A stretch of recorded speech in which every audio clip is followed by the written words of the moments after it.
Your Excellency, Governor Roper, Honorable Premier, Honorable Deputy Premier, Honorable Deputy Speaker, other honorable members and members of Cabinet, Honorable Deputy Leader of the Opposition, all elected members of Parliament and former members of Parliament. A very special welcome to our youth parliamentarians, their parents, siblings, teachers, I see some classmates up there, and all other invited guests. As the chair of the Youth Parliament, I extend to all a heartfelt welcome to the House of Parliament. It is a privilege to serve in this capacity and observe our young parliamentarians get engaged with national, regional, and international issues. The theme of this 16th Youth Parliament for Commonwealth Day is Forging a Sustainable and Peaceful Common Future. Before I give my brief remarks, it was kindly asked that the presiding officer or speaker read the King's message from the chair at the opening of proceedings. Therefore, I will read accordingly. His Majesty the King's Commonwealth Day Message, 13th March 2023.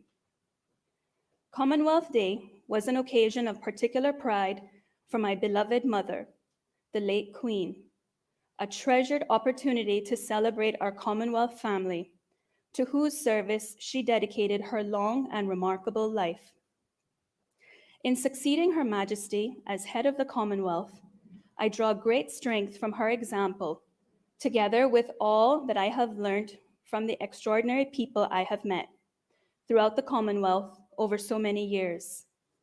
The Commonwealth has been a constant in my own life, and yet its diversity continues to amaze and inspire me. Its near boundless potential as a force for good in the world demands our highest ambition. Its sheer scale challenges us to unite and be bold. This week marks the 10th anniversary of the Charter of the Commonwealth, which gives expression to our defining values: peace and justice, tolerance, respect and solidarity, care for our environment, and for the most vulnerable among us. These are not simply ideals. In each lies an imperative to act and to make a practical difference in the lives of the 2.6 billion people who call the Commonwealth home.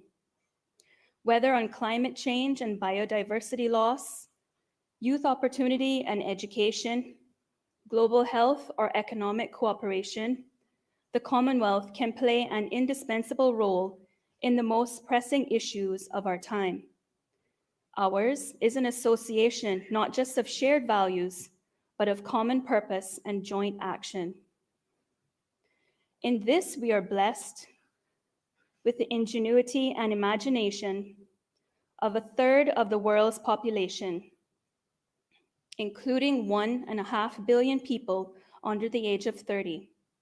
Our shared humanity contains such precious diversity of thought, culture, tradition, and experience. By listening to each other, we will find so many of the solutions that we seek. This extraordinary potential, which we hold in common, is more than equal to the challenges we face. It offers us unparalleled strength, not merely to face the future, but to build it.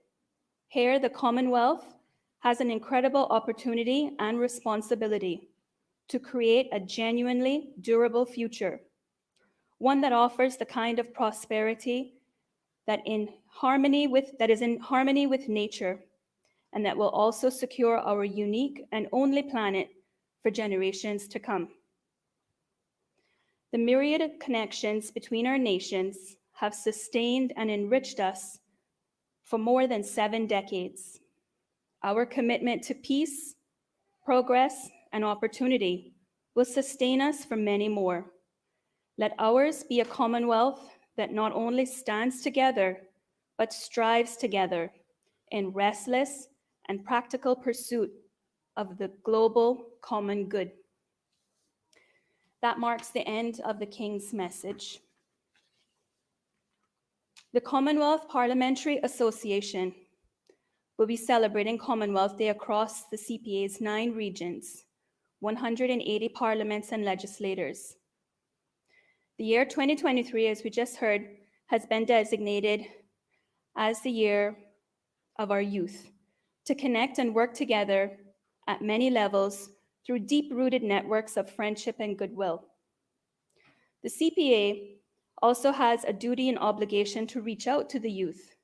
To that end, the Youth Parliament program serves to elevate and enlighten the younger generation in their pursuit of knowledge and information derived from their various areas of research and understanding of the issues. I am confident and proud to say that as youth parliamentarians, you all have demonstrated the discipline and commitment to prepare for these proceedings today, and you've gracefully acknowledged and accepted the guidance and tutelage offered to you in preparation for this sitting, amongst other things. An integral part of the CPA is also to work towards a better representation of women in legislators and for the furtherance of gender equity across the Commonwealth. As I look at the members of our Youth Parliament sitting today, I see the Cayman Islands meeting that goal. Today, you will be debating 2 motions, namely, the amended private members motion number 1 of 2023, implementation of a progressive income tax system in the Cayman Islands, and 2, private members motion number 2 of 2023, implementing a new public transport system in the Cayman Islands. It is important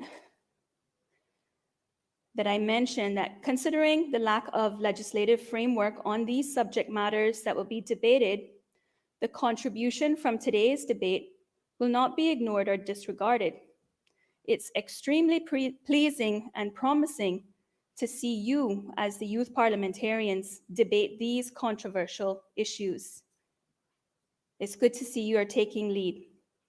Previous contributions made by past youth parliamentarians in the Cayman Islands have influenced government to introduce a number of bills, some of them or all of them now, if they were laws, they're now referred to as acts, as you all would have learned. To name a few, some of them relate to the environment with single-use plastic, also the sexual harassment bill, amongst others. So clearly the issues that you're going to debate today will be considered by our policymakers and legislators to help them craft the legislative framework in due course, if required. The theme illustrates the Commonwealth Youth Parliament, which focuses on the future of young Caymanian parliamentarians to assist and generate ideas for consideration for policy implementation. Undoubtedly, the Parliament fosters and ensures the exercise of good governance.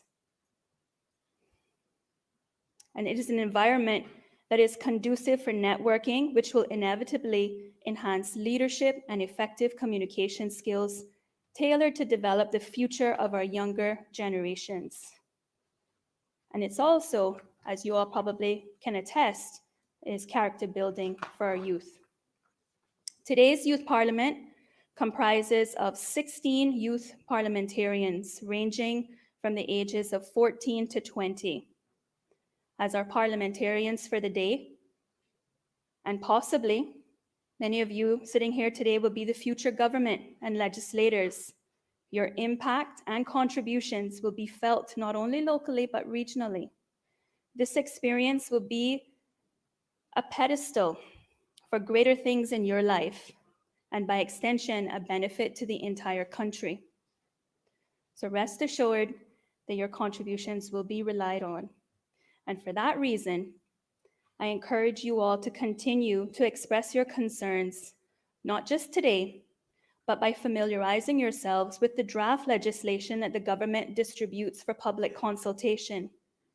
The skills that you have developed from Youth Parliament will equip you now to make future and meaningful contributions.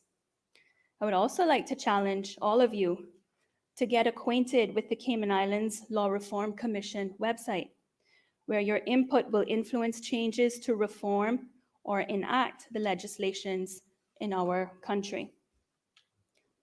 With that, I sincerely wish all of you the best in your deliveries and contributions to this Youth Parliament as you debate these two motions. Thank you.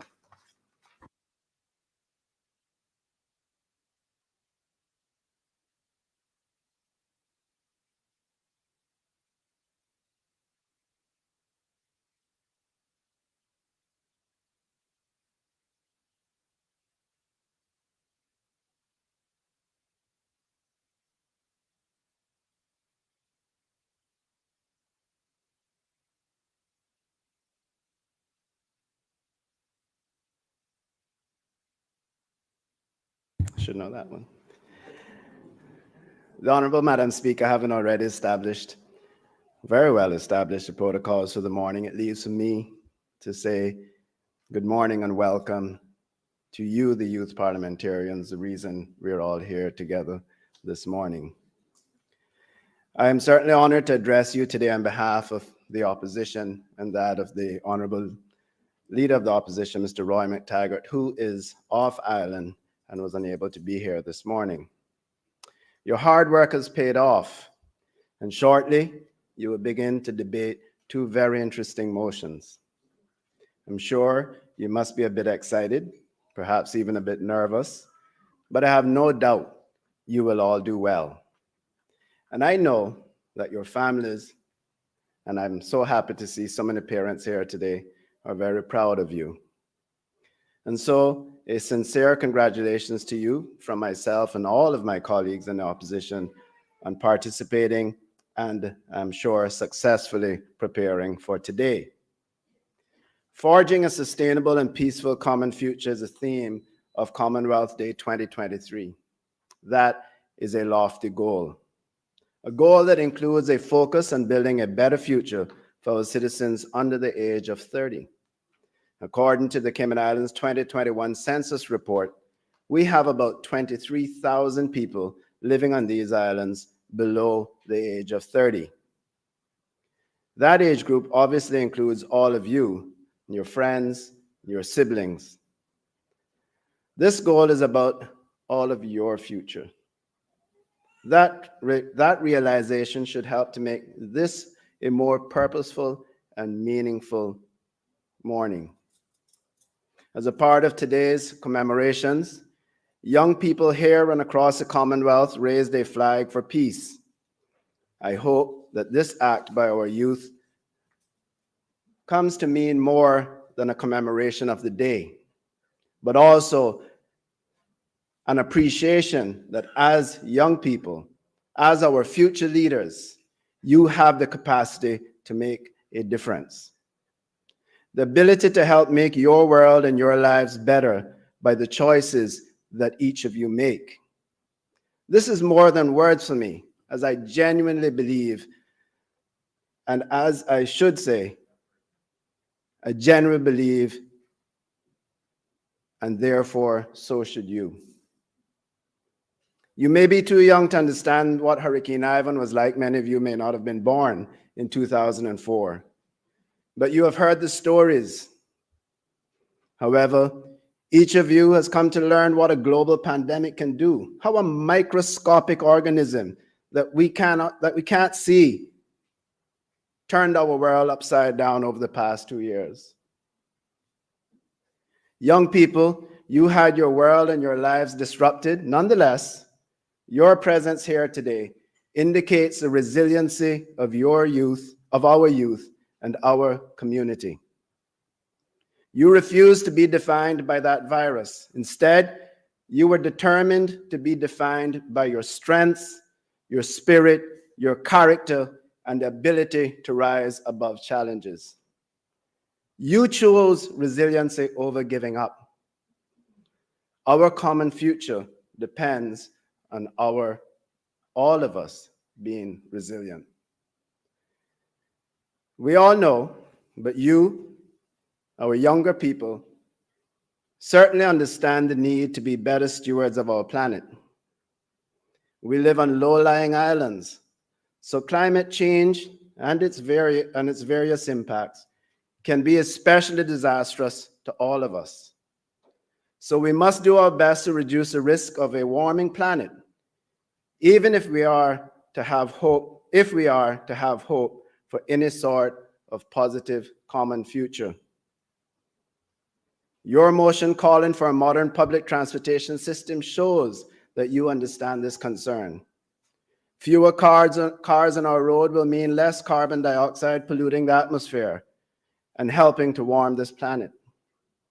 We cannot have a sustainable common future if we do not treat our Earth better. Fewer cars on our roads will also lessen traffic congestion. By cutting back the long hours many of us now spend driving between home, school, and work, must have a positive effect on our lives. If you live in the Eastern Districts, you understand the traffic frustrations firsthand. So, a properly conceived, reliable public transport system that reduces traffic and provides options for owning your own car will improve the quality of life for all of our citizens. Not only can we avoid the high cost of vehicle ownership, but dramatically reducing the traffic congestion we now experience will ease the frustrations of commuting, especially, as I said, for those of you in the Eastern Districts. We cannot have a sustainable common future without paying attention to the quality of life concerns that we face today. In raising the flag of peace today, I hope you took a moment to think about the many places across our globe where conflicts are occurring. Conflicts where great suffering is inflicted to innocent people, including the young and the old. I hope you also took a moment to appreciate the peace that we have here at our home. We must all do our best to ensure that the future of the Cayman Islands remains as peaceful as it is today, and perhaps maybe even more. Youth parliamentarians, I know you understand that we cannot have a common future without appreciating that every human life has value. This means ensuring peace and security here at home, but also working to ensure every Caymanian, especially every young Caymanian, has the best opportunity to have a successful life on our islands. The other motion being debated today seeks the implementation of a system of progressive income tax. Whether or not an income tax system is a solution to a better and fairer Cayman Islands, that will be contemplated during your debate. Again, I look forward to listening to the arguments put forward on both sides. However, the core of this motion, at its very heart, is a common goal that all of our people have an opportunity to succeed in society, live productive lives, and raise their families. It's about opportunity and fairness. We cannot have a common future without a society that ensures that we all have a fair and equal opportunity to improve our lives.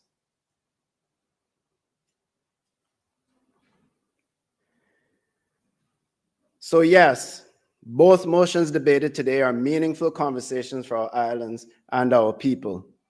And the fact that these issues are being debated in our youth parliament by our youth parliamentarians make for a good lesson for you and all of us watching and listening. I will paraphrase the words of the leader of the opposition when he spoke at last year's youth parliament. It is essential for you to understand that a sustainable and peaceful common future is influenced by many things. But one thing is undoubtedly influenced by, and that is politics. Your participation today and the topics being debated indicate that you understand the importance of parliament, democracy, and debate in making our country and our world a better place. And your participation today will hopefully encourage you to be involved in our communities and to take up the mantle of leadership starting today. I will close by quoting a few lines from a poem by Tupac Shakur, where he wrote about change and keeping dreams alive. In his poem entitled "And Tomorrow," Tupac wrote, "Today is filled with anger, fueled with hidden hate, scared of being outcast, afraid of common fate. Today is built on tragedies which no one wants to face, nightmares to humanities and morally disgraced. But tomorrow, I see change, a change to build anew, build on spirit, intent on heart, and ideals based on truth. And tomorrow, I wake with a second wind and strong because of pride to know I fought with all my heart to keep my dreams alive." Youth parliamentarians, should you ever feel disheartened, remember those words. Gather your second wind, rise strong and work hard at keeping your dreams alive and making your world, our world, a better place. I wish you all the absolute best as you debate these two fascinating motions. And I thank you for the considerable time you've invested in this important project. I'd like to also recognize and thank the clerk and all of her colleagues who have worked on arranging this program and helping, along with all of our political colleagues, to prepare you for today. And of course, I thank the parents and guardians and teachers who have encouraged you and have helped you prepare for today.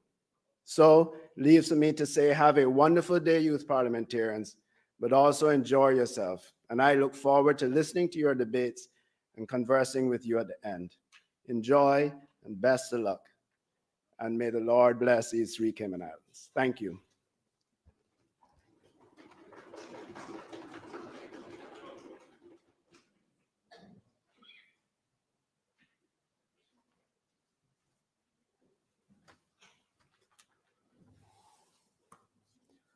Madam Speaker, wearing your hat as president this morning, I want to join in thanking you very much for establishing protocol and welcoming all who are here. I want to wish you all a very, very warm good morning. Particularly like to extend welcome to all of our youth parliamentarians, their families, friends, and supporters, those within government, and those members of parliament who have been working assiduously to help you all prepare to be here today and to make this day happen. I am sure that you will do yourselves proud and you will do your families proud. You will do your country very proud. As Premier, I am proud to be welcoming you all here to this, the 16th Youth Parliament in Cayman. And I can honestly say that standing here in this House of Parliament in front of our next generation of leaders is always an exciting experience. The occasion is also an opportunity to discuss and reflect on the designated theme for 2023, fittingly named Commonwealth Year of Youth.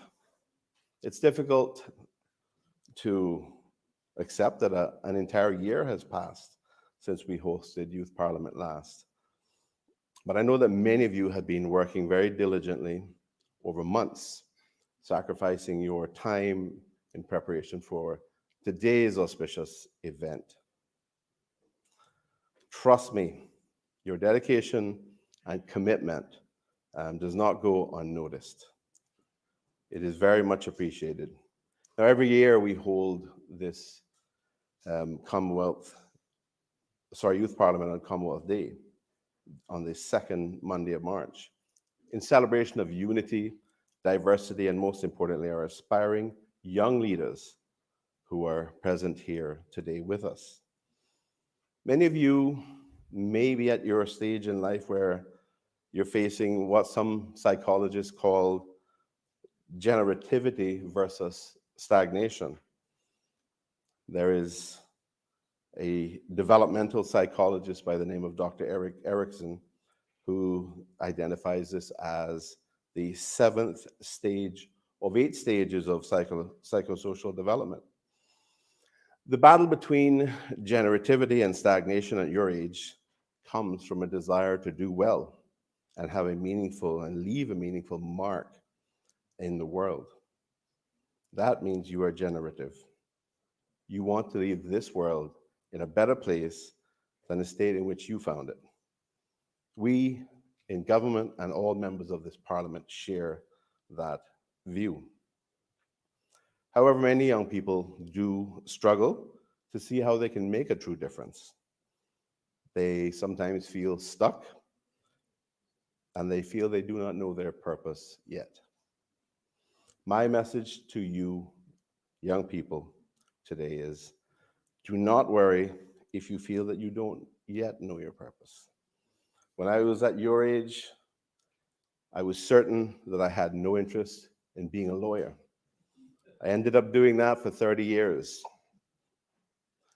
I was even more certain that I would never become a politician. Look how that worked out. So it fills me with hope to see so many of our young people here today being generative, being in touch with the issues that are important to our society, such as climate change, the cost of living, and affordable housing, to identify just a few. There are many false assumptions that are made at times that young people do not have or recognize their role in society and that they're not necessarily contributing to improving society. But you are here today to demonstrate that that is a false view, a false assumption.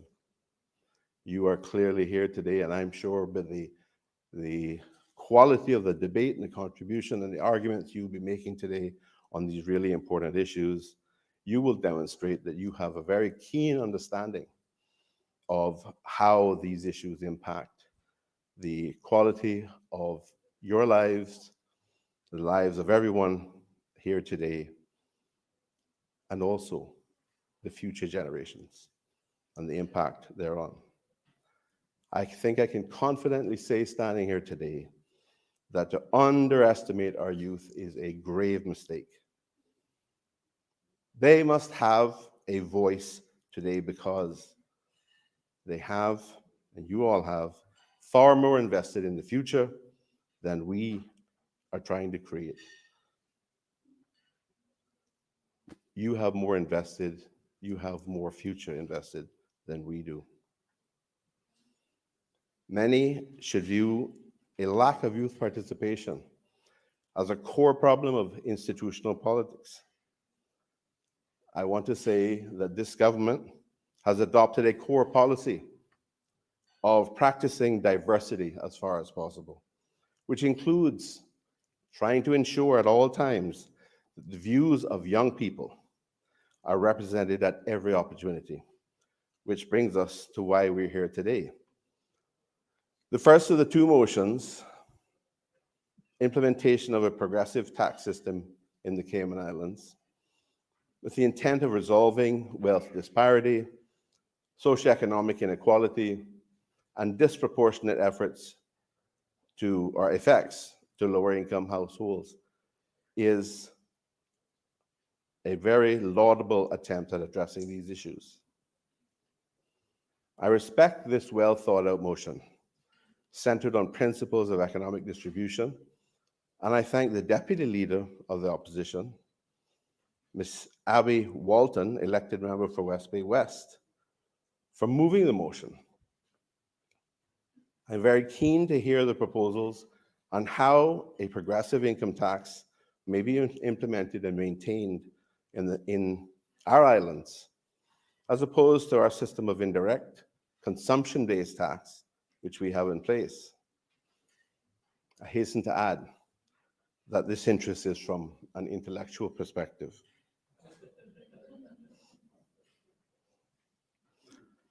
It is certainly not unbeknownst to the government and members of our wider society that the cost of living is considerably high. It remains an issue. And I'm impressed that this motion is being brought as a means to improve access to education, housing, and healthcare. These are goals that are certainly outlined in our existing strategic broad outcomes and objectives to promote economic recovery across our islands and the continued safety of our people. The youth government is bringing the second motion, implementing a new public transport system in the Cayman Islands. Clearly a very topical issue for the government as we work to address the traffic problem and promote more sustainable modes of transport. So we're absolutely looking forward to your contributions on how we can go about developing a fully functioning, reliable transport system. That is something that is very high on our agenda. So clearly, your contributions will be significant and important to take into account. Remember, I said your views are critically important to this country as well as young people, because you have more invested in the future than we do. I would like to thank Ms. Elizabeth Thomas, elected member for Georgetown Central, for moving this motion. I wouldn't be surprised at all if the existing member for Georgetown Central had something to do with that. I would also like to thank Youth Parliament Premier and Minister for Sustainability and Climate Resiliency, Ms. Lily Ann Aleria, Youth Parliament Leader of the Opposition, Ms. Janelle Colquhoun, and Speaker, Ms. Chanel Martinez, for their service of leadership to this group. It is overtly clear that your voices, along with your 23 other youth parliamentarians, create an overwhelming force to be reckoned with. You are working towards changing and taking control of a future that you, your children, and your grandchildren will inherit. You've made a choice to use your time to fight for your future. And this is deeply rooted in the passions that you hold and the care that you have to improve the lives of others. You have the responsibility to maintain hope in the face of adversity, which will only serve to grow and develop you as young leaders and as change makers. I don't want to speak for much longer, but I certainly am here and very interested and looking forward greatly to hearing from you today. Let me conclude by saying that I and the rest of government are extremely appreciative of your participation, all of the efforts you have put into this so far, and to hear the proposals, the debate, the cut and thrust, as they say, of the arguments. Youth Parliament, as always, involves members of the government and the opposition coming together to help teach our future leaders the nuances of Parliament and the making of legislation, the implementation of policy, and helping our students prepare for their debates and presentations.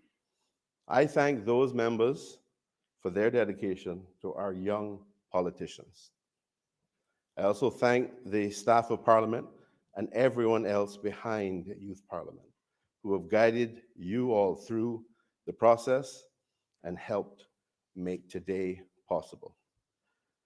To those of you, again, who are here to observe these proceedings, it is certainly my distinct pleasure and honor now to be able to turn this chamber over to this incredible assembly of bright, young Caymanian young people, politicians, aspiring politicians, and I declare this the 16th Youth Parliament of the Cayman Islands officially open.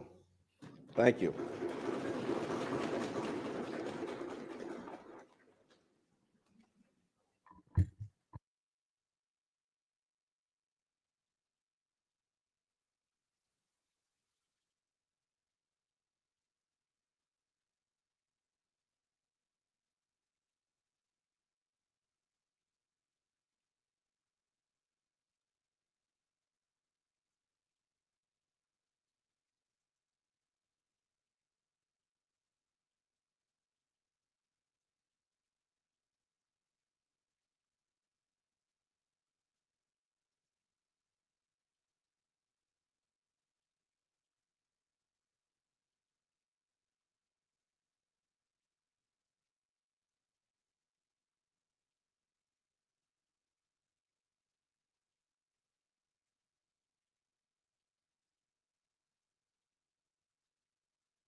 This Honorable 16th Youth Parliament is now in session. I will ask the Honorable Premier to say prayers.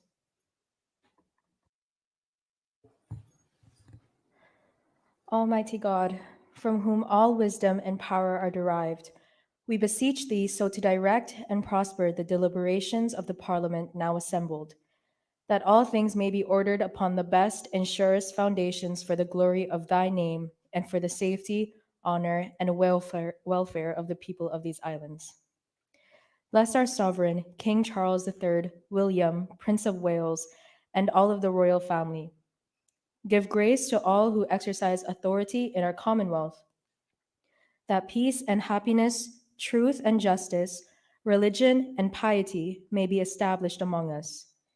Especially, we pray for the governor of our islands, the premier, the speaker of the parliament, the leader of the opposition, ministers of the cabinet, ex officio members, members of the parliament, the chief justice, and members of the judiciary, that we may be enabled faithfully to perform the responsible duties of our high office. All this we ask for thy great name's sake. Let us say the Lord's Prayer together. Our Father, who art in heaven, hallowed be thy name. Thy kingdom come, thy will be done, as it is in heaven. Give us this day our daily bread, and forgive us our trespasses, as we forgive those who trespass against us. And lead us not into temptation, but deliver us from evil. For thine is the kingdom, the power, and the glory, forever and ever. Amen. The Lord bless us and keep us. The Lord make his face shine upon us and be gracious unto us. The Lord lift up the light of his countenance upon us and give us peace now and always. Amen. Please be seated.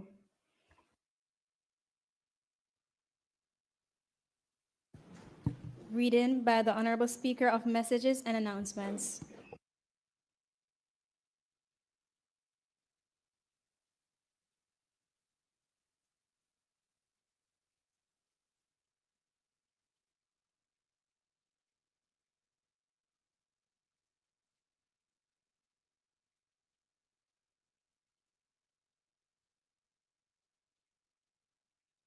Good morning, everyone.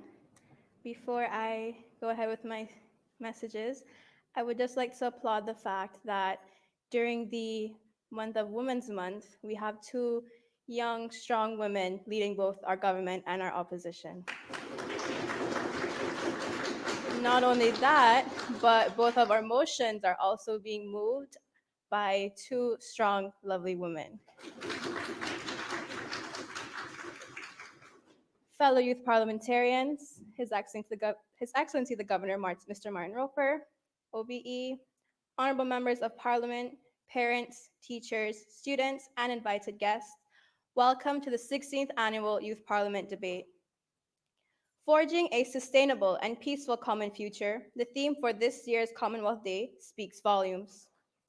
Commonwealth Secretary General, the Right Honorable Patricia Scotland KC, describes the theme as an active commitment of member states to collaborate on climate action, support the development of free and democratic societies, and the promotion of peace and prosperity to improve the lives of all Commonwealth citizens.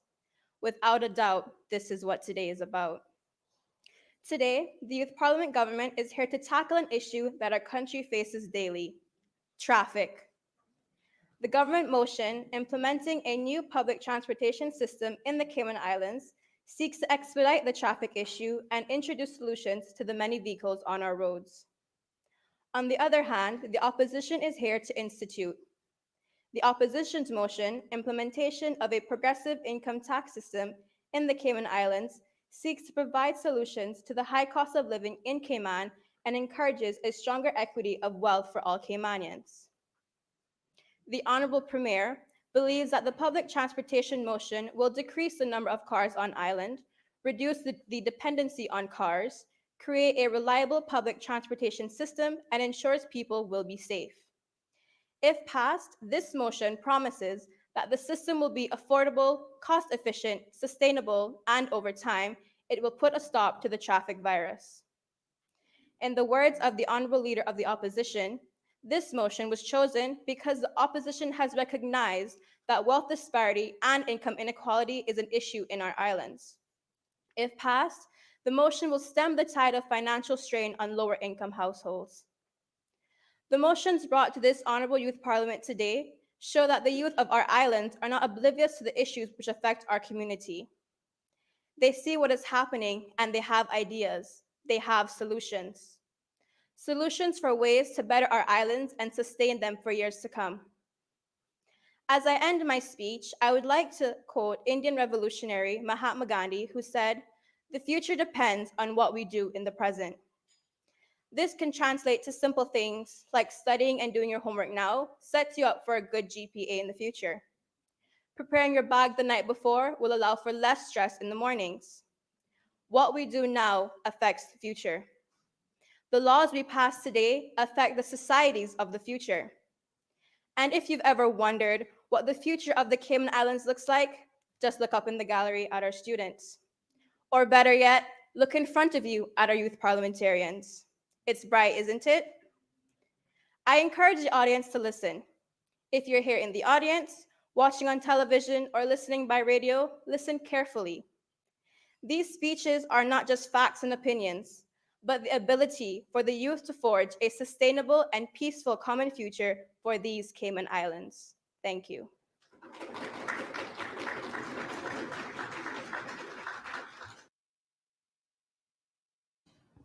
Other business? Private members' motions. Private members' motion number 1 of 2023, implementation of a progressive income tax system in the Cayman Islands, to be moved by the Deputy Leader of the Opposition, elected member for West Bay West.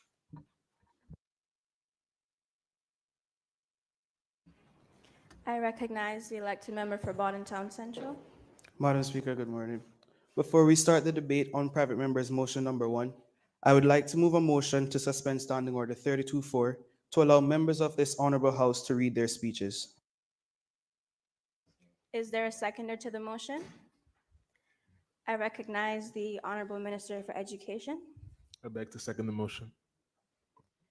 The motion is that Standing Order 32-4 be suspended to allow members to read from their speeches. All those in favor, please say aye. Aye. Those against, say nay. The ayes have it. Standing Order 32-4 is hereby suspended.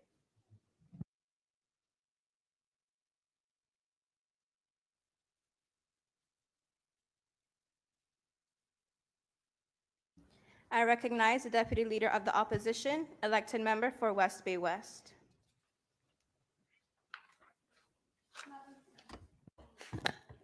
Madam Speaker, I beg to move private members' motion number 1 of 2023, the implementation of a progressive income tax system in the Cayman Islands, which reads as follows.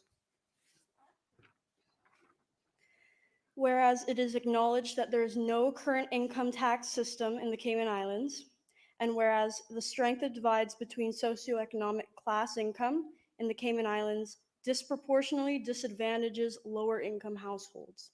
And whereas wealth disparity in the face of high prices for food, housing, and utilities could have a destabilizing impact on the economy and quality of life for middle and low income Caymanians. And whereas low income households are disproportionately impacted by a high cost of living. And whereas implementation of a progressive style of income tax can improve access to education, early childhood through tertiary, housing, healthcare, safety nets, and security for the Caymanian population. And whereas in order to tackle socially corrosive issues like inequality and wealth disparity, the Cayman Islands needs to create an economy distributive in nature. Be it therefore resolved that this Honorable Youth Parliament considers the implementation and maintenance of a progressive income tax system that encourages stronger equity of wealth for all Cayman Islands citizens. Private member's motion number 1 of 2023 has been duly moved. Is there a seconder to the motion? I recognize the Leader of the Opposition, elected member for Newlands. Madam Speaker, I beg to second private member's motion number 1 of 2023. The motion has been duly moved and seconded. Does the mover wish to speak to the motion? Yes, Madam Speaker. First of all, I'm beyond thankful that we live in a society where our government supports our people to such an extent. Thanks to our government, the Cayman Islands is a great place to live for many people. We have sound law and order, well-developed infrastructure, and are renowned for being one of the largest offshore financial paradises. I would be lying if I said our government hasn't supported the system and the people of the Cayman Islands. However, Madam Speaker, it's what may lie in our society's future that has brought concern to us, and it's the primary reason why we as the opposition have put this motion forward today. Why don't we look back to March 2020? The government closed the borders to all airlines and cruise ships. The restrictions on travel, while containing the virus, had significant negative impacts on the economy, particularly the tourism sector. Our economy itself is mainly fueled by the tourism sector and by the finance sector, together representing 50 to 60% of the country's gross domestic product. So, with over half of our total GDP being attributable to the tourism and finance sector, Madam Speaker, consider what our island as a whole would face if we were to lose them. Yes, our government introduced a range of programs and initiatives to support vulnerable people and businesses during this time. The government's efforts to preserve and protect human lives during the pandemic cannot be denied.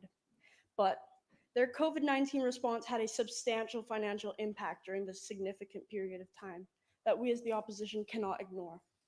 Madam Speaker, the response and recovery of the COVID-19 pandemic has adversely impacted the government's finances in past, and we as the opposition recognize that in the event of a future pandemic or financial crisis, our government will have no long-term sustainable revenue streams to protect our most vulnerable residents, with risk of insolvency if we do not put alternative sources of revenue in place to combat this. This is why we are here today. And I hope that we can provide a system for our government to support itself in the event that we face a crisis such as this again. Firstly, Madam Speaker, I want to address the sources of our government's income and why this is the opposition's primary concern when it comes to economic stability of our country.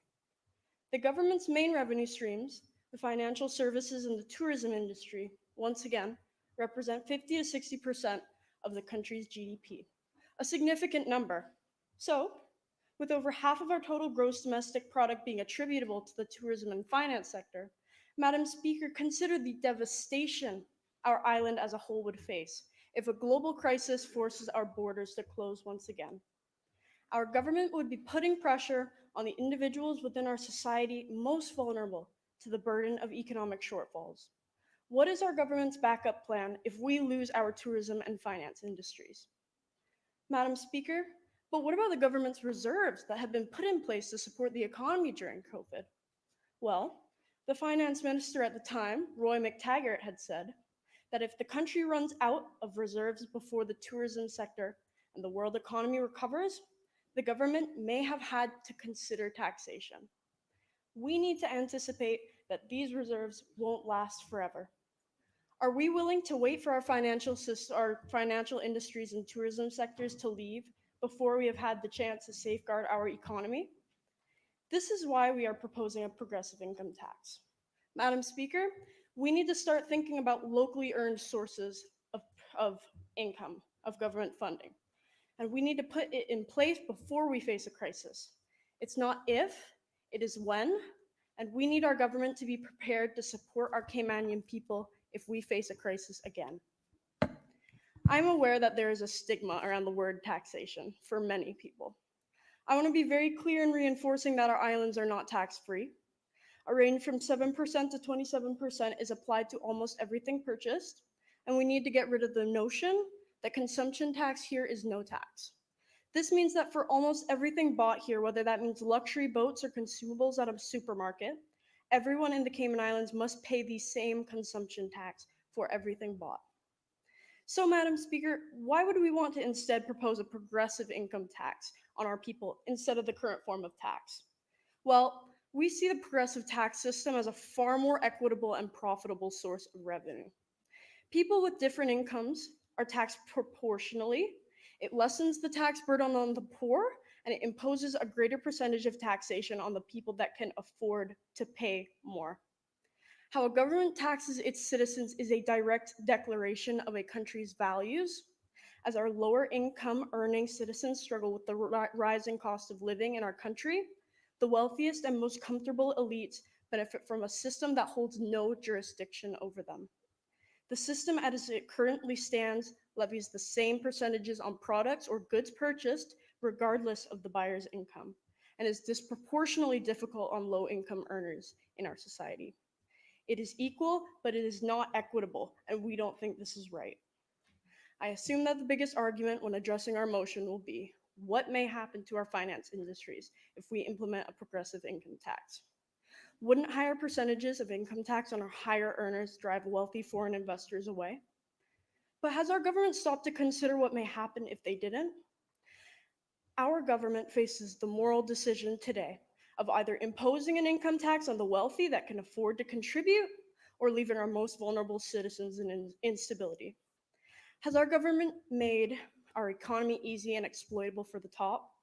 Have they left the majority of Caymanians with financial hardships that in the case of a crisis, our government would have no way to sustainably support on the long term? To conclude, Madam Speaker, please consider the opposition's efforts to come together in trying to ease the struggles of our community and protect our economy. Madam Speaker, our government has an obligation to protect its people, and I hope that they are able to choose the well-being of their people and future over short-term wealth and greed. Thank you.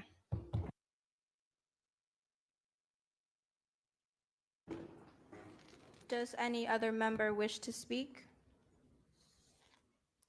I recognize the Honorable Minister of Financial Services and Commerce.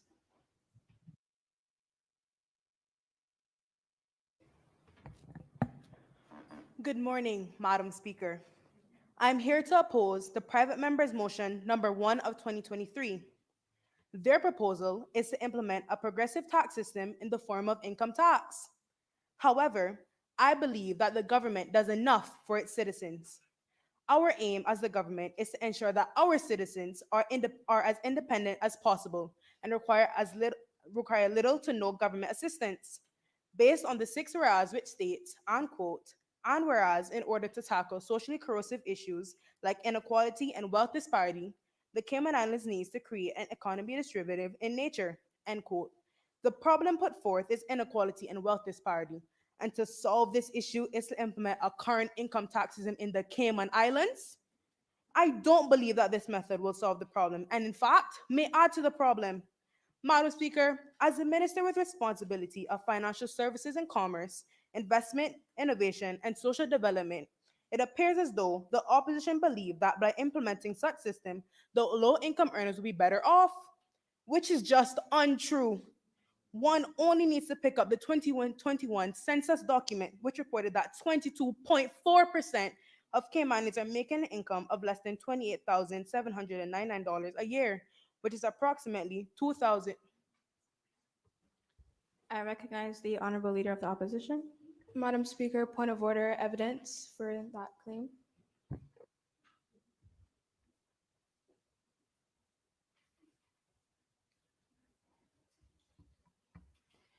Honorable Minister, you may continue. Which is approximately $2,399.92 per month. Before any opposition member wants to be froggy and leap, the evidence is right here.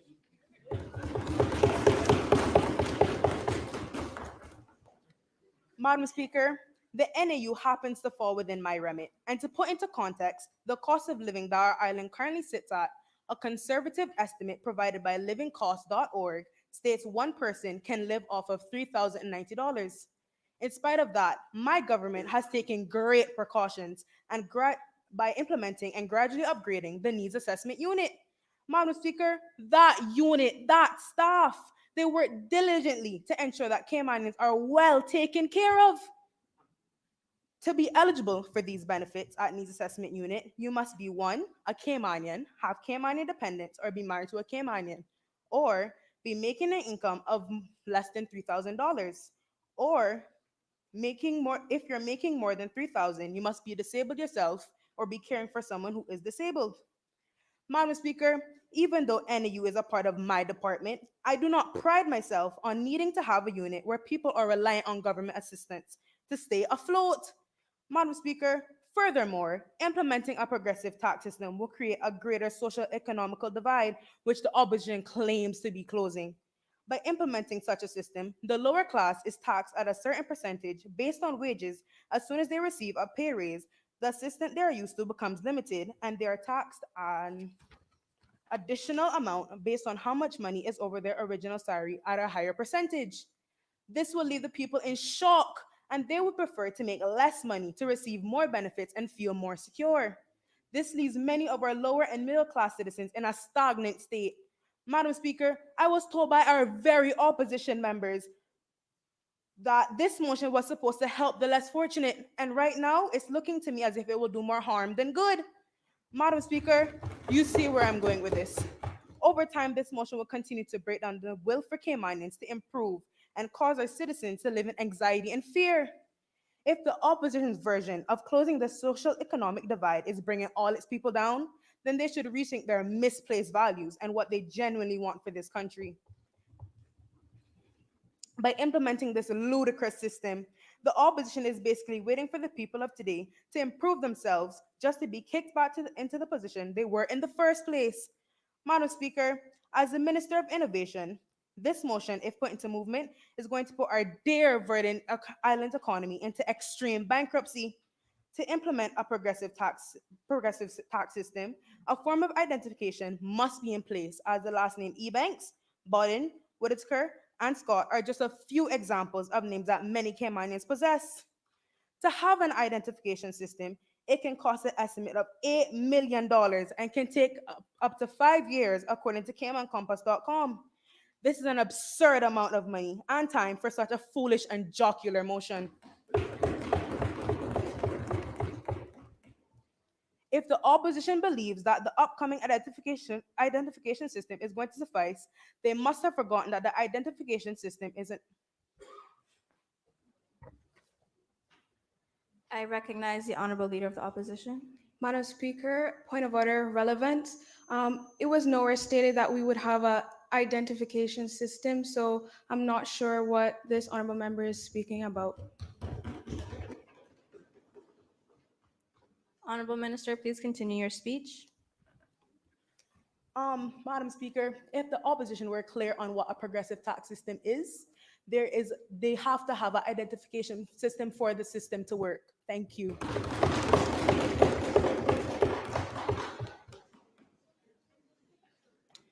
I will continue. They must have forgotten that the identification system is an option, and we as the government refuse to force our dear members of society to do what they don't want to do. To be fair, the opposition's idea to try and fix the cost of living problem is commendable, but this idiocy of a motion is not the way to fix this issue. Say the opposition's bright idea is put into play. Honorable Minister, your time is up. Madam Speaker, may I please have a minute or two? You have half a minute. Madam Speaker, where are the people who are proposed to plan all the nitty-gritty of the tax system coming from? When are they going to receive the time to spend with their families? How long are these very people going to take to come up with just a plan? Madam Speaker, I understand that the opposition is just as dedicated to the Cayman Islands as much as we are, but they must take into consideration their own workers who are also a part of the wider community. These people have a social life or a family to stand by, and it's simply not fair for them to be putting so much effort into a system that is very unlikely to succeed. Madam Speaker, the opposition has made it clear that the progressive tax system will be deducted directly from incomes instead of company tax. Unfortunately, they have not thought about the many loopholes that can be used to avoid these fees. Madam Speaker, it is as simple as changing the Honorable payment. Minister, your 30 seconds are up. Please be seated. Thank you.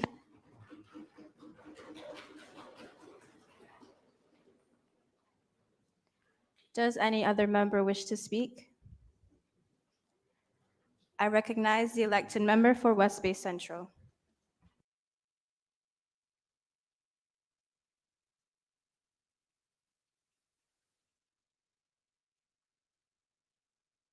Good morning, Madam Speaker.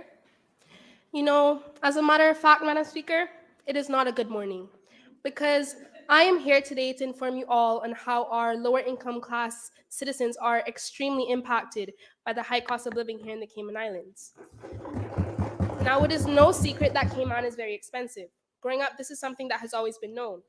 The cost of living in the Cayman Islands is on average 44.3% higher than in the United States and is expected to continue to increase in 2023. The Consumer Price Index published. Point of order, Madam Speaker. Can we please get evidence?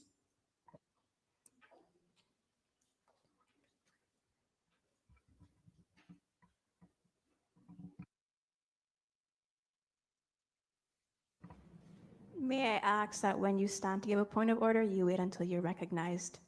Thank you.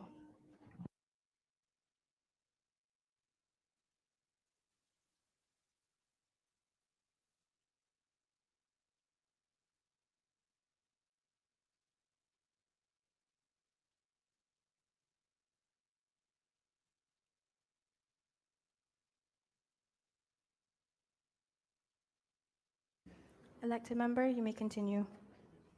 The Consumer Price Index published by the Economics and Statistics Office states that the prices of goods in the first quarter of 2022 were higher by 11.2% compared to the first quarter of 2021. Such rate increases will be challenging for all Caymanians, particularly low-income Caymanians already on or near the financial edge. Now, my question is, Madam Speaker, does the government wish to push us off this edge?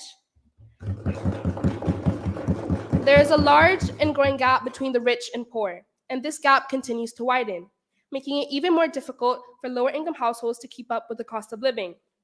Higher-income households have more disposable income to cover their expenses, which means they can afford to live in more expensive neighborhoods, buy healthier foods, and pay for better quality services. Wouldn't it be nice, Madam Speaker, if all our Caymanians could afford to live with these luxuries? The cost of rent or mortgage payments is incredibly high, which makes it difficult for lower-income households to afford decent housing. The Housing and Utilities Division showed a 14.2% increase, as the index for water supply had a 53.4% increase. The cost of electricity also rose by 41.9% compared to the same period in 2021. Imputed rentals for owner-occupiers increased by 5.9%. Actual rentals paid by tenants went up by 6.9%. Now, I'm sure we can all agree that Cayman is a very beautiful place. And being born and raised in the Cayman Islands, I have experienced all its beauty. And it is a place I would love to spend the rest of my life in. But if prices continue to rise like this, Madam Speaker, I will be living with my mother forever. And I don't know about you, but I would like to own a house someday. Now, the lack of affordable housing is not only impacting young Caymanians, but is a contributing factor to income inequality. When lower-income households are unable to afford decent housing, they're often forced to live in inadequate accommodations. This can make it even more difficult for them to improve their economic situation and can perpetuate the cycle of poverty. In addition, upcoming interest rate increases will affect residents' ability to borrow from local banks. Now, how can we expect our Caymanians to live their life here, knowing that they will no longer be able to afford loans that they only need in the first place because the cost of living is so high? And for all those who fall over the financial edge due to the foregoing cost of living hikes, there are limited resource options. Now, while some people avoid losing their house or may be able to get a meal during difficult times, it is unacceptable, and I repeat, unacceptable for us to go on allowing our Caymanians to live like this. Given the circumstances and projections, it is now urgent for a long-term sustainability plan to be presented and discussed. A possible solution, progressive income tax. This system imposes a heavier tax burden on those who can afford it while providing relief to those who are struggling to make ends meet. This can be used to reduce income inequality by redistributing wealth from the rich to the poor. In conclusion, we have established that lower income households are disproportionately impacted by the high cost of living. Income inequality, housing costs, and food prices are some of the factors that contribute to this disproportionate impact. Less equal societies have less stable economies. So by bridging the gap between the rich and the poor will not only significantly help the poor, but would also help the whole island. It is crucial that we work together to address these issues and find solutions that can help lower income households access to affordable housing, healthy food, and other basic necessities.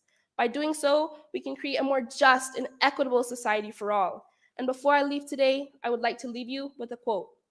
Equality means nothing unless incorporated into the institutions. Slobodan Milosevic. Thank you.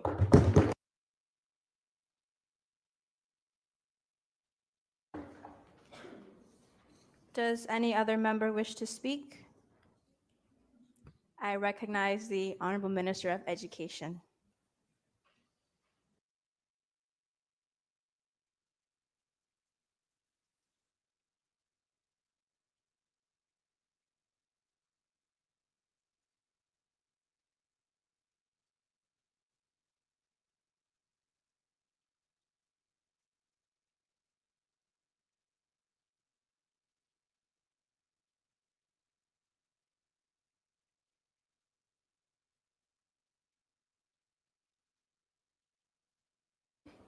Thank you, Madam Speaker. And I'm glad and proud to be speaking in the 16th annual Cayman Islands Youth Parliament. If that's whose youth parliament this even is anymore, this opposition plans to present a motion to implement income tax into our Cayman Islands. Not only is this an outrageous and honestly chucklesome proposal to anyone who has the slightest idea as to how our economy works, but they also seem to have grossly underestimated just how much this country does and can do for its citizens without tax being implemented. Not only, excuse me, sorry. I surveyed a large a population of the Cayman Islands to get their feedback on this motion. And what I found was that the response was overwhelmingly against. Over 80% of the responded stated that they were either against or strongly opposed to this motion, with a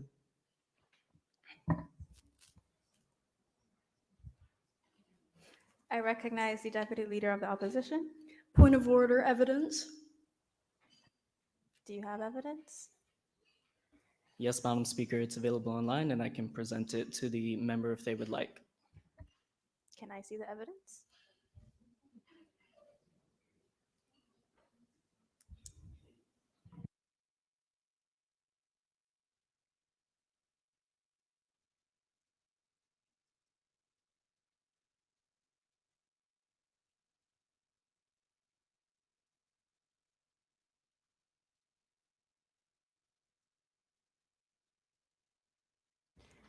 Honorable Minister, please continue.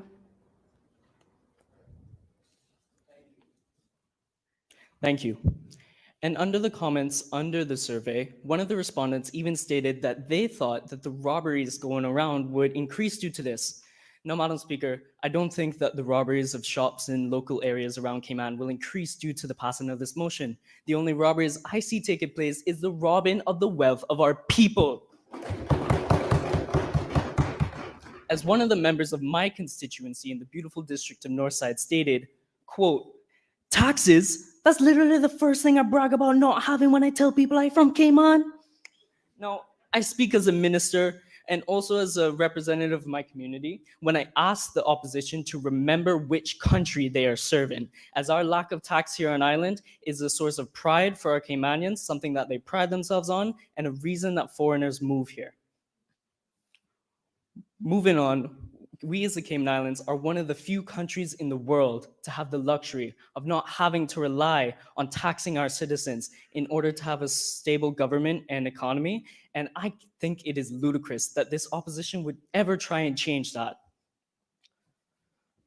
Sorry. Moving on with it, in proposing a motion that the majority of Cayman has shown to be against, the opposition seems to have forgotten one thing. And one thing I would like to state as the Minister of Education to remind them on of their fundamental job, which is to be the voice of the people. And in proposing such a motion that the people have stated that they are vastly and widely against, they have failed this job, Madam Speaker. This is not what they are supposed to be doing as the voice of the people. Point of order, Madam Speaker. This member is misleading the public. Can he retract his statement? I remind you to please wait until you acknowledged before you state a point of order or point of elucidation. Can the Honorable Minister please continue his speech? Thank you, Madam Speaker. Now, one thing that I do find a bit dreary, or dreary as some would say, is that the honorable opposition has not looked at other alternative solutions to the problems that they have identified in this motion. It's clear as they brought this forward as something that, as the honorable deputy leader of the opposition stated, was an emergency response in the past. Why are we bringing forth something that was an emergency response? It's something we must put in place now, especially when this government currently has a surplus thanks to our current economic system, which is threatened by this motion, and which all of the ministers are willing here to use to help identify and tackle the problems identified in this motion. Moving on, as some of my fellow members of government will soon point out, the Cayman Islands economy is set up in such a way that our lack of any tax attracts foreign investors, at least our lack of direct tax, as I'm sure the opposition will remind us, which contributes to the funds that our country can use to help our people and improve our country. It's the very system that led Cayman to having the surplus that I mentioned earlier. Now, an argument I hear coming all the way from East End is that, quote, Madam Speaker, this is income tax, not company tax, end quote. And I must confess that this was the exact same thing I thought for at least 2 seconds before I thought it through. You see, income tax does not just affect the individuals making an income, but the companies and organizations that they work at as well. This includes and is vastly made up of foreign investors which contribute to our economy. There are multiple studies showing how income tax affects the companies negatively, some which are online and some which I have provided here if the opposition would like to see them. So a switch from how our current economy is set up to try and change this in a way that we have taxation is something that I don't think is necessary and should not be implemented, and is why I will be voting against this motion. Furthermore, since this motion will disrupt Cayman's current economy, it will actually make our economy less distributive in nature than it already is. Let me explain before anyone gets up to say another point of order.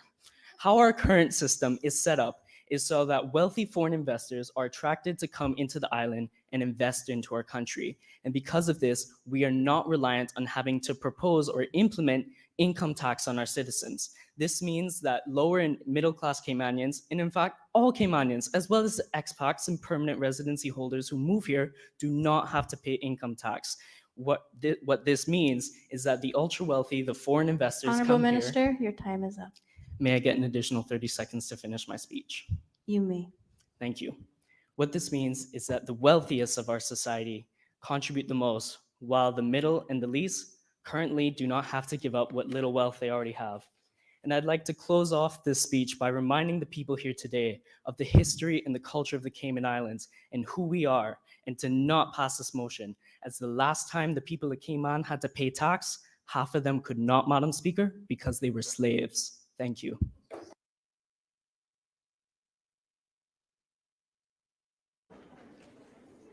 Does any other member wish to speak?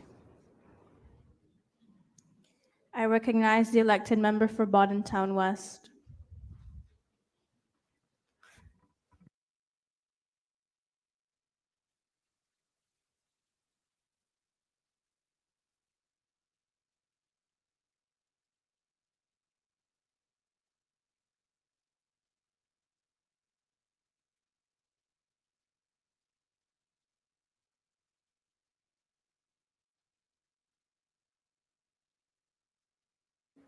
Good morning, Madam Speaker. Continuing off of what my fellow member has said, the problem of income inequality as well as the cost of living has had a detrimental effect on the Caymanian population and continues to be one of the biggest issues on island. It has been a topic of great discussion, yet with little solutions actually being proposed. Even having the Honorable Premier Wayne Panton commenting on how the middle class and how they are under assault, yet has done little to nothing to meaningfully help them. In order to help the citizens of the Cayman Islands, we must create an economy that is distributive in nature. And for those who are familiar with economics, it is pretty well known that with an unregulated free market, yes, it may encourage business growth. However, it allows the rich to get richer and the poor to get poorer. We currently live in a country where people own mansions whilst your average Caymanian is $600 to $800 short on meeting their basic needs. This dilemma could easily be solved if we had a government that Caymanians could rely on, a government that Caymanians could depend on for financial security, a government that would be willing to take that extra step. So, in order to achieve this, we as the opposition are proposing a progressive income tax. But don't worry, we're not trying to make you file your taxes up till midnight. So what we're doing is that we're proposing this through a payroll tax, where the percentage taken out of your salary will not only be done by your employer, but half of it will be paid off by them. This would not only have you lose a bit per month instead of a huge payment. I recognize the Honorable Minister of Education. Point of elucidation, Madam Speaker. Do you give way? I do not give way.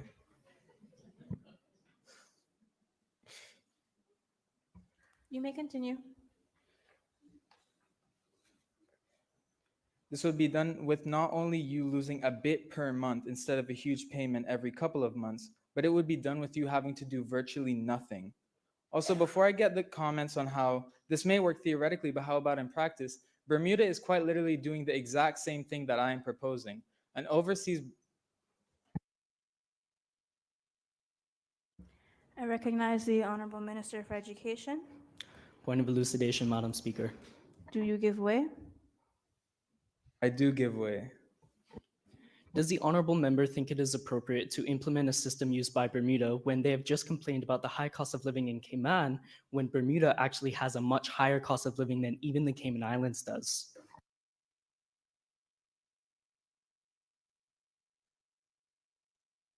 Point of order, evidence.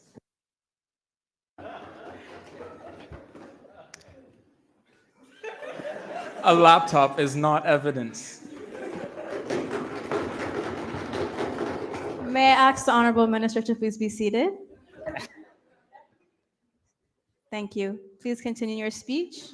Bermuda is quite literally doing the exact same thing that I am proposing. They are an overseas British territory with a similar landmass and a similar population, and they are doing better than us economically. And I didn't tell you this, Madam Speaker, but they also supposedly have a better public transportation system than us. So it'd be very nice for the government to take a note or two out of Bermuda's book. I also feel the need to put an emphasis on the word progressive in progressive income tax, as if you are a member of the middle or lower class, this will benefit you greatly. I understand that the pressure on the upper class may be alarming to some, as they may think it would affect business activity. However, if you look at it from a logical perspective, since you're being taxed on a monthly basis, it wouldn't affect that much of your demand if you're planning big purchases. If you were to be $50 shorter than usual, it wouldn't affect you buying a car that you've been saving up for the past 2 years. But I know... Due to time, may I ask the Honorable Minister of Education to please be seated? Thank you. But I know the government is going to look at this from a worst case scenario point of view, so I'll do it for them. Let's say luxury products drastically fall in demand and businesses are on the decline. Well, do I have a fun fact for you? The exact same thing is going to happen if the prices keep going up. Although we may not be in a recession at the moment, let's not forget that our tourism industry is just recovering. It was suffering just a moment ago. And to remind the government, the tourism industry kind of makes up a quarter of our economy. So if prices keep going up, people are going, sorry. So if prices keep going up, people aren't going to be buying as many luxury goods. Businesses will be on the decline, and we may just enter a recession. The only difference between these two scenarios is that with our tax revenue, we'd be able to gain funds for the government to provide grants and subsidies with the condition that businesses must lower prices. So although the immediate effect may cause a drop in demand for some products, over time the middle class would have a much larger disposable income and strengthen the markets of a lot more businesses on island. The government may say something like, "We aren't in a recession now, are we?" But what the government fails to understand is that this is not a question of if a recession is going to happen, but when, as our economy does not function like a linear graph where less income equals a recession, but rather a cycle where no matter the occasion, there will be recessions and there will be recoveries. And it is our job as the leaders of this country to be able to provide for Caymanians so when these recessions do come, we are able to aid them the best we can. If the government refuses to pass this motion, they are openly stating that they would value short-term profits over the very lives of our Caymanian citizens. And just a gentle reminder, Madam Speaker, to the government, unlike some of them, I was not elected because I was the man that knew business. I was not elected because I bought everyone in my constituency a stove. I was elected for the stances I took and the calls to actions I made. So I'm sorry that they may not like this motion, but I would much rather push for a solution to a pressing problem. Elected member, your time is up. May I ask for an additional 30 seconds? Due to time, I will ask that you please be seated so that we can move on. Thank you.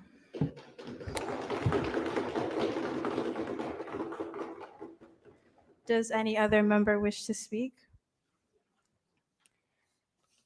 I recognize the elected member for Town East.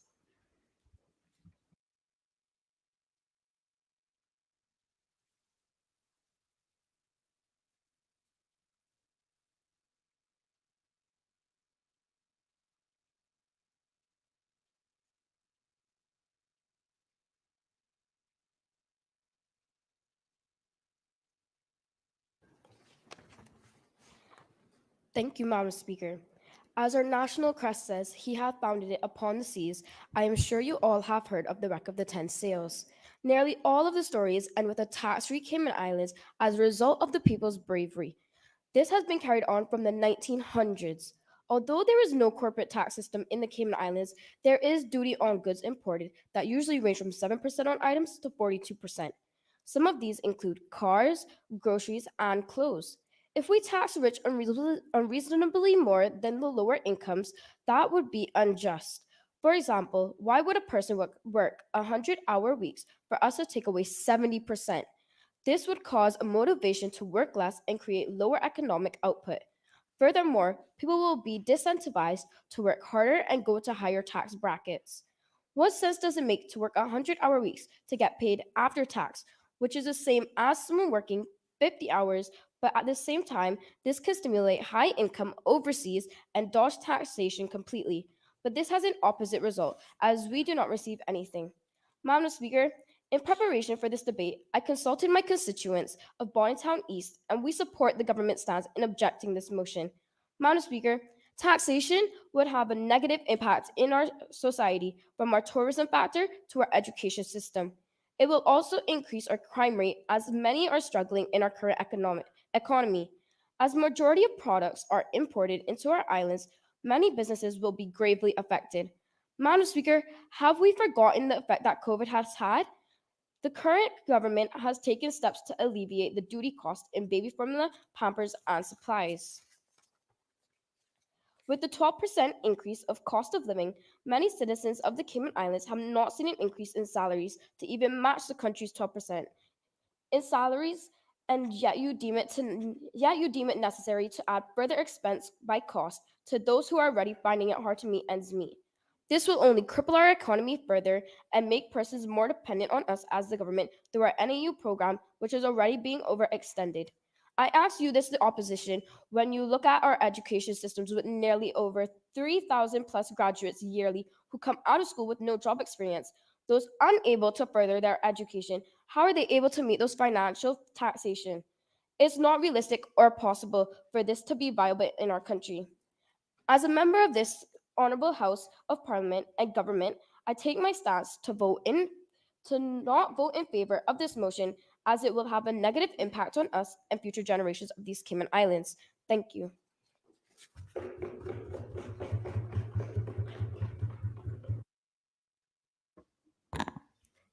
Does any other member wish to speak?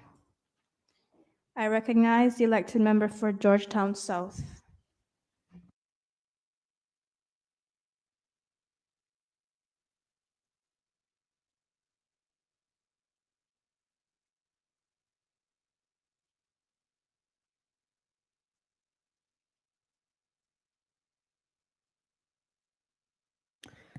Thank you, Madam Speaker.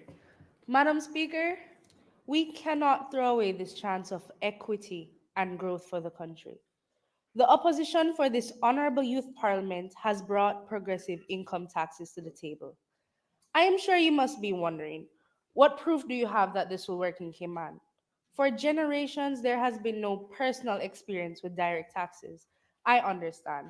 There is clearly a stigma surrounding the word taxes, as we often stigmatize what we do not understand. And we will not understand until it is explained. I am here today to give you examples of how the progressive system of income tax could work in Cayman. Firstly, I must say, I know many love the idea that there are no direct taxes, especially because of how much the economy depends on corporate firms.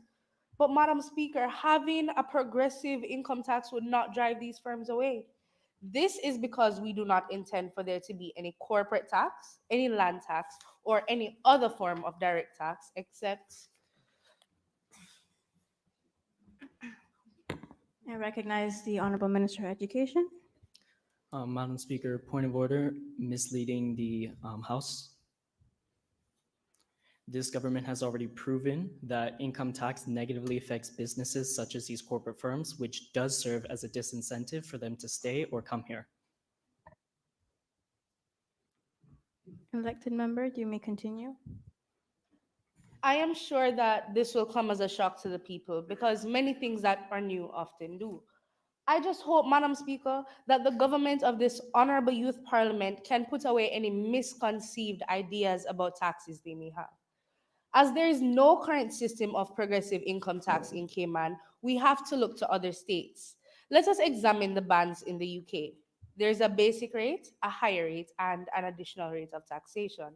There's also a personal allowance band, which is not taxed. These could be the bands we use in Cayman. Madam Speaker, as I listen to the government speak today, I notice that they feel income taxation is taking away a large sum of someone's pay, when that is definitely not the case. The elected member of Boddington West stated 70%. Madam Speaker, we need to be for real. We can look at Bermuda's system. Those earning less than $200,000 USD annually only pay 1.75% tax. And at the extreme, those earning 1 million USD or more will be taxed 10.25%. Madam Speaker, I am hoping that this government is able to better understand what a progressive income taxation system looks like. Here's an example of how it could work in Cayman. The personal allowance rate could be 0% taxation for those earning under $72,000 a year. So if you earn less than $6,000 a month, your income would not be taxed. The basic rate could be 2% for those earning between $72,000 and $100,000 a year. The additional rate could be 4% for those earning above $100,000 a year. Madam Speaker, I understand why people will be hesitant to this system. I understand why the government is hesitant to this motion. Hesitancy is simply history repeating itself. Madam Speaker, did you know that the UK abolished income taxes in the past? Simply because the people strongly opposed. After some time, they were able to reintroduce income taxes. This allowed them to remove import and export duties on more than 700 items. Now, this could be a benefit of this system in Cayman. Madam Speaker, with all that has been said, I am wondering if we are really here debating this motion or are we debating change? When COVID came into the world, there had to be so many changes, and these changes were all for our own good. You may ask, why would we want change? Why would we change the way the economy works? Well, Madam Speaker, I think my fellow members of opposition did a wonderful job explaining the way it currently works does not work for everyone. We cannot possibly come up with how each income category will be taxed overnight. However, we can all work together in an attempt to increase the equity in Cayman. Even the blind could see, Madam Speaker, this motion is the way to go for our country to grow. Thank you, Madam Speaker.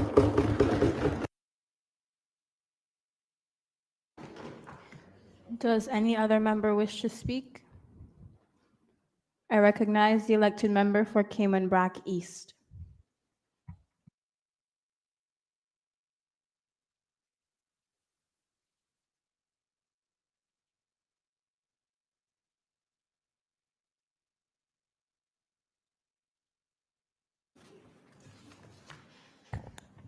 Good day, Madam Speaker. Madam Speaker, this opposition plans to implement a progressive tax system into the Cayman Islands. Not only will this motion fail to solve the wealth disparity and provide a functional distributive economy, but it will make these matters even worse. Madam Speaker, this government finds this motion ludicrous.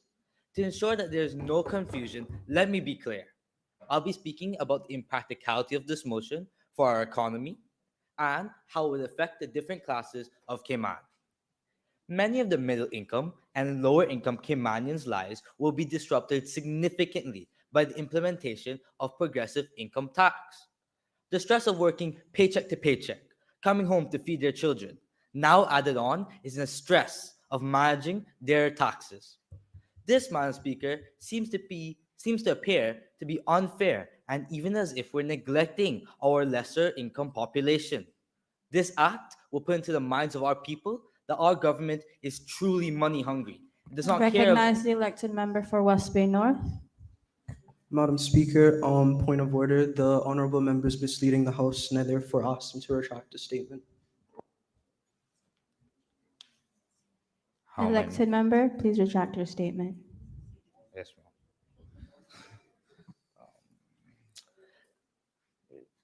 Madam Speaker, there's a common belief that progressive income tax is fair to all working incomes. Some even say that it is unfair to the upper income citizens. While on paper, this may be true, when we look at the real world and how it affected them, we can see a whole other result. Countries that have already implemented progressive income tax, such as Australia, Belgium, Canada, Denmark, Germany, Japan, Norway, Sweden, the United Kingdom, and the United States. These same countries' poverty rates are 14.8% all averaged, with the highest percentage being 18.6%. I recognize the honorable leader of the opposition. Madam Speaker, point of order, evidence. Yes, ma'am, I have evidence.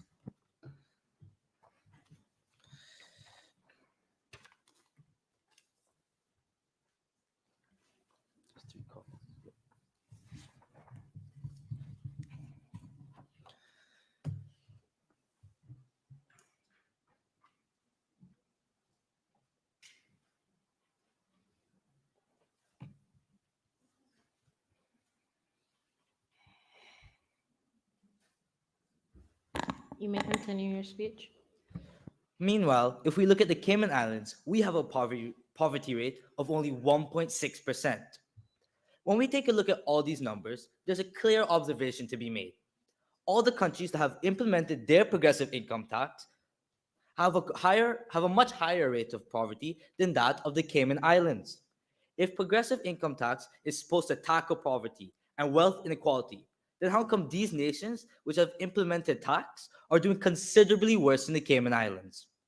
We as the government take pride in not stealing the wealth of our citizens, something the opposition seems to want to change. Whilst there are other factors that contribute to poverty rate of these countries, it is important to acknowledge that progressive income tax is what they all have in common. Our island should be proud that our poverty rate is only 1.6% and strive to make it zero, not in the double digits as the rest of the world. Madam Speaker, although income tax seems enticing from a glance, our government will be faced with a whole new set of logistics to overcome. With the progressive income tax also follows many of times is tax evasion. Tax evasion is the illegal non-payment or underpayment of tax. This is a larger problem than it seems. The whole purpose of implementing a progressive income tax is to make enough income for our economy to then have enough money to focus on several projects that may benefit the society. This idea seems to be a very good idea, but when an insufficient amount of money is coming from tax, how do we fix that problem? This problem is a very common one throughout the world, including America. A tax gap is the difference between true tax liability for a given tax year and the amount that is paid on time.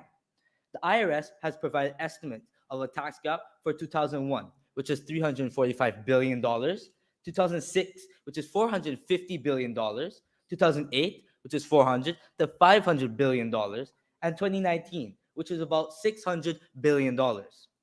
What this leads to is the ultra wealthy paying virtually no tax, while the middle class and less wealthy still have to pay up.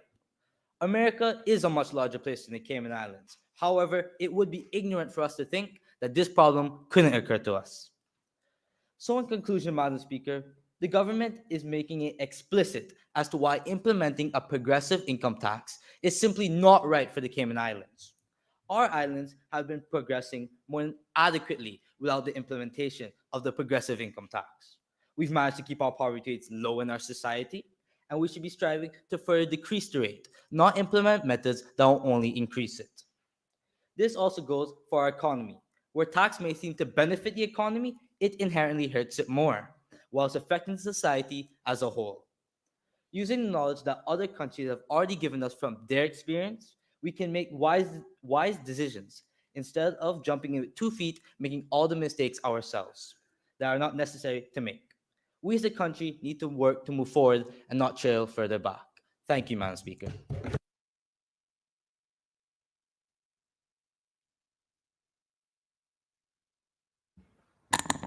Does any other member wish to speak? I recognize the Honorable Minister of Health and Wellness and Home Affairs. Thank you, Madam Speaker. Today, in this honorable House of Parliament, I want to ask, as a matter of fact, I want to know what in the world opposition is thinking. Implementation of a progressive income tax in the Cayman Islands just sounds preposterous. Madam Speaker, is the opposition not thinking about Cayman's future? The Cayman Islands operates on a consumption tax model in which is a tax where people spend rather than where people earn. These duty rates vary with items such as high-value vehicles, alcohol, or tobacco, attracting a high rate, and with basic items such as stable foods, medicine, and certain financial services, creating a reduced rate or no rate at all. Progressive income tax penalizes those that work harder and can lead to individuals hiding income or assets. Madam Speaker, the implementation of the proposed policy will increase the expenses of the people. Madam Speaker, it really looks like the opposition really didn't do their research, as they keep repeatedly comparing the Cayman Islands to Bermuda. This just don't make sense, as Numbeo.com states that Bermuda has a 34% higher cost of living than Cayman Islands. The cost of goods in the Cayman Islands are directly affected by external forces. Under the current model, many basic households items attract a low duty rate or none at all, yet the cost of goods continue to rise. With many basic goods attracting no duty at all, the implementation of a progressive income tax system is not going to help lower the cost of these goods, but instead add economic stress on the very people opposition is seeking to help. Many governments make bad decisions because of what they think is politically appealing in the moment, but this government is going to make sure that this bad decision opposition is imposing will not happen. Madam Speaker, progressive income taxation can lead to a circle of inflation. The implementation of the proposed policy will increase the expenses of the people.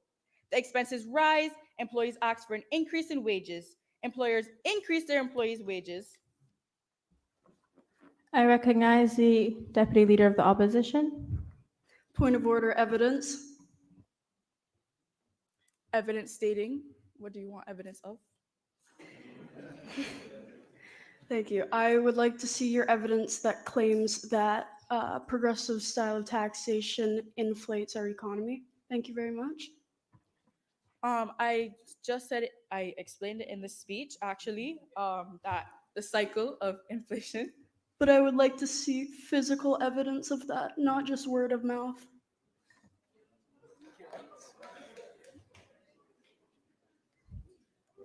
And I cannot accept a digital copy. I need a physical copy, or you will need to you will need to Speaker, I may retract your ask- statement. Thank you very May much. I ask the Deputy of Opposition to allow our Honorable Minister to finish her speech?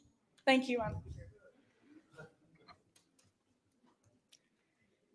Implementation of a progressive income tax system in the Cayman Islands will negatively impact the overall economic growth of the country. A progressive income tax system discourages investments and savings, which will lead to a decrease in economic activity. Madam Speaker, the implementation of a progressive income tax system will make the Cayman Islands less competitive in the global market. A higher tax rate will discourage foreign investment and talent from coming into our country. Madam Speaker, under no circumstances should we be considering a proposal that so threatens the foundation of our economy. A progressive income tax system can create a disincentive to work and earn more money, as the higher tax rates can reduce the financial rewards of higher income. This can lead to a decrease in overall productivity and economic growth in the long run. Madam Speaker, I just can't wrap my mind around why the opposition insists we should have this progressive income tax system when we receive the benefits of the consumption tax system. In our current consumption-based system, individuals are taxed on what they consume and not by how much income they make. This leaves more money available for individuals to save.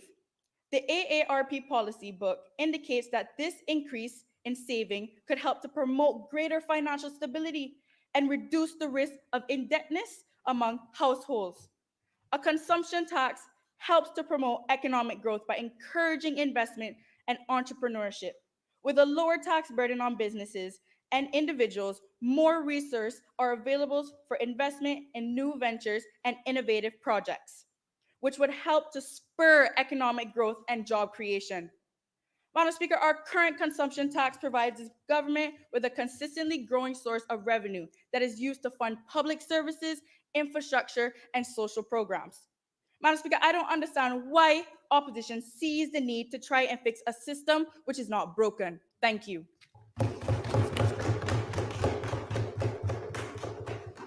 Does any other member wish to speak? I recognize the Honorable Leader of the Opposition.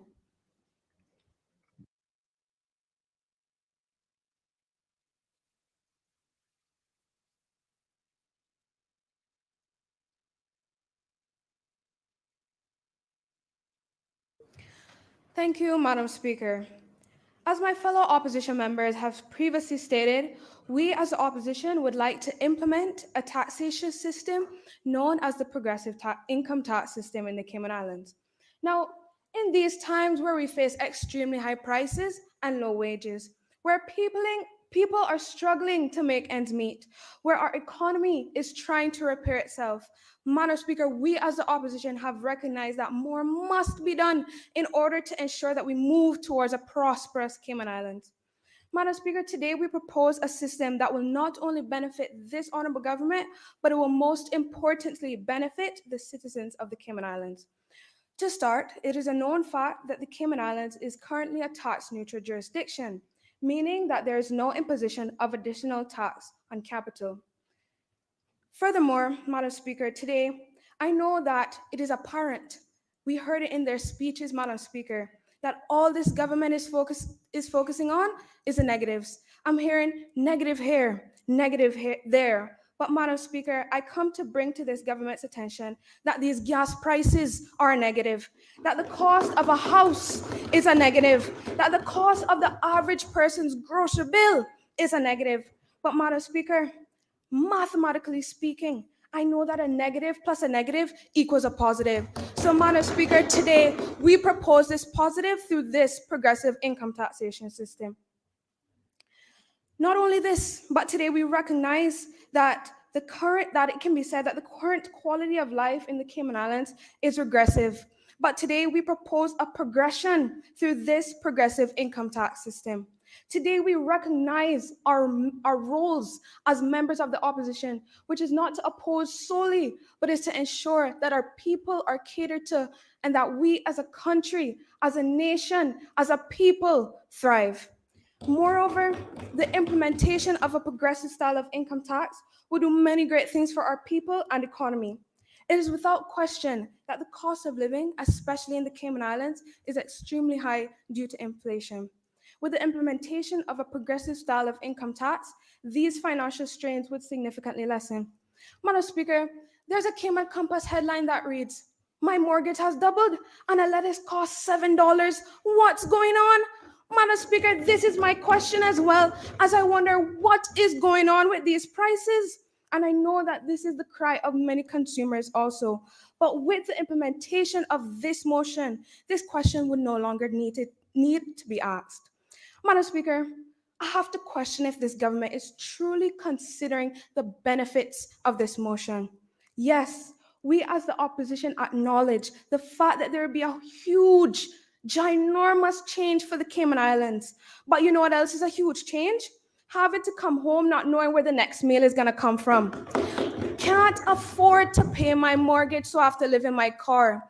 Can't afford to pay my rent. Having to shower in World Gym Fitness just because I don't have a bathroom. That is a huge change, Madam Speaker. And if this honorable government says no to this motion, they'll be digging our Caymanians in a hole 6 feet deep, Madam Speaker. Now, I know that most of us think of the word tax and we cringe due to the aforementioned change that I just mentioned. But I invite us all to think of that mother who's struggling to make ends meet. She has a child and she struggles to provide. Madam Speaker, today we are thinking of that mother and that child and the yearn and desire he or she must have for a comfortable life. Now, I'm gonna give you this analogy.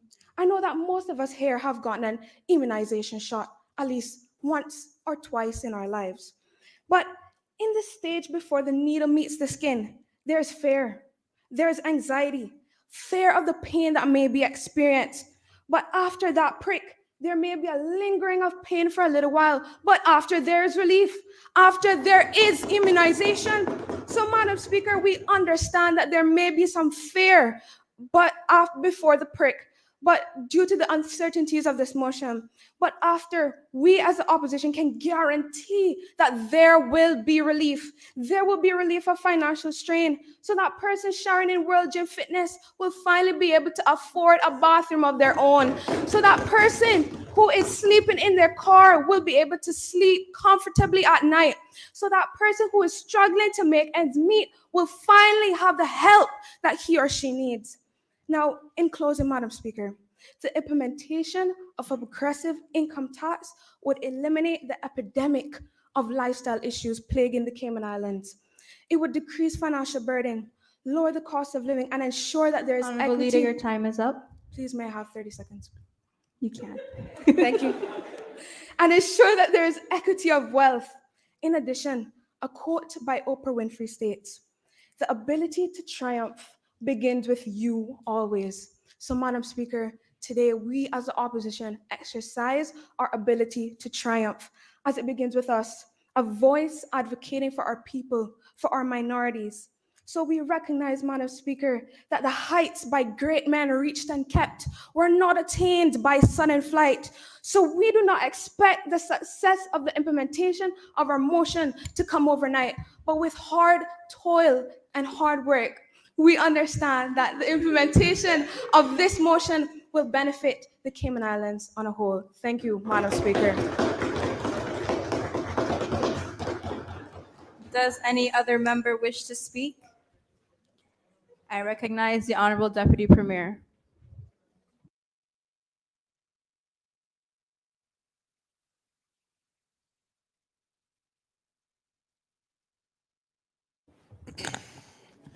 Thank you, Madam Speaker. I rise today on this God-given morning to oppose private members' motion number 1 of 2023. Madam Speaker, The people of the Cayman Islands have long boasted a relatively secure economy and financial independence, but this all could soon be coming to an end. Madam Speaker, we have had decades of economic prosperity that has led to locals and foreigners taking advantage of our offshore banking sector and lack of taxation. However, recent proposals by the opposition are set to change this if put into action.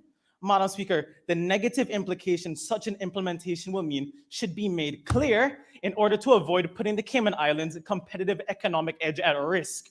Madam Speaker, simply put, this motion is laughable, ridiculous even. Madam Speaker, the opposition needs to realize that we are not in a Robin Hood fairy tale.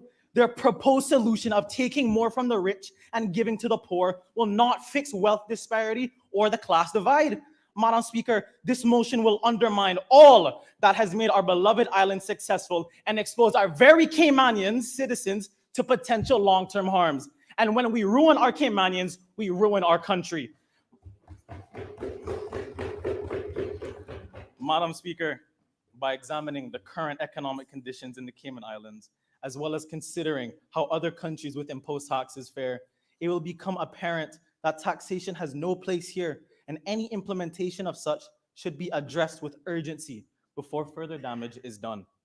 Furthermore, with the imposition of complex taxes and regulations, both businesses and individuals in our country will be put at a financial disadvantage compared to those in countries without such restrictions.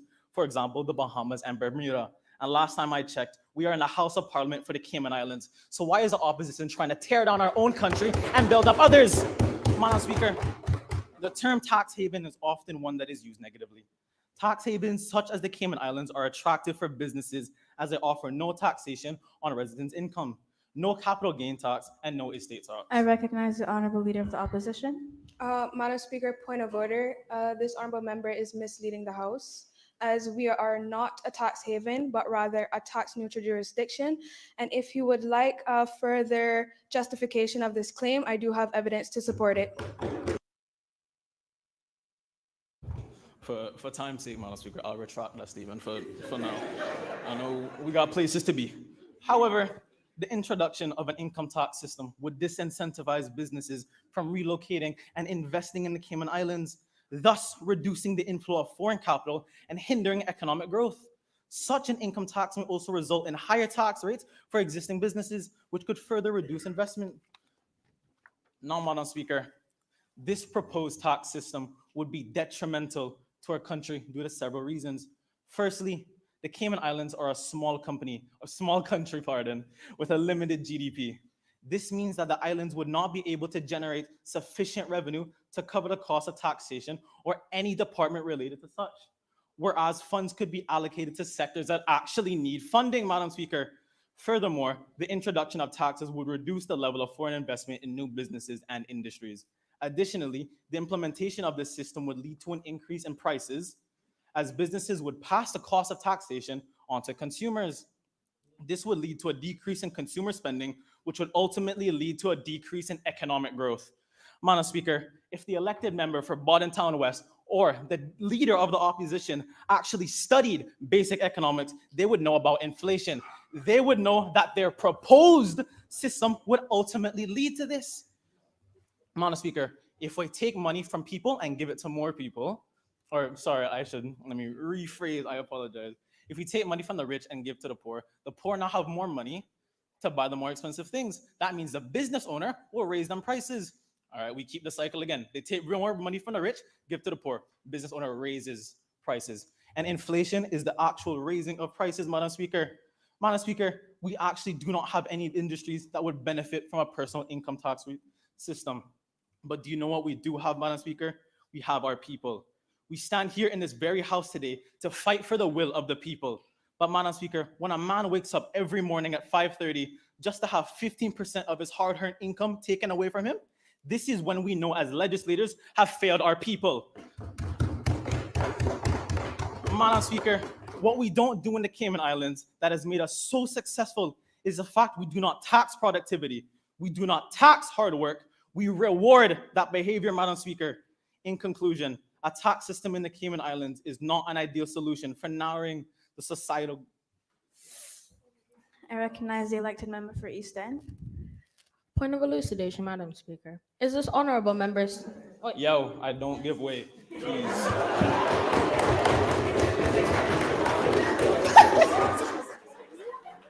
I recognize the elected member for Georgetown South. Point of order, Madam Speaker. Decorum. I apologize. I don't give way. Please sit down. All right.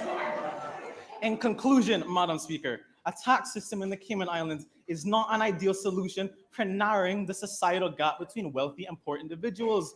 We as legislators are responsible for making the decisions that impact all citizens of the Cayman Islands, and we should develop policies and initiatives which will actually benefit our citizens. Thank you, Madam Speaker.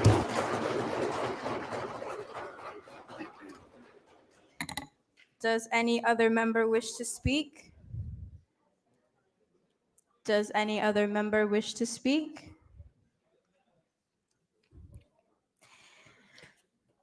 Whew.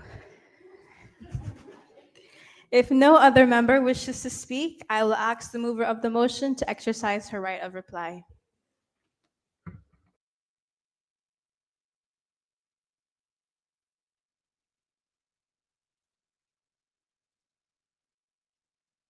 Thank you, Madam Speaker.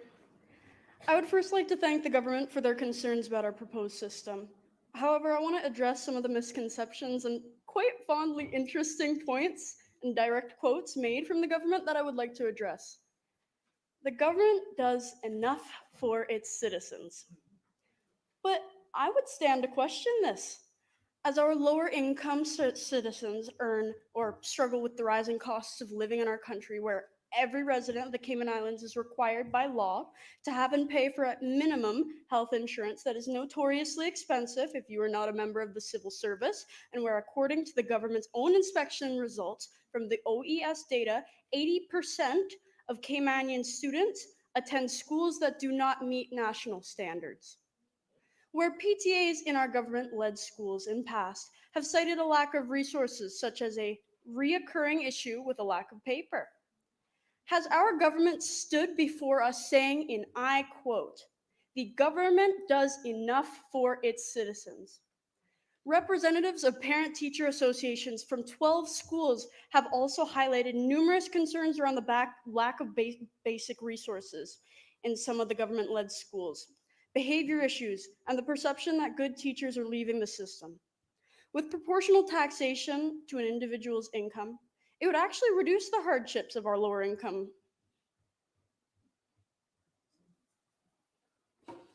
I recognize the Honorable Minister for Education. Point of elucidation, Madam Speaker. Do you give way? I do not give way. Please continue. Thank you. It would actually reduce the hardships of our lower income earning community and uplift industries like education that our government, with a stable stream of revenue through our proposed progressive income tax, will have sustainable funding to put into these industries. Our government said, "We will not force our society to do what they do not want to do." But I would stand to argue that the lack of an honest, transparent, and accountable system like income tax will only lead to misreporting of business activities and future revenue loss for the government.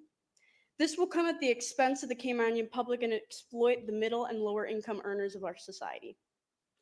No tax. That is the first thing I brag about when I tell people about Cayman. As stated before, I want to be very clear in reinforcing that our islands are not tax-free. A range of 7% to 27% is applied to almost everything purchased. We need to eliminate the notion that consumption tax here is no tax. This means that for almost everything bought here, everyone in the Cayman Islands must pay the same consumption tax for everything bought. Our tax neutral system, as it currently stands, does not serve to benefit or protect the lower middle income earners of society. Madam Speaker, our government is insistent on disregarding our references for a tax system structure because they have highlighted Bermuda's high cost of living, but they have a higher GDP. A higher GDP usually indicates how successful they are economically, and thus their ability to provide to the most vulnerable. That is the difference between our countries. Bermuda has the ability to locally support their society, and we don't, and that is the bottom line. Our government has claimed that our proposed progressive taxation does not only affect the people it is imposed on, but the financial companies that employ them. And I would say that this is very true.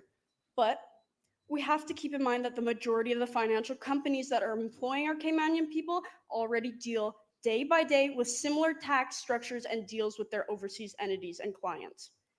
Our government has also referenced the Rec of the 10 sales legislation. I want to enlighten some of our audience members that may not be familiar with its history. The Wreck of the 10 Sails is a historic shipwreck that occurred off the east end of Grand Cayman on the 8th of February, 1794. Historical justification in many contexts should be questioned. Historical justification would also be used to legitimize the separation of race and gender. I want you to deeply consider that for a moment.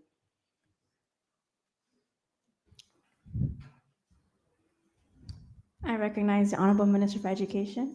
Point of order, Madam Speaker, misleading the House. For one thing, this member has stated that not representation, but historical, like basically trying to prove that this is the case for something, whereas this is not the basis of the argument that we presented. We have presented the argument that we should be moving forward into the future and not bringing our system back into systems like the past, where we did have separations of race, where we did have slavery, where our people did suffer because of policies like the one that this motion is bringing forth from the same people who enslaved us. Please continue your reply. I would actually choose to argue with that statement because your honorable minister over there directly used the Wreck of the 10 Sails in her debate. Thank you very much. Due to time, I ask you to please be seated. Thank you. Thank you. Opinions change. And if we hope to sustainably support ourselves in the future, our decisions should not be affected by the weather of the day, but the climate of the era. This era calls for change.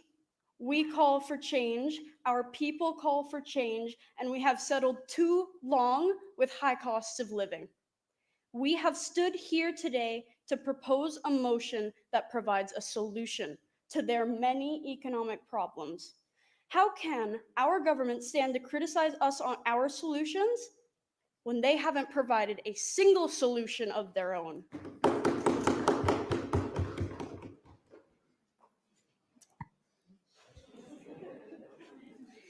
Is the government not focusing on our future? Or is the opposition not focusing on our future? This was a quote.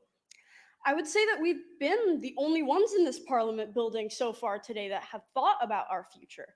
I haven't heard a single alternative solution to any of these whereas statements that we have brought forward today. Point of order, Madam Speaker. Please be seated. So I hope our government deeply considers our comprehensively elaborated motion and puts forward the sustainability of our Caymanian society before they focus on foreign relations. The government is the representative of the Caymanian people, so I urge them not to make it seem as though their focuses lie elsewhere. Madam Speaker, I want to once again reiterate, the richest percentage of the population is protected by a system that holds no accountability over the people that are most able to pay. With no property taxes or rates, no controls on the foreign ownership of property and land, and no mandates to report personal wealth, the government has made our economy easy and exploitable for the top and has left the majority with difficulty and financial hardships that in the case of a crisis, our government would have no way to sustainably support on the long term. If they are fighting for the will of the people, I would suggest, with the community's best interest in mind, to find a solution for them. Thank you, Madam Speaker.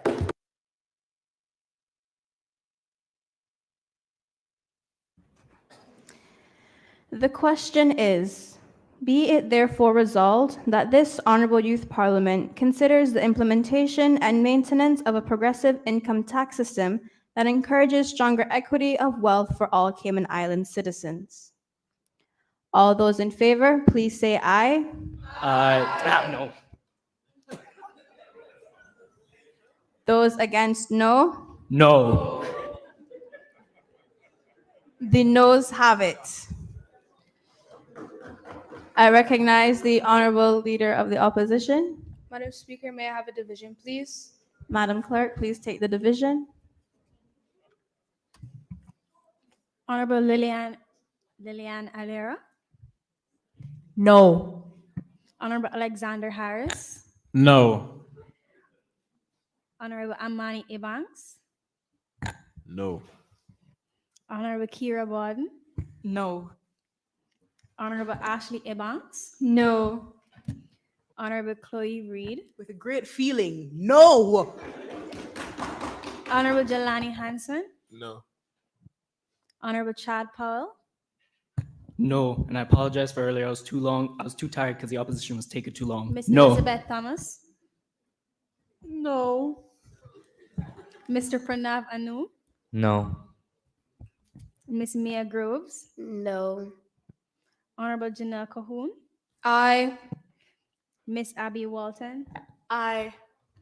Mr. Roldane Thomas, Aye. Miss Rian Matute Scott, Aye. Mr. Christian Campbell, I abstain.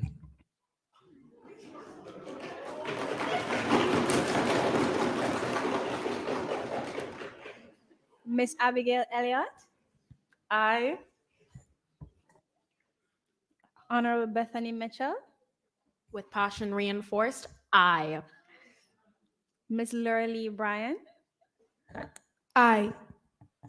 Mr. Christopher Sanchez, Aye. Mr. Zachary Allen. Aye.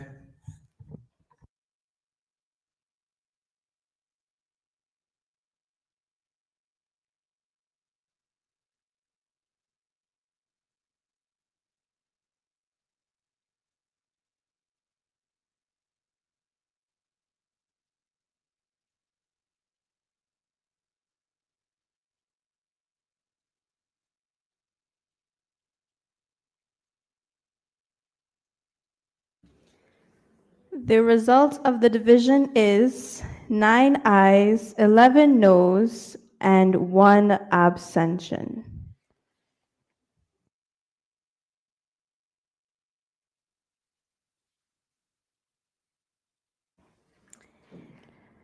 Private members' motion number 1 of 2023, implementation of a progressive income tax system in the Cayman Islands, has failed. The House will now suspend its proceedings for lunch. I ask all members to return to the chamber promptly at 1:30 p.m.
Good morning and a warm Cayman kind welcome to all of our viewers and our listeners on CIG TV, all of the Cayman Islands government social media channels, and Radio Cayman.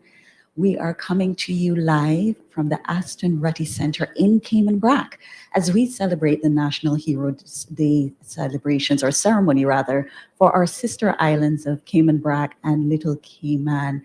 It is a gorgeous Saturday morning. We are very excited to be here. My name is Anique Jackman, and I'm with the Cayman Islands Department of Communications, and I am here with my gorgeous co-host, Miss Susan Watson from Radio Cayman.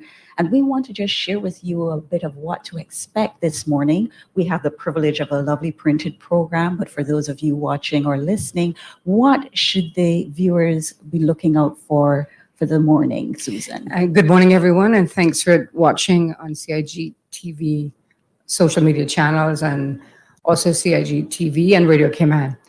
Some of the activities for the National Heroes Day celebration will include the procession of flags, the blowing of the conch shell, national anthem, of course. Yes. That's going to be done by Miss Anthony McDonald. Then, there, of course, there's going to be a prayer by the Reverend Audley Scott JP. And then there's going to be some opening remarks as well from Mr. Bentley L. Mark Tibbetts, as we fondly know him as, Certificate of Honor JP. He's the District Commissioner. And also there's going to be some remarks by the Honorable Bernie Bush.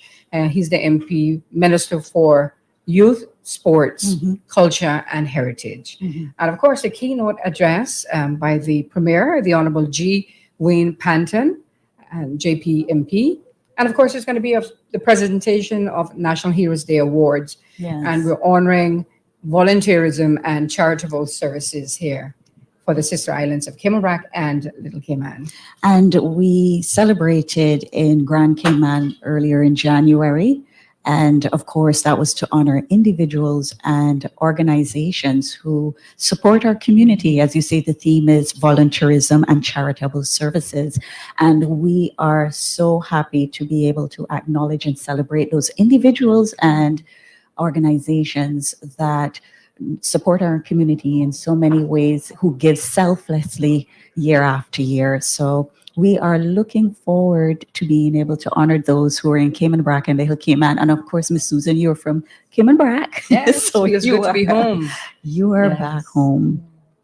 And we've seen some a wide range of themes over the years as part of the National Heroes Day celebrations. Right. Just to name a few, Cayman's maritime past, our history in aviation was covered as well, and the development of our education system to the significant milestones achieved by Caymanian women.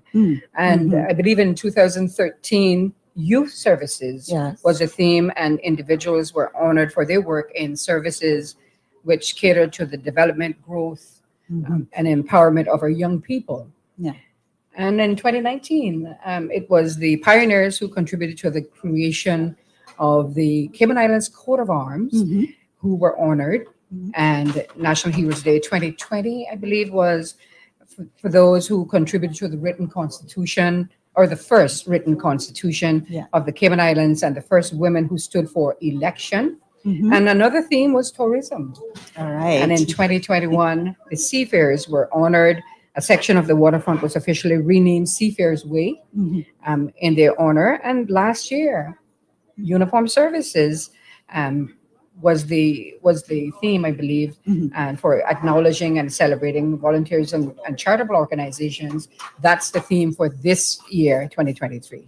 And you mentioned uniform services, and just to let those of you who are watching know what to expect, we're going to have the arrival of the platform, so all of our dignitaries, and of course, that will be welcomed by the Cayman Islands Cadet Corps drum line. They will be preceding the parade contingent, and after that, they will be the representatives for the official parade, and they will form the Royal Cayman Islands Police Service, Cayman Islands Fire Service, and the Cayman Islands Cadet Corps. And our MC for today is going to be Mr. Nicholas DaCosta, and he will be leading those of us who are in the Aston Rutty through the center through the program for today. So lots of color, and you'll soon hear the drum line. I could hear a little bit of it in the back just now. So that soon come, as they say. Soon come, yes. And that will officially start the proceedings for today. Right. And just to give some additional information, the commemorative insignia, each early pioneer and pioneer award recipient at this National Heroes Day celebration will be presented with a custom commemorative insignia designed to honor their outstanding contributions to volunteerism and charitable organization or charitable services in the Cayman Islands. And it's intended to be attached to clothing and worn on special occasions. All right. And the 23 insignia incorporates significant features that represent volunteerism and charitable services in the Cayman Islands. Lovely. And I got to see them in Grand Cayman. And of course, they're beautifully designed. And we love how representative they are for the themes each year and to what is very special and unique to Cayman. And we know that some of the organizations, for example, that were honored earlier in January included Big Brothers, Big Sisters of the Cayman Islands, the Cayman Islands Red Cross, Meals on Wheels. There was also the Cayman Islands branch of the Girl Guiding Association, Rotary Central of Grand Cayman, and the Rotary Club of Grand Cayman, Special Olympics Cayman Islands, and then, of course, the Cayman Islands Cancer Society. And I believe here in the Sister Islands, we're going to be celebrating the Lions Club of Cayman Bragg as the charitable service, very much so, for all that the work that they do in the three islands. And just to give some additional information on the early pioneer, it's for an individual alive or deceased who has been the founder or an exceptional contributor to the development of voluntary service in the Cayman Islands prior to 1980. Yeah. The pioneer is for an individual alive or deceased who has made an exceptional contribution for 20 plus years to voluntary services in the Cayman Islands and charitable services.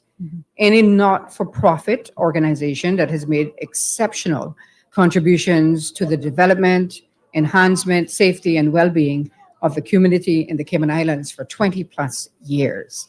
And I think we have about 20 individuals who will be honored in those two categories of early pioneers and pioneers. Yes. And then, of course, as mentioned, one for charitable services.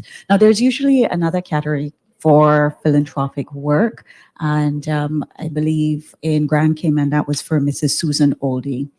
So 4 categories, but 3 categories will be celebrating in Cayman Bragg this morning.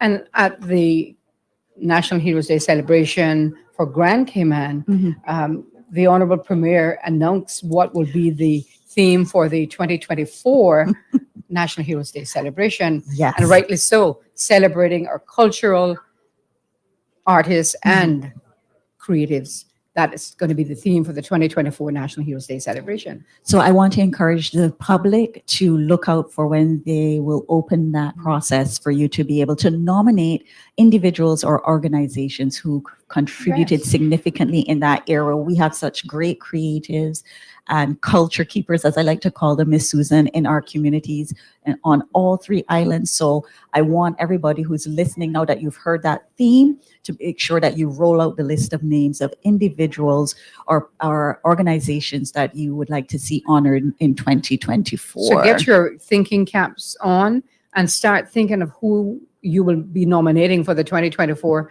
National Heroes Day celebration. So don't wait to the last minute and think that somebody else is going to nominate that family member or individual. Start the nomination in your mind from now, and then when that nomination period is open, nominate your family member or the individual that is so worthy of the award. And I want to encourage everybody to every year to take a look at our national heroes. We have Hero Square in Georgetown, but in the program, or if you go online, you can learn a little bit about our national heroes and their contribution to our society. and the work that they have done. So we encourage you today, but just throughout the year, to remember them, but also to think about those who are up and coming national heroes, people who are, we could give our flowers to, as you say, give their flowers now, and celebrate them in our community every day. So this is a special day for those of you who are not familiar with National Heroes Day, special day for us to honor such important contributors to our community, to our society, to those who've helped to build and develop to the point of where we are now and to our success. And we want to continue that tradition and encourage our young people in particular to consider these categories. Yes, absolutely. And and we'll be starting the official ceremony in just a few minutes. But as you can see in the behind of us, we are at the Ashton Ruddy Civic Center. It's filling up on one side. We want to see the other side fill up. So if you're listening at home, please, it's time still that you have to travel here to the Ashton Ruddy Center and join us here for the celebrations for the Sister Islands of Cayman Brac and Little Cayman, the National Heroes Day celebration, the awards presentation. And we saw some of the dignitaries earlier, our officials getting ready for the parade. And of course, amongst them is our governor, Mr. Martin Roper. And we know this is going to be his last celebration for Heroes Day, I believe. So again, a very special day for him to be here with everybody in Cayman Brac. And then of course, as we saw Honorable Premier, Speaker of the House, Ms. Catherine Wilkes, and Honorable Bernie Bush, Minister for Culture. And they're all here. And of course, we have our representative for Cayman Brac, the Honorable Juliana O'Connor Connolly. So parade is getting ready. The uniformed services, they are prepping in the front of the Aston Rutty, and we'll soon be hearing the Cadet Corps drumline as they prepare to lead us off. So as Susan said, if you are in Cayman Brac, don't hesitate to come out and join the celebrations. There's a seat for you. Exactly. There's a seat for you. So come and help us join. And we have a list of wonderful people here, Ms. Susan, who are going to be honored today. And of course, I know you know quite a few of them. By the way, Susan is fine. Okay. Can't help it. I know. Yeah. It's a pleasure to be working with you and Nick. And we're going to be giving you live coverage as it happens right here at the Aston Ruddy Center to bring you live coverage of the National Heroes Day celebration of the Sister Islands, Cayman Brac and Little Cayman. And this is your host coming from the Department of Communications and Radio Cayman, Anik and Susan. And we will be joining you periodically throughout the program to let you know what's happening. And of course, once the MC Nicholas DaCosta starts, there will be a general flow for proceedings, but we'll come in and out to let people know what they're observing and to give some more commentary. Exactly. And I also want to say, if you are watching us on the social media channels, for example, on Facebook, please do add your comments. Let us know if you're watching us from home. I am hoping that we have some Caymanians who are living abroad who are tuned in to celebrate with us. So if you are, put a comment, a hi, a hello on Facebook. We love the engagement just to know where our viewers are watching us from. Right. And of course, if there's someone that you know who and you will see live, just make sure to shout them out. Shout them out in the comments as we celebrate them. Exactly. And we want to say a special good morning to our listeners on Radio Cayman 89.9 for tuning us in as well. Yes, we are very excited to have them listening as well. We know some people have their busy Saturday mornings. They're going out and about and doing their chores, but they can still hear us and still check in on the proceedings. So as you mentioned, there are about 20 to 21 awardees that will be presented here at this Sister Islands National Heroes Day celebration. So we look forward to hearing those names. And we also want to say thanks to all of those who help in any way, shape, or form to put it all together. It takes a lot of work.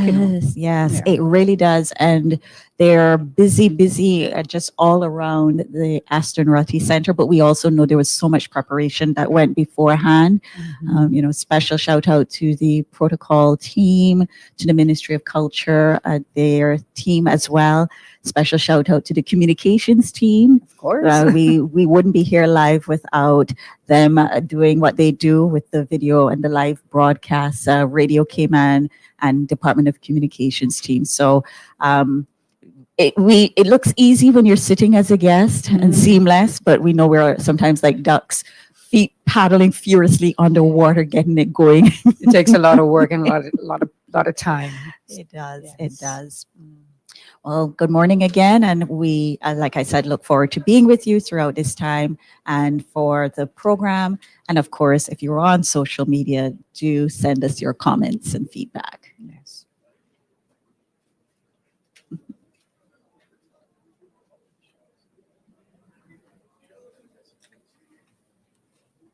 We're waiting for the official start. Thank you for tuning us in on 89.9 Radio Cayman and also on CIG TV. I believe you're on the social media, all of your Yes, social all of media the Cayman channels. Islands government social media channels. And here we go, Suzanne. We're about to start. Good morning and welcome to the 2023 National Heroes Day celebrations. My name is Nicholas DeCosta, and it is my pleasure to be your master of ceremonies for today's proceedings. This year's celebration honors the contribution of volunteerism and charitable services within the Cayman Islands. Our celebrations today are live on Radio Cayman, and as well is also being aired live on CIG TV. Ladies and gentlemen, I am pleased to announce the arrival of the platform party. Mr. Mark Tibbetts, Jr., District Commissioner, Ministry of District Administration and Lands. Mrs. Chelsea Whitaker, Deputy District Commissioner, Ministry of District Administration and Lands. Members of the House of Parliament, Mr. Moses Kokernel. Please also welcome Cabinet Minister, the Honorable Bernie Bush, Minister for Youth, Sports, Culture, and Heritage.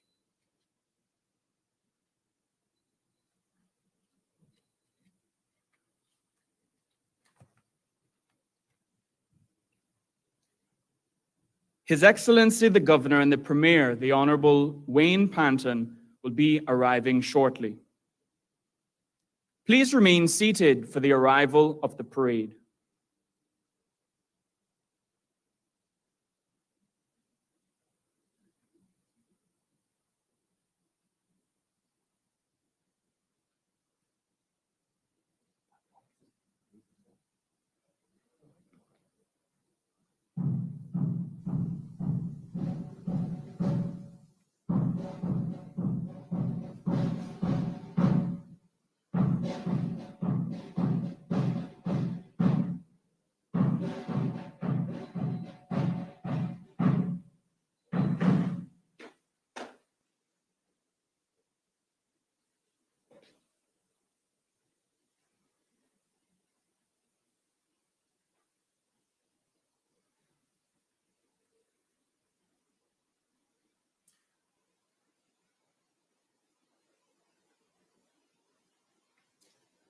Welcome the entry of the Cayman Islands Cadet Corps drumline preceding the rest of the parade contingent.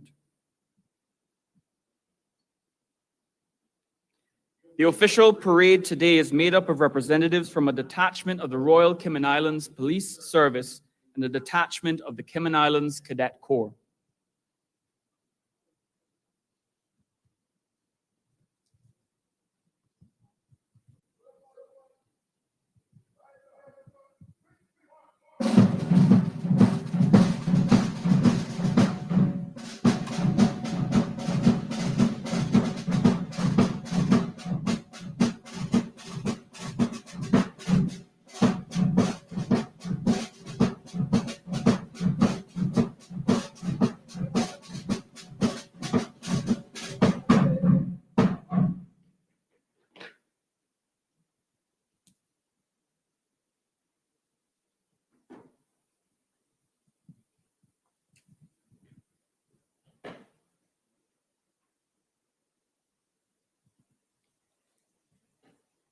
And we can see the CICC color guard marches in. The flag's been handed over. Yes, we just saw the entry of members of the platform, followed by the detachment from the Royal Cayman Islands Police Service, the Fire Service, and the Cadet Corps, accompanied by the Cadet Corps drumline.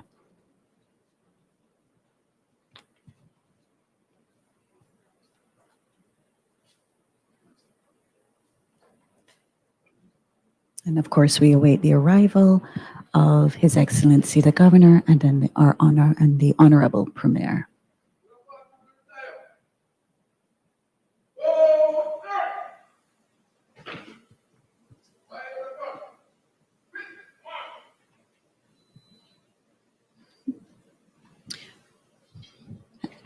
And we also will be expecting the arrival of the Speaker of the House of Parliament, the Honorable Catherine Ebanks Wilkes.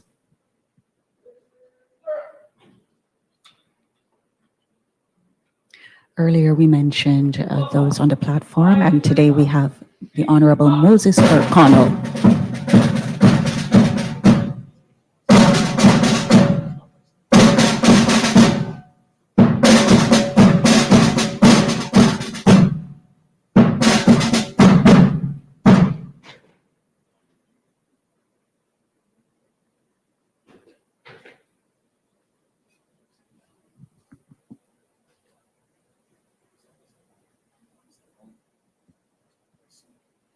And we can see the flag being handed over or handed off.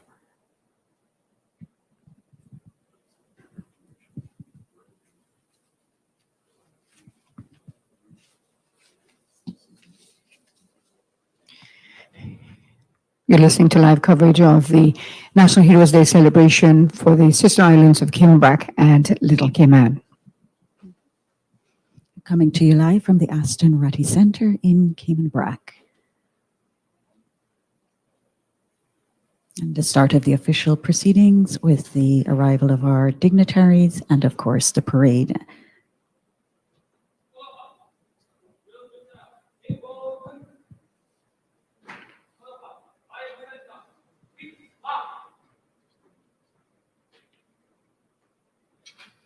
Our celebration is being aired live on CIG TV channel on Logic Flow and C3 networks, as well as streaming live on our YouTube channel and broadcast on Radio Cayman. Thank you for joining us this morning. Announcing the arrival of the Deputy Commissioner of Police, Mr. Anthony Innes.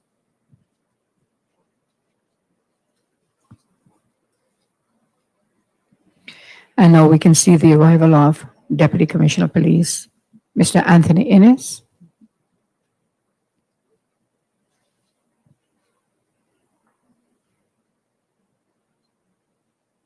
And the commander gives Deputy Commissioner of Police his salute.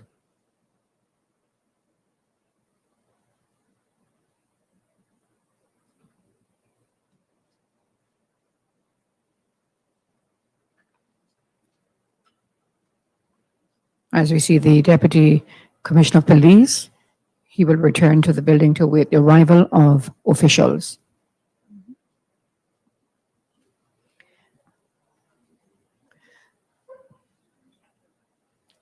Please stand for the arrival of the Speaker of the House of Parliament, the Honourable Catherine Ebanks Wilkes. Everyone on its feet as we now see the arrival of the Speaker of the House of Parliament, the Honourable Catherine Ebanks Wilkes. Nicely dressed in a blue outfit, nice hat. And she's accompanied by the Deputy Commissioner of Police, Mr. Anthony Innes, and escorted to the platform. All beautifully decked out in our Cayman Islands colors.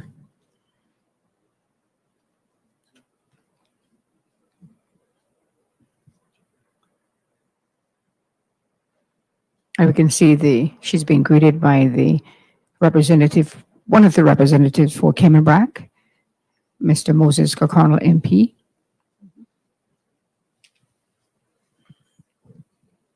And now we await the arrival of Please the remain Premier. standing for the arrival of our Premier, the Honourable Wayne Panton.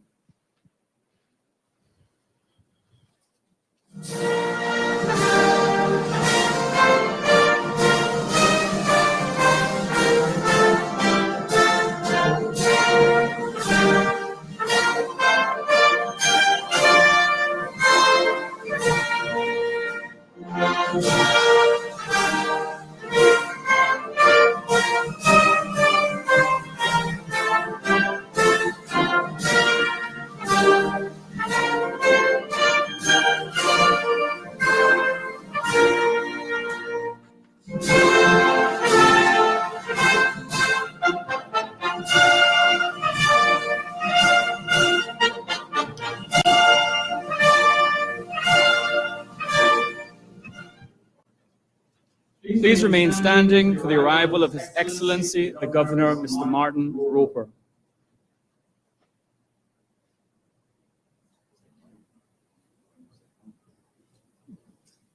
Now we can see the arrival of His Excellency, the Governor, Mr. Martin Roper.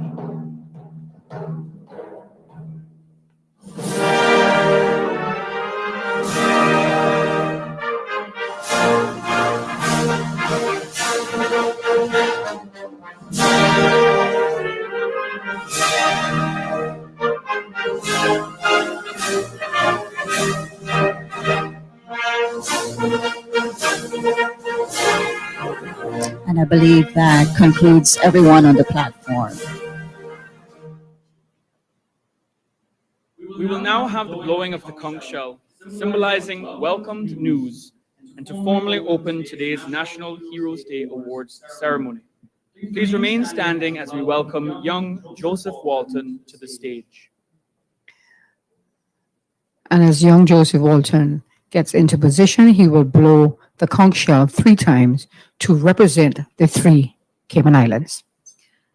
And it's so fantastic to see a young man blowing the conch shell, keeping tradition alive.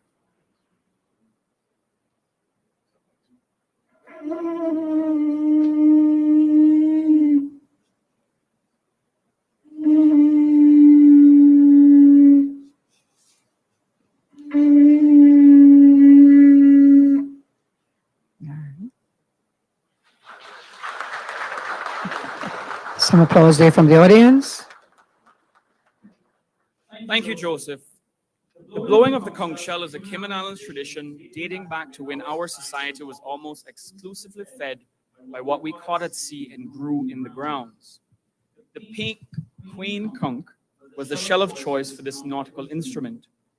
This sound evoked a sense of relief for many families, as it meant that those who had gone fishing had returned safely to shore. Conch shell blowing was done primarily by men, but some local women were very proficient in the art as well. What a triumphant start to our day. And thank you again, Joseph. I now invite you to remain standing at attention for the national anthem, God Save the King, sung by Miss Antonille MacDonald.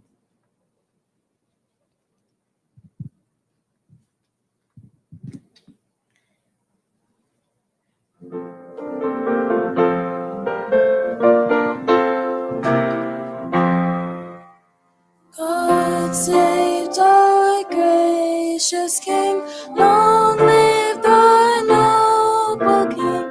God save the King, send him victorious, happy and glorious, long to reign over us. God save the King.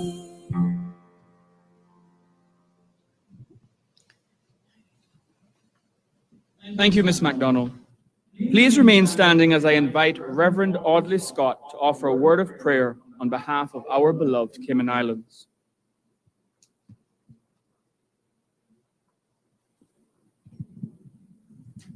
Father God, we approach your throne this morning with thankful hearts. We continue to honor you for your many blessings that you have bestowed upon us over the years past and even now. Father God, we thank you for these Cayman Islands that we call home, and we ask your blessings to continue to be with us. We pray this morning for our government. We pray for His Excellency the Governor and for Honorable Premier. We pray for the entire Legislative Assembly, Lord. I would not forget to pray for those who have made the ultimate sacrifice in the times past to bring us to where we are today. Father God, we just ask your blessings to continue to be with us. We pray for each person today that is present. We pray for each home that's represented. And we ask your blessings on everything that will be said and done here today. We thank you, Lord. In the precious name of Jesus, I pray. Amen. And that was a prayer. Thank you, Reverend Scott. As I spoke earlier on the proficiency of our local women in learning new skills as the men of our community went to sea or went to other industrious application, I'm reminded that we as a community recently celebrated the life of one of those ladies who built Cayman up for many, many years. Miss Frida Lazari, as you all may know, just recently, a few days ago, celebrated her 100th birthday. And now, as of yesterday evening, we are mourning her passing to glory on high, but also still celebrating that life that helped to build Cayman. So with the permission of His Excellency, the Governor, and the Honorable Premier, I now take this moment to ask you to observe a moment of silence in remembrance of our centurion, Ms. Frida Lazari.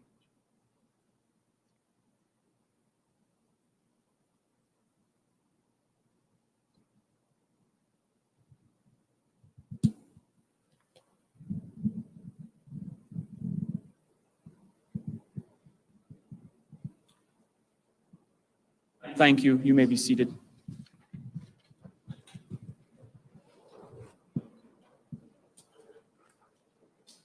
I now invite the District Commissioner, Mr. Mark Tibbetts, to deliver the opening remarks.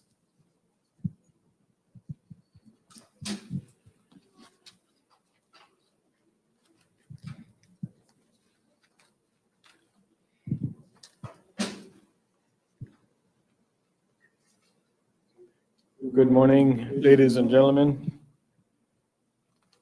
This time I just want to take this opportunity just to welcome each and every one of you.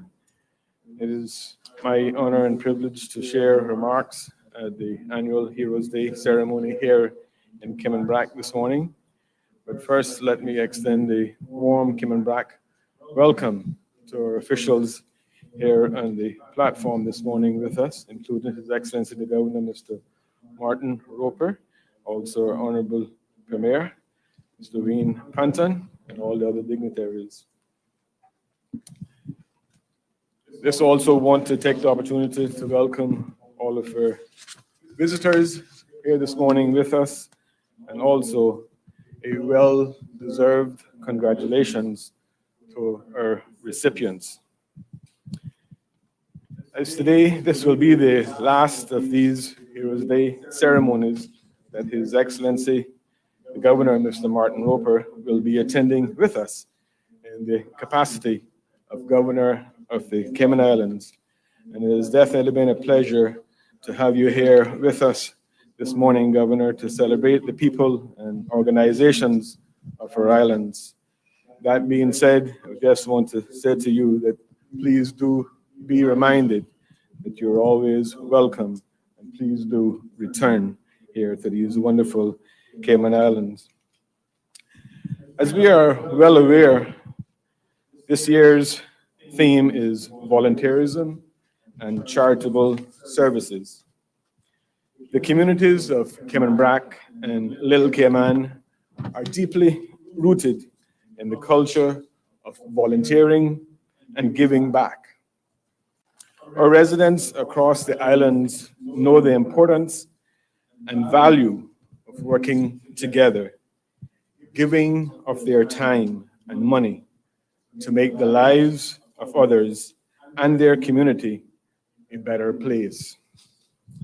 Over the years, the irrefutable contributions of our people, community organizations, and service clubs have greatly impacted the lives of everyone in our beautiful islands.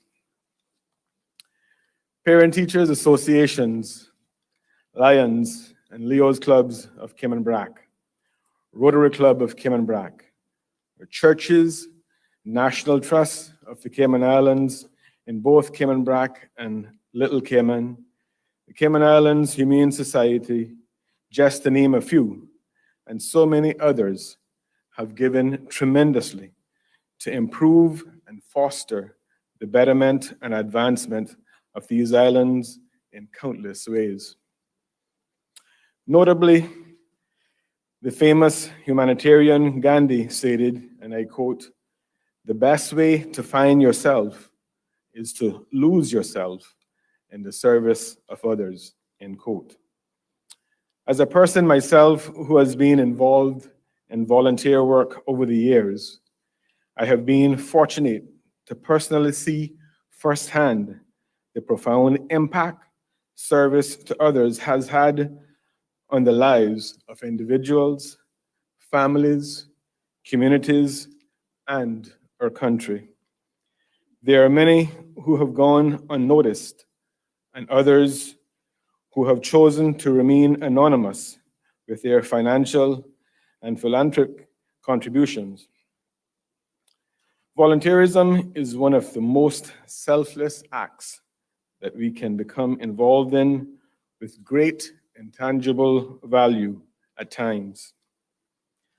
Volunteers help drive our country's progress, and day in and day out, they make extraordinary sacrifices to expand promise and possibility, said former US President Barack Obama.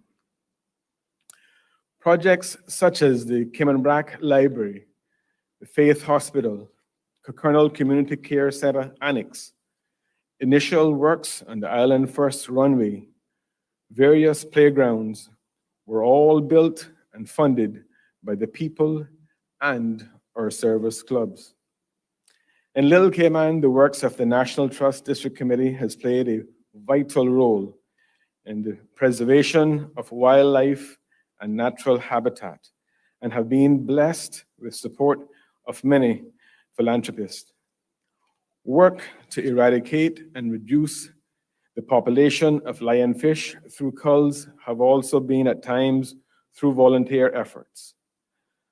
Monthly beach cleanups by residents to maintain the beauty and health of the island is visible to residents and visitors alike. Blood, sweat, and tears have a significant meaning when used to describe the hard work, dedication, determination, perseverance, and resilience a person or group of people have when working towards a cause or the greater good. All of the mentioned projects and works are the endless worth of volunteerism and charitable services. There was a time when our forefathers who valiantly paved the way for us served in many key positions and roles as volunteers, not being paid financially for their contributions, but knowing that doing what was best for the people of the islands that they called home was much more important. So they continued to do so for love of country. What an amazing foundation that they lay for us to live the lives that we live today. Ladies and gentlemen, I encourage you to find time or to give back. Volunteer with the PTA, church, or service club, or find another way that works best for you. The benefits and rewards are far greater than you can imagine. You may never know the impact your contributions will make. Once again, I say congratulations to the awardees here today. While I know there are many who may have not been recognized for whatever reason, please know that the efforts of every one of you have not gone unnoticed, especially in the lives of those for whom you have made a difference. May we always continue to work together to support the people of these great islands. Thank you.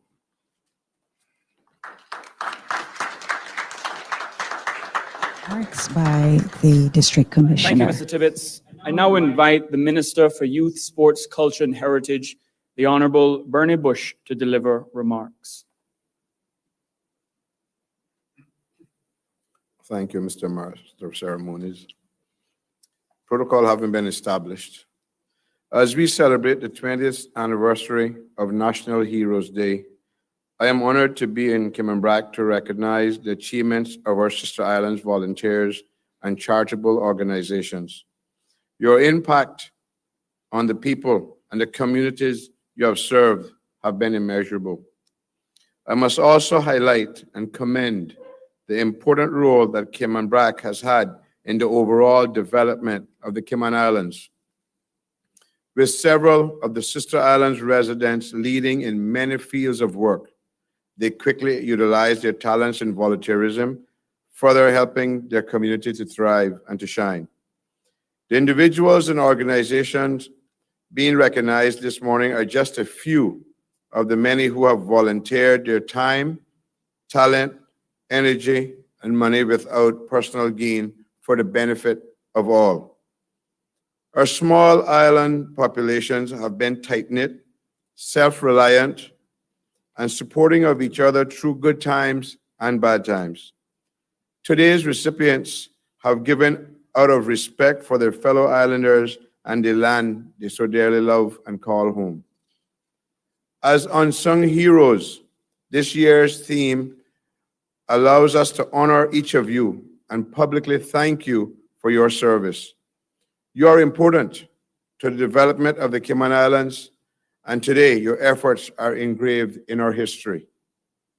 As the Minister for Youth, Culture and Heritage, a volunteer from my early days as a teenager and co-founder of Special Olympics Cayman, Scholars International, Future Sports Club, I can fully understand the level of commitment it takes to fit in community, work with family commitments and responsibilities, and to also have a full-time job. This kind of commitment can be difficult for us, but the fact that our recipients have continued to give so much makes them worthy of these awards. As a country, we thank the awardees recognized today for their generosity and time. Each of you are a credit to these islands. You reflect the beliefs of our founding fathers and our sense of Caymanian hospitality and Christian values. Volunteerism has always been a part of our culture. It is who we are, and our communities are far better because of it. This year's awards have been granted not only to individuals who have volunteered, but also to charitable organizations. The ability to honor long-standing organizations that have contributed to the development, enhancement, safety, and well-being of the community allows us to also recognize the work of those who serve collectively. The Lions Club of Cayman is a great example of such an organization. Their far-reaching impact includes the annual health and wellness drive, which encourages the whole community to take up active lifestyles, fundraising efforts, and their educational eye care campaign. In closing, I would like to thank the Protocol Office for their work in managing this event over the past 20 years. Their management of Cayman's largest national recognition ceremony is greatly valued, not just by government, but by a grateful public.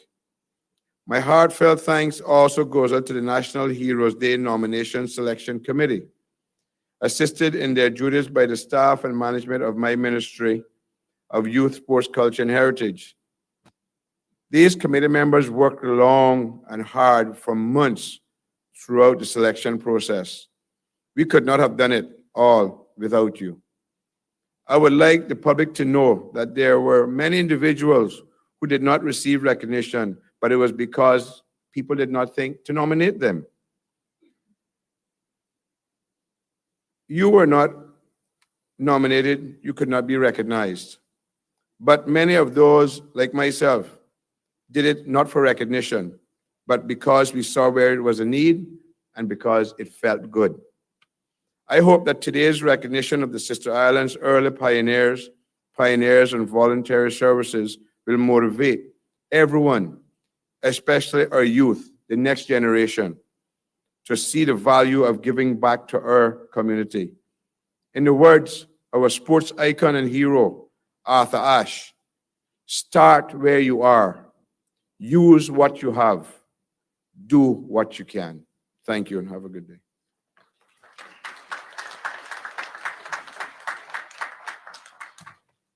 Thank you, Minister Bush. Distinguished guests, ladies and gentlemen, boys and girls, it is my pleasure to now invite the Premier of the Cayman Islands, the Honorable Wayne Panton, to deliver the keynote address.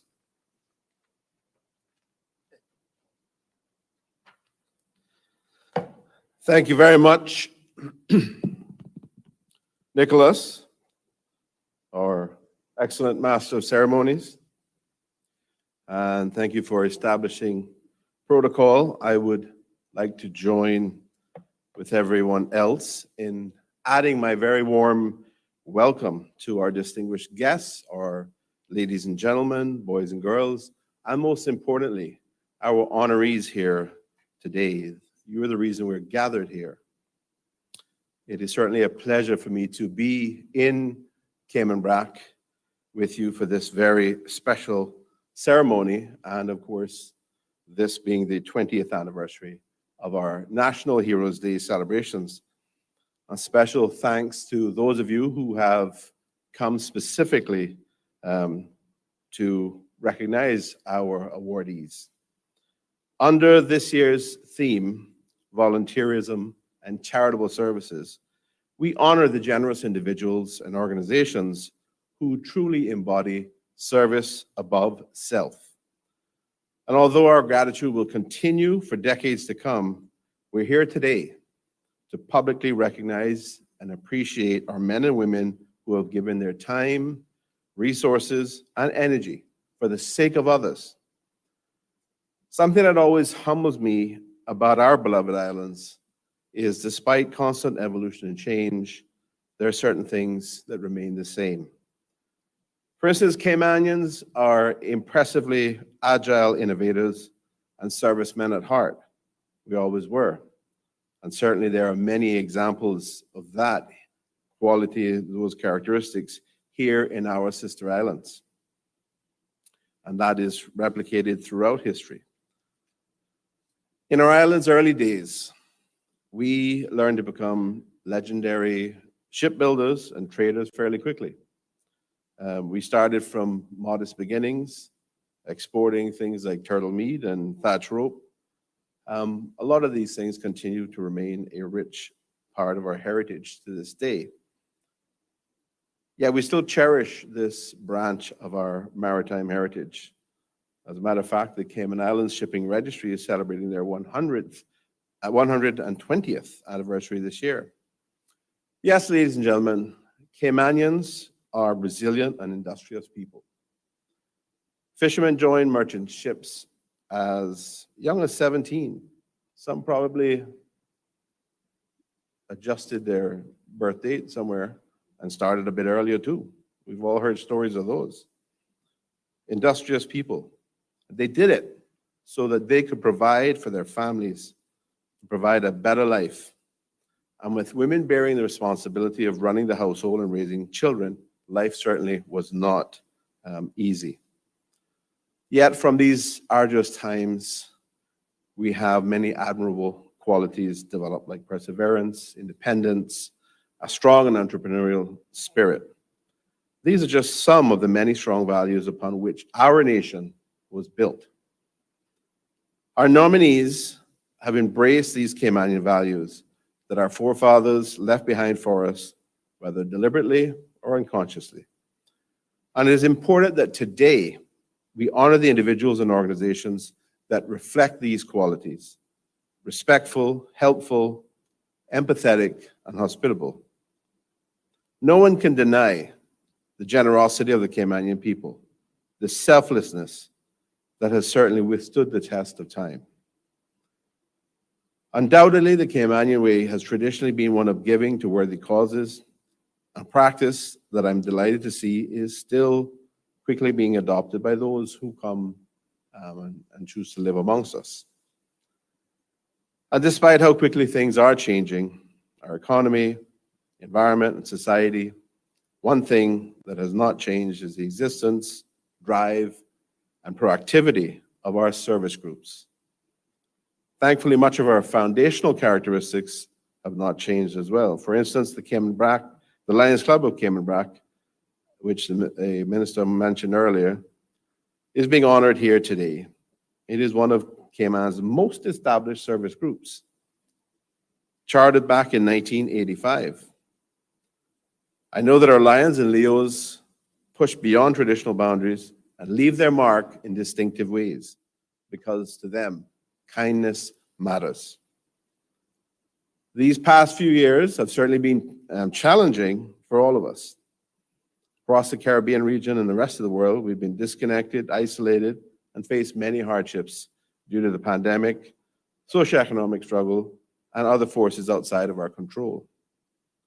However, in spite of this difficulty, the individuals that we are honoring here today, and many others, have continued to give and make a positive impact on our communities. We rely heavily on the kindness of our service groups and the generosity of our volunteers to keep us afloat during those most challenging times.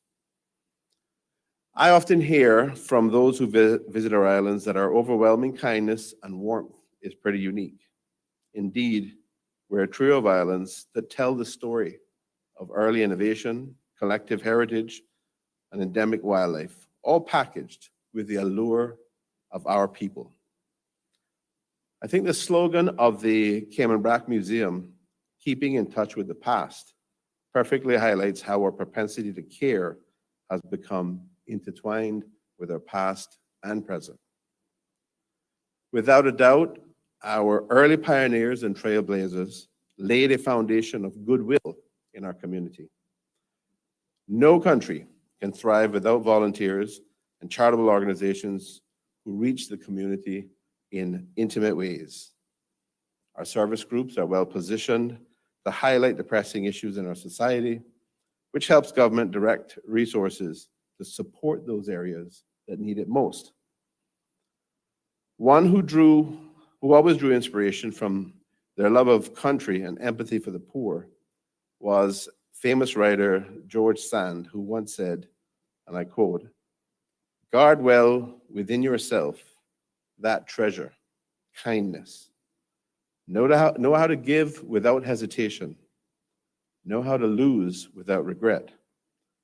How to acquire without meanness.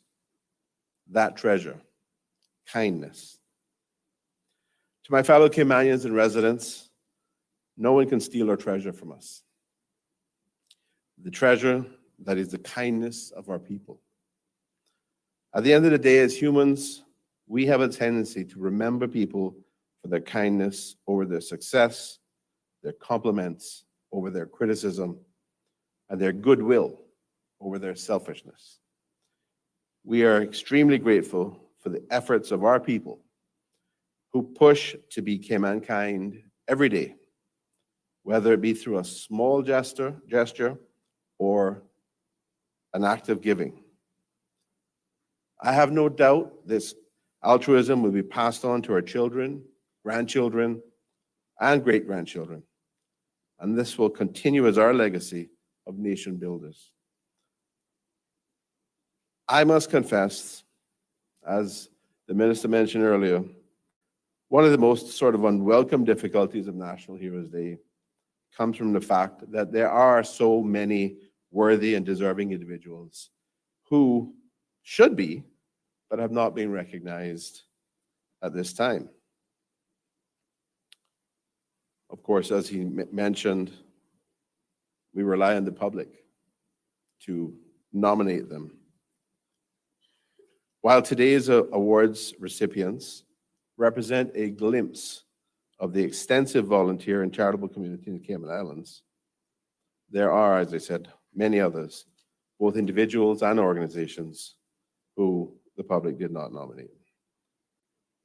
I certainly, therefore, on behalf of a grateful country and government, want to take the opportunity to applaud these individuals and groups and to say thank you very much for your contributions and your efforts.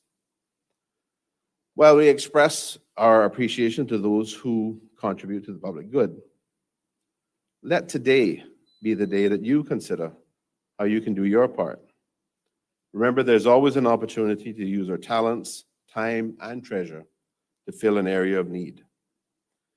In the inimitable words of the late President John F. Kennedy, ask not what your country can do for you, ask what you can do for your country.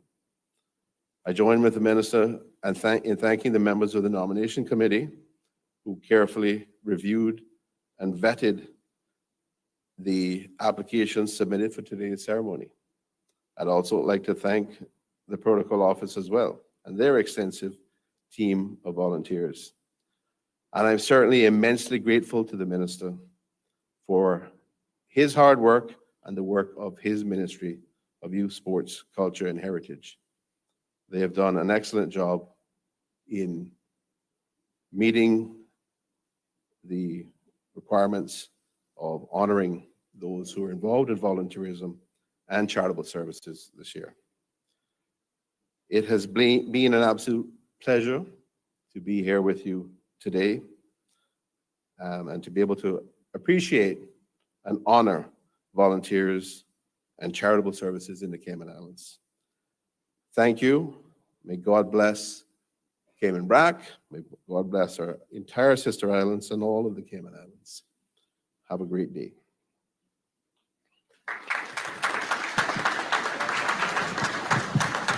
And if you are joining us, we just heard remarks Thank from you, the Honorable Honorable Premier. Now we will have the volunteerism and charitable services presentations. I invite the Honorable Premier and Honorable Bernie Bush to present these awards. You are welcome to applaud after each name is called and as they are presented with their awards on stage. Honorable Premier and Minister, happy for you to join me. Each and every awardee being honored today was nominated by you, their family member, employer, service club, or friend.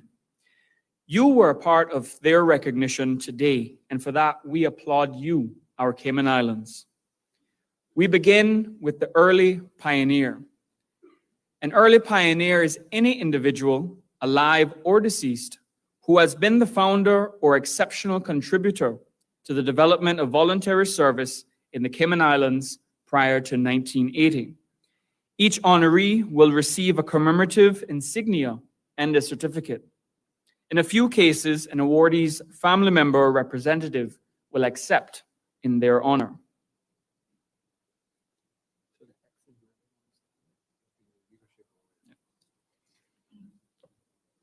Early pioneers. Mr. Alva M. D. Bodden.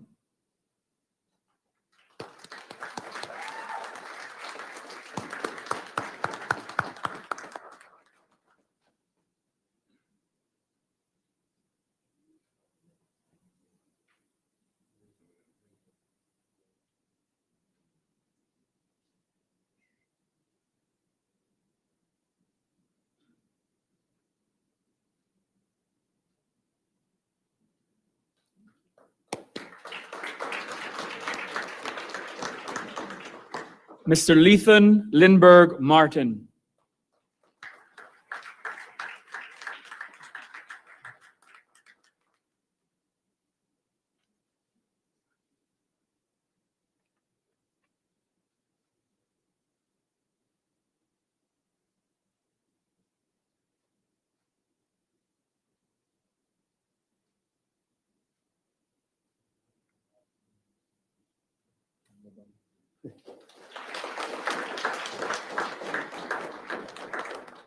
Captain Keith Parker Tibbetts Sr., MBE.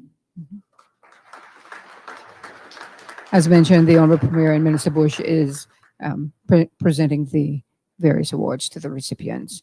Now, the son of the late Captain Keith Parker Tibbetts Sr., MBE, is accepting on his behalf. And I believe this is his son, Nat. And earlier in the program, just so people remember, Mr. Kelvin Kelly Thompson.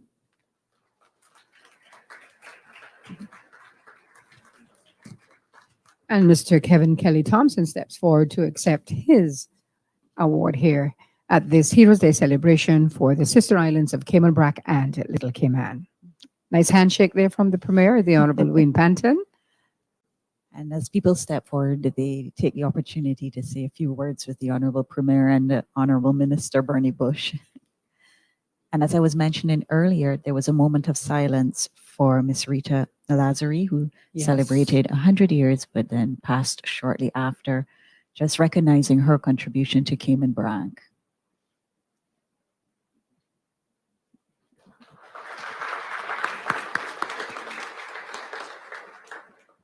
And now for the Pioneer category.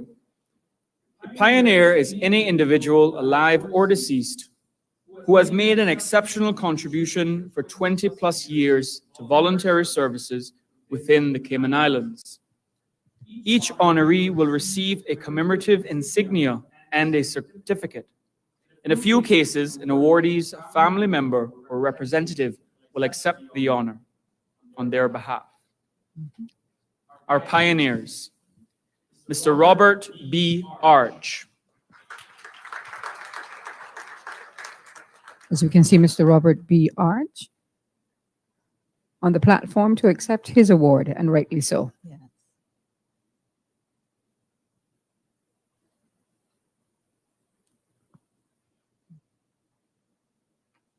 And there's some opportunity for some photographs with the Premier and the Honorable Minister Bernie Bush. Mrs. Shavela Lawanda Burke. This lady works really hard. Yes, she does. And what is interesting is that there are several members of the family who are going to be honored today. I believe her mom as well. It's coming up later. So this Okay. is truly a family who gives and supports. And then her late dad was honored Miss as well. Ventisha That's very J. true. Connolly. And here's Miss Fantisha. This is a proud moment for all those who are being recognized for their contribution to the Cayman Brac community and for their family members, for those who are collecting on behalf of loved ones.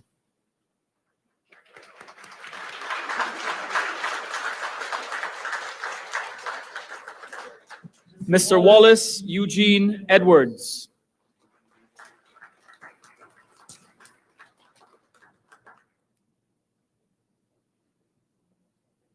And we can see Mr. Wallace, Eugene Edwards, accepting his award from the Honorable Premier, G. Wayne Panton. And a handshake there from the Culture Minister, Honorable Bernie Bush. Oops. And they're all receiving, as you mentioned earlier, the insignia as well as their certificate honoring their work.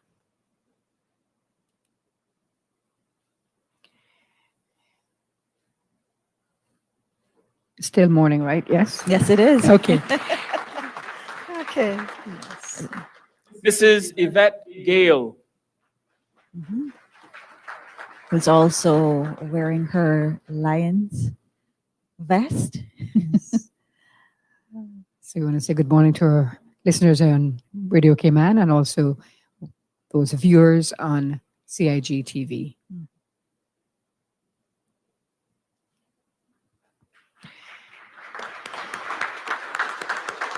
And that was Lion Yvette Gale. Miss Marcia A. Rankin. Another hard worker, let me tell you. Big applause there for Ms. Marcy A. Rankin.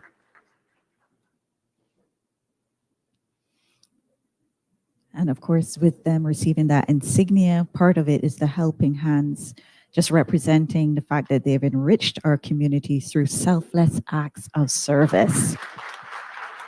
Ms. Marcy, always willing to help. Mr. Ronnie Michael Rankin.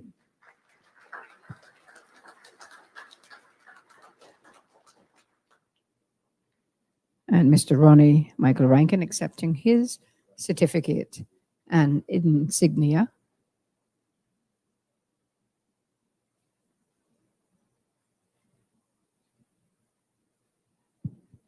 This is live coverage of the National Heroes Day celebration, live at the Aston Ruddy Center for Cayman Mr. Brac and Little Kevin Cayman. Antonio Roberts. And what is so interesting for me, Susan, is that as some of the honorees come up on stage, they are also proudly wearing a badge or a patch or some aspect on their clothing to show the organizations they represent. Absolutely. Mr. Raymond I. Scott. Big applause there for Mr. Raymond L. Scott. Always a very popular person on our talk shows as well. Radio Cayman calls it quite frequently.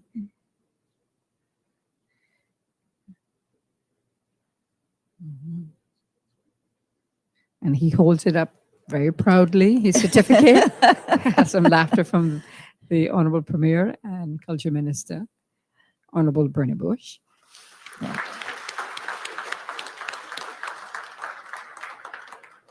Mr. Raymond Royley Scott. Another Raymond, this time it's Mr. Raymond Royley Scott. Very talented individual, plays a lot of the instruments. He wants a handshake and a hug there from Culture Minister and opportunity for some photographs.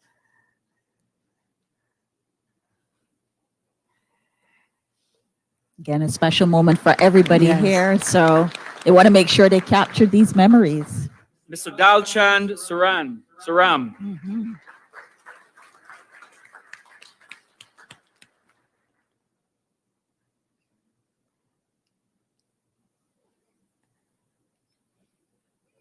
Mr. Dalchand Sharam is accepting his certificate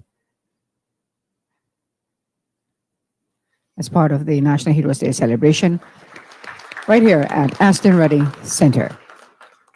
Captain Isaac Lawford Tatum. And Captain Tatum's award is being accepted on behalf of his daughter, Saskia, who does a lot of work even in the community from a culture perspective.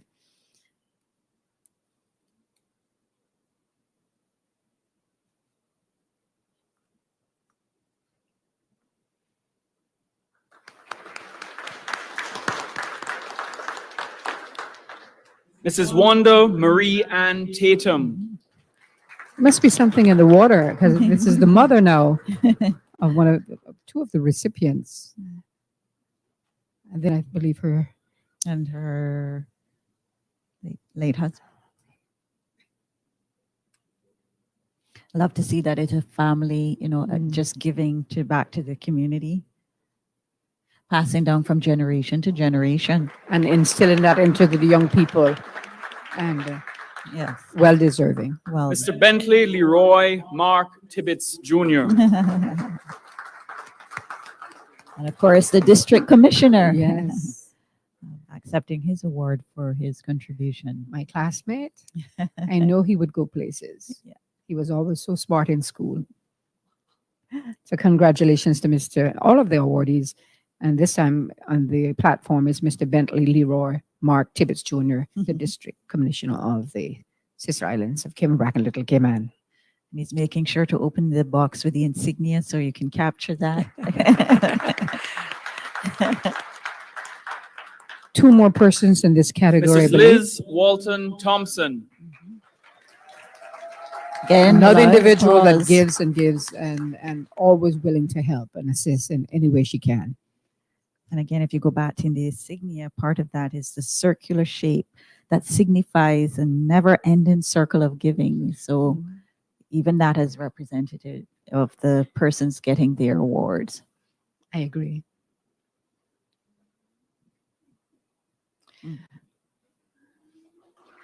I believe there's one more recipient in this category. Yes, If I'm not mistaken. Captain Percival Ivan Whitaker. Ms. Captain Whitaker went up to accept his certificate and insignia. And then we will move on to the charitable services. And so we just had early pioneers, and now we are finalizing the Pioneer Awards, and we'll be moving to charitable services.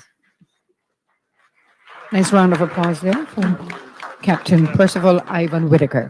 Ladies and gentlemen, please join me once more in recognizing all of our early pioneers and pioneers.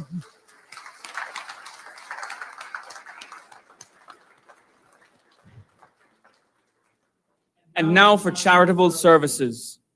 A charitable service organization is any not-for-profit organization that has made exceptional contributions to the development, enhancement, safety, and well-being of the community in the Cayman Islands for 20+ years. The Lions Club of Cayman Brac. Wow, big applause there. Yes, because the Lions Club of Cayman Brac has been so active in the community. If we think of And the could I programs. also ask, please, all Lions to stand?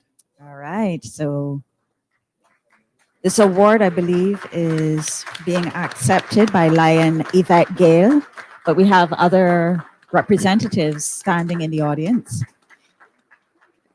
They've contributed in so many projects, the Feel Good Project, back to school initiatives.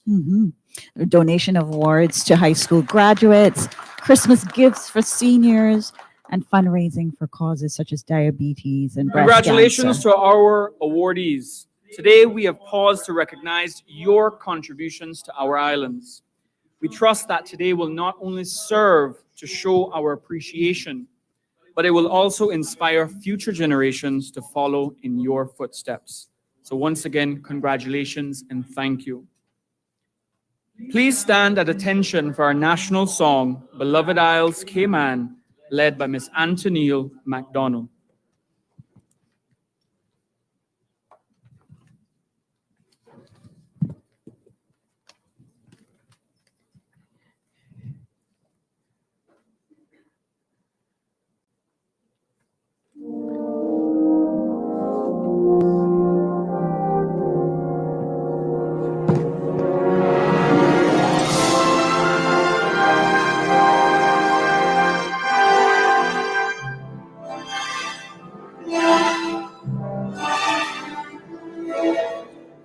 Land of so fresh breezes, of verdant trees so fair, with thy Creator's glory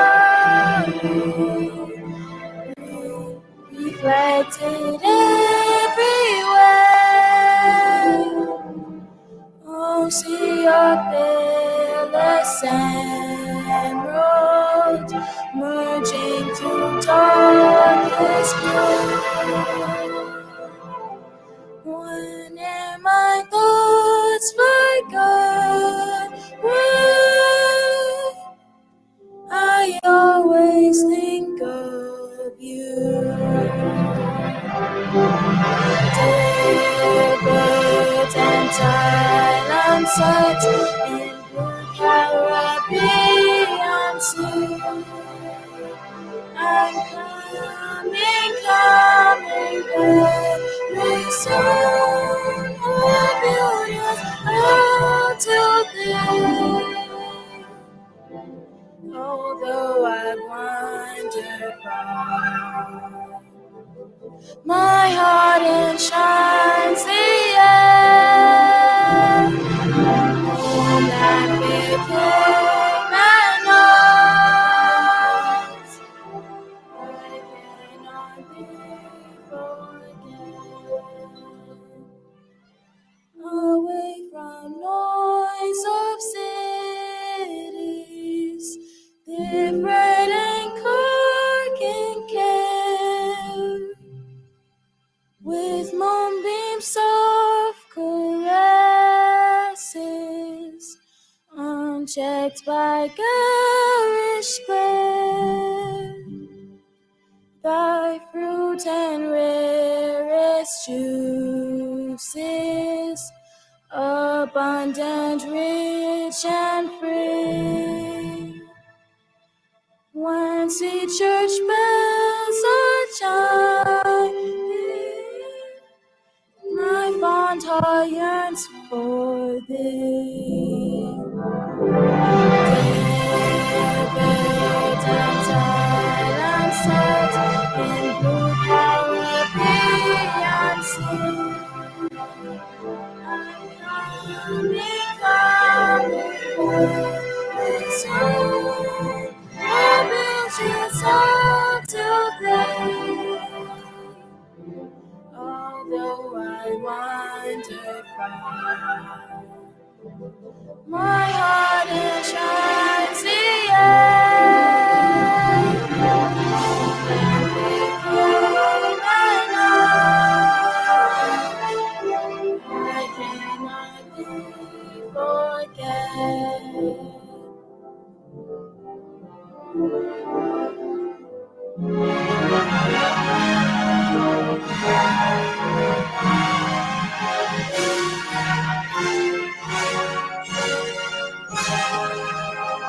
I'm tired of all excitement and glamorous world decay. How sweet the shores to reach and find a welcome there.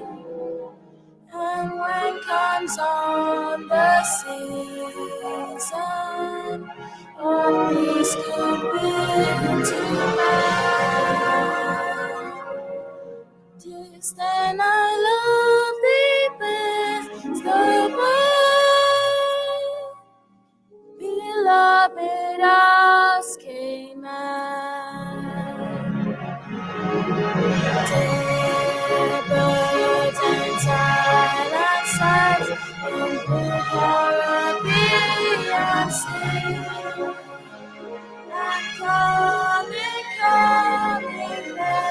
very soon, my beauty's land to be. Although I wander far, my heart enshrines the air. And became an art. I cannot be forget.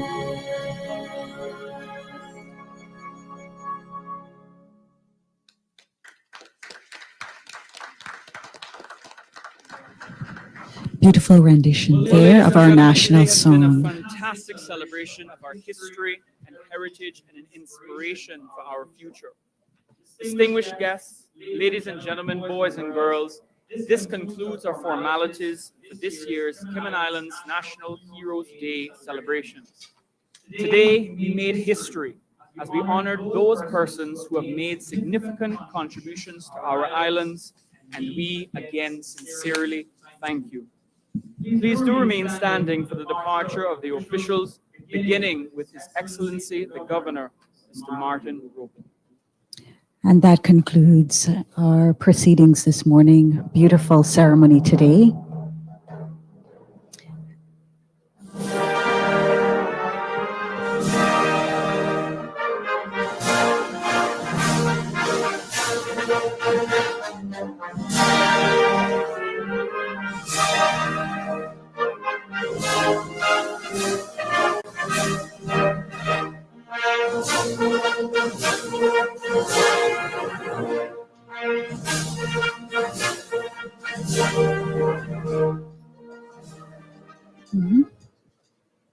Please remain standing for the departure of the Premier, the Honorable Wayne Panton.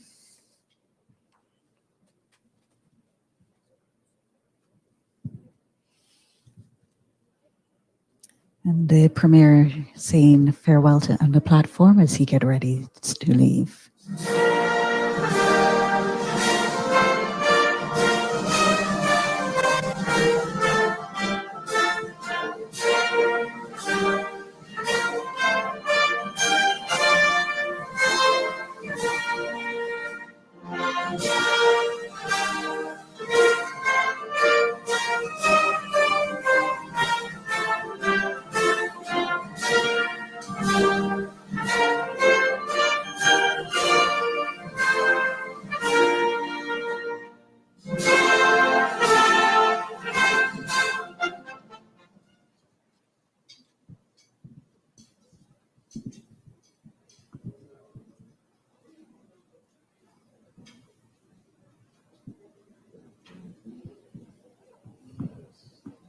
We're just awaiting the other members of the platform party to make their departure here at the National Heroes Day celebration.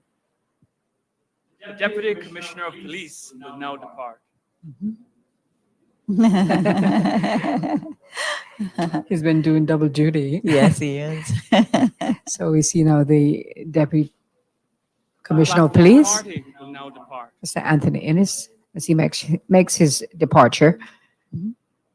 And leaving the platform, we have the Speaker of the House of Parliament, the Honorable Catherine Ebanks-Wilkes. We had the Honorable Bernie Bush, Minister for Youth, Sports, Culture and Heritage. Mr. Bentley L. Mark Tibbetts Jr., the District Commissioner for District Administration. Also, Mr. Moses Cocornell, MP for the Sister Islands of Cayman Brac and Little Cayman. We see one of the recipients as well, Ms. Yes. Ventisha Conley, and Yeah. she makes her departure. Leading And we the- see now the Speaker of the House, the Honorable Catherine Ladies and Ebanks-Wilkes. gentlemen, boys and girls, Mr. Moses Cocornell. this concludes today's celebrations. Thank you, and certainly do enjoy the rest of the National Heroes Day celebration.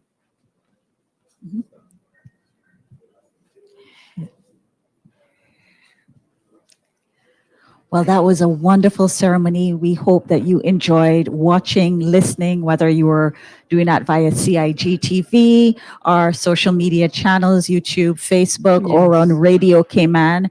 It was, as I said, a beautiful short ceremony honoring various members of the Cayman Brac community and the Lions Club of Cayman Brac. And, you know, the Premier referenced the Cayman kind spirit of people, and we just saw some of those being honored today. So there were a total of 20 awardees, and one of the charitable organization, the Lions Club of Cayman Brac. So I want to say congratulations to all of the awardees and to the Lions Club of Cayman Brac. You can see in the background, people are just having a little chatter and seeing some old friends that they haven't seen in a long time. So we appreciate them coming out. We appreciate you watching on CIG TV social media channels and also listening on Radio Cayman 89.9. Just to run down some of the activities that took place at this National Heroes Day celebration for the Sister Islands of Cayman Brac and Little Cayman. We had, of course, the Master of Ceremonies was Mr. Nicholas DeCosta, Yes. JP, and we had the official arrival of the Premier, the Honorable G. Wayne Panton, and His Excellency the Governor, Mr. Martin Roper, and procession of flags took place, blowing of the conch shell. I have to say here, Susan, just very quickly, it was great to see a young Caymanian blowing the conch shell because it's not an easy thing to do. So, Mr. Joseph Walton, well done to you.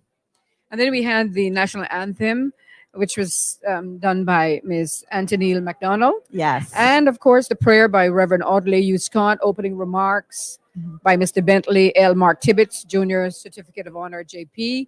And he's a district commissioner for the district administration here in Cayman Brac. And we had some remarks by the Honorable Bernie Bush, MP. He's the Minister for Youth, Sports, Culture and Heritage. And of course, we had the keynote address by the Premier, the Honorable G. Wayne Panton, JP MP. And there was, of course, the presentation of National Heroes Day Awards honoring volunteerism and charitable services. Yes. And that was presented by the Premier and, of course, the Honorable Bernie Minister, Bush. yes. And we just want to say thank you to everyone who is involved in planning today's event, the Ministry of Youth, Sports, Culture, and Heritage, the Protocol Office, District Administration, Department of Communication, their teams who are on the ground radio, Cayman, and all of the volunteers. I'm sure too many to mention right now, but just know from the bottom of our hearts, we appreciate the work that you've done.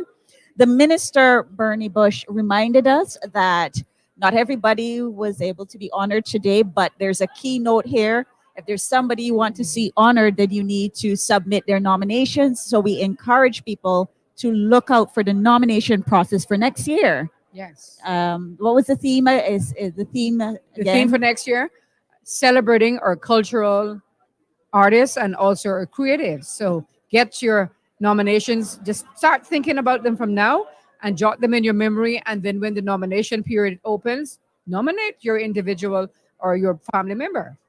And as we say goodbye, I like to end with the quote that we got from Mr. Bentley Mark Tibbetts. I think was fitting for the theme of volunteerism and charitable services. The best way to find yourself is to lose yourself in others. And that was a quote by Gandhi. And I think we've seen that today and in the Heroes Day celebration in Grand Cayman last month. So thank you again for watching. I'm Annie Jackman with my lovely host, co-host, Susan. And Thank you. we say thanks again for everyone. Make sure you give us your comments and feedback. And that's a wrap for us here at the Aston Rutty Center. Thank you for watching and thank you for listening. Have a great Saturday, everybody. Bye. Bye.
Good afternoon and welcome to the National Heroes Day, coming to you live from the Aston Ruddy Civic Center in Cayman Brac.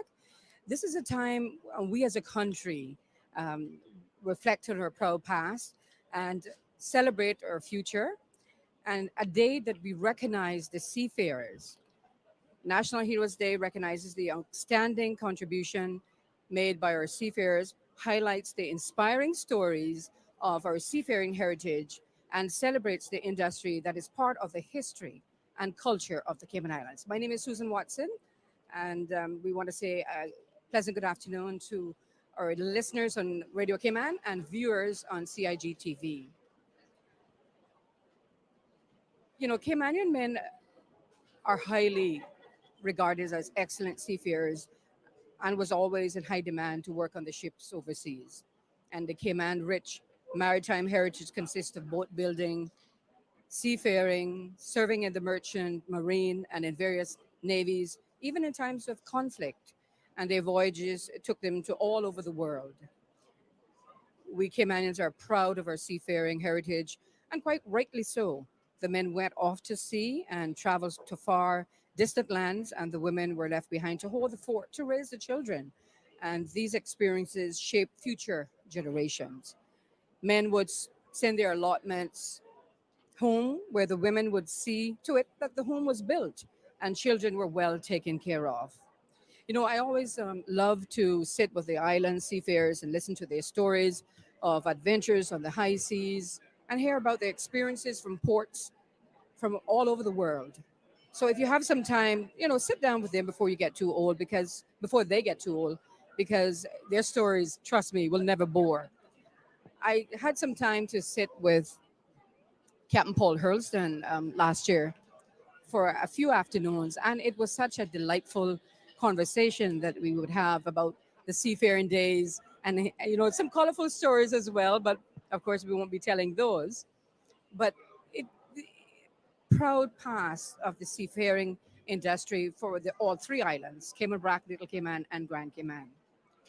And National Heroes Day honors our national heroes, commemorates those who paved our path of yesterday, and celebrates those who are still serving our community today. So this year, National Heroes Day 2021 recognizes outstanding contributions made by our seafarers in the Cayman Islands. We're live here at the Aston Reddy Center, waiting for the official start of the National Heroes Day for the Sister Islands. And as you can see behind me, the Ashton Reddy Civic Center is filling up nicely. And just to let you know that the Master of Ceremonies, as you can see him there in the background, will be Mr. Bentley L. Mark Tibbetts, Junior JP. He's the Deputy District Commissioner in the District Administration Ministry. And we're going to have the official arrival, of course, of the dignitaries. There's going to also be the official opening. There's going to be some conch shell blowing by Major George Walton and Mr. Eugenio Miles.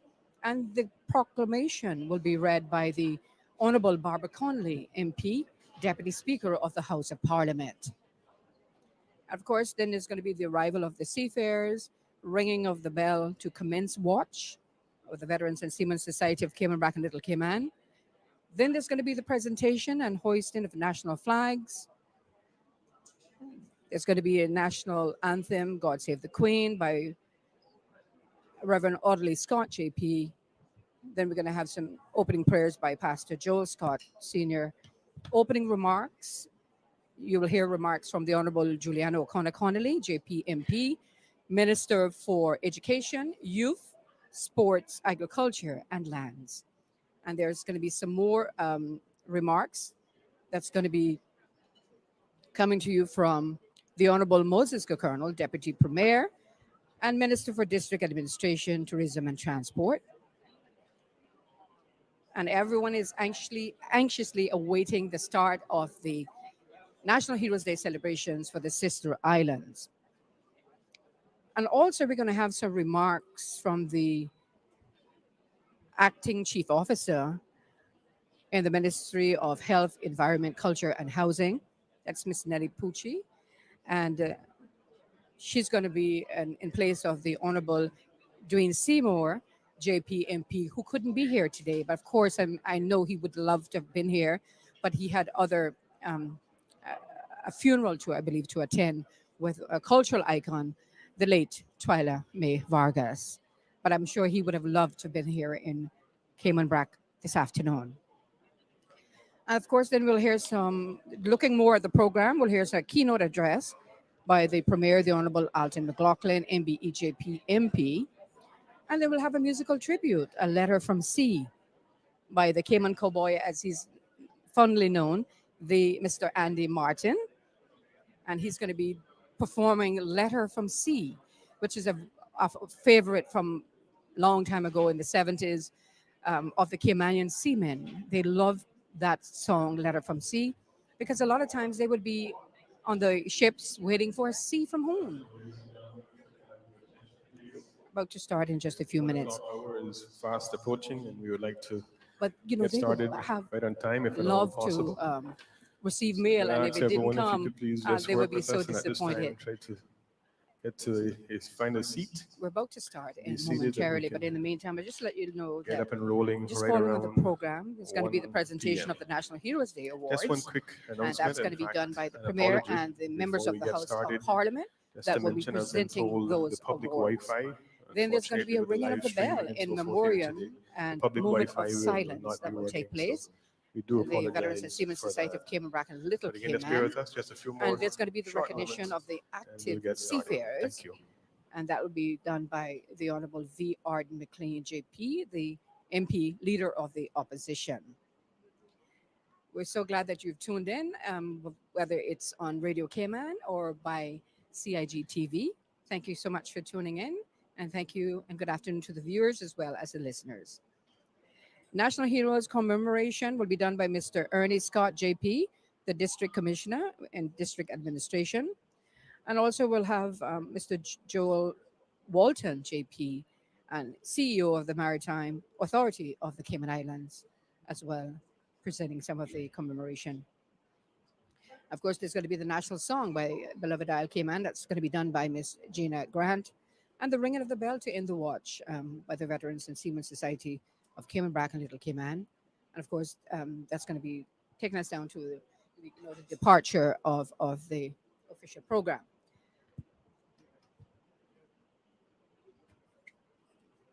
But just to let you know, the seafaring is an integral part of our history, identity, society, economy, and development of the Cayman Islands. For decades, thousands of Caymanians depended on the sea for their livelihood. And through their heroic efforts in boat building, shipbuilding, shipping administration, turtling, and seafaring, these hardy and intrepid Caymanians built the foundation of our islands. We pay tribute to those heroes here in the seafaring industry today. Also, we want to recognize the women who stayed home to hold the fort and raise the families while the loved ones were far away. And through challenging times and shifting tides, they all lifted an entire nation towards a better way of life.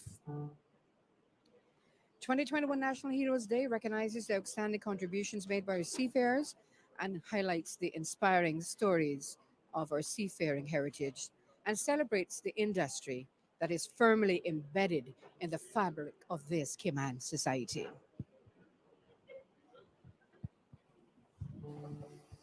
And we're just awaiting the official start of the National Heroes Day celebration here in the Sister Islands. We're broadcasting live from the Aston Ruddy Civic Center. Distinguished guests, ladies and gentlemen, boys and girls, good afternoon, and welcome to the 2021 National Heroes Day celebrations here in the Sister Islands. In fact, the first to be held here in Cayman Brac. My name is Mark Tibbetts, Deputy District Commissioner, and it's my pleasure to be your Master of Ceremonies for today's proceedings. This year, we especially honor our seafarers. On this National Heroes Day, we will celebrate all things Cayman through song, historical artifacts, and the men and women whose contributions have been pivotal to the development of these islands and the betterment of our people. Ladies and gentlemen, at this time, I'm happy to announce the arrival of our platform party. First, we have Ms. Nellie Pucci, Acting Chief Officer in the Ministry of Health, Environment, Culture, and Housing.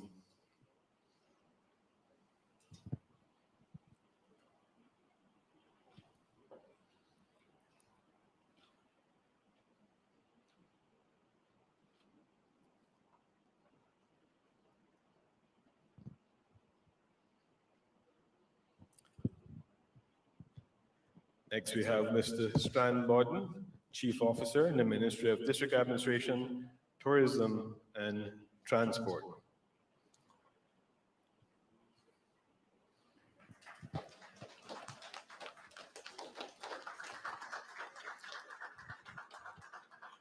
We have our District Commissioner, Mr. Ernie Scott.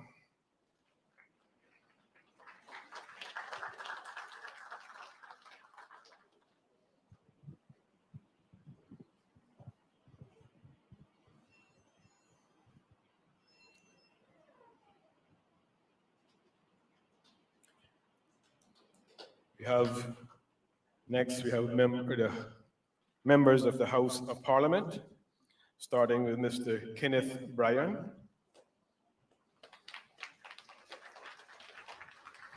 Mr. Bryan is representing the electoral district of Georgetown Central.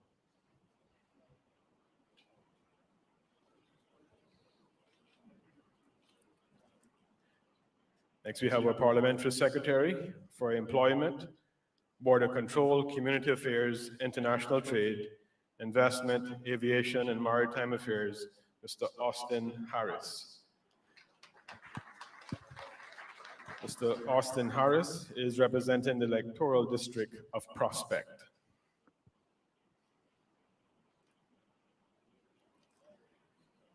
Next, we have the Parliamentary Secretary for Tourism, Transport, and Sports, Mr. David White.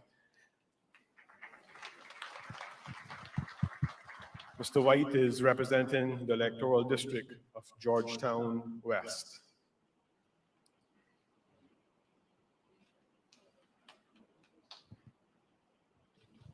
So I may also ask you to now welcome the Leader of the Opposition, the Honorable Arden McLean, representing the electoral district of East End.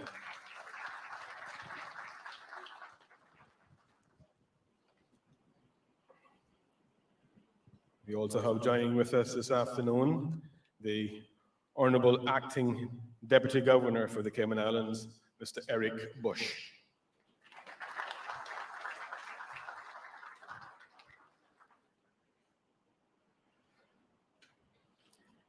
We also have our Deputy Premier and Minister for District Administration, Tourism and Transport, the Honorable Moses Kukernal, representing the electoral district of Cayman Brac West and Little Cayman.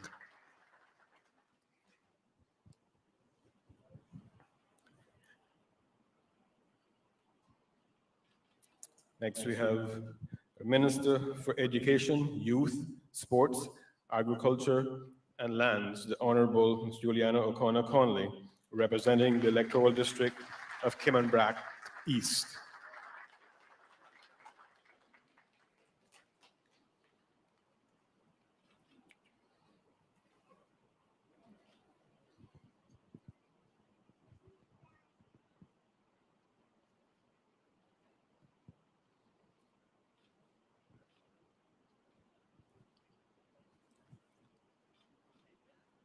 We also have some other officials coming to the platform at this particular time, and just want to advise that His Excellency the Governor and the Premier, Honorable Alden McLaughlin, will be arriving shortly.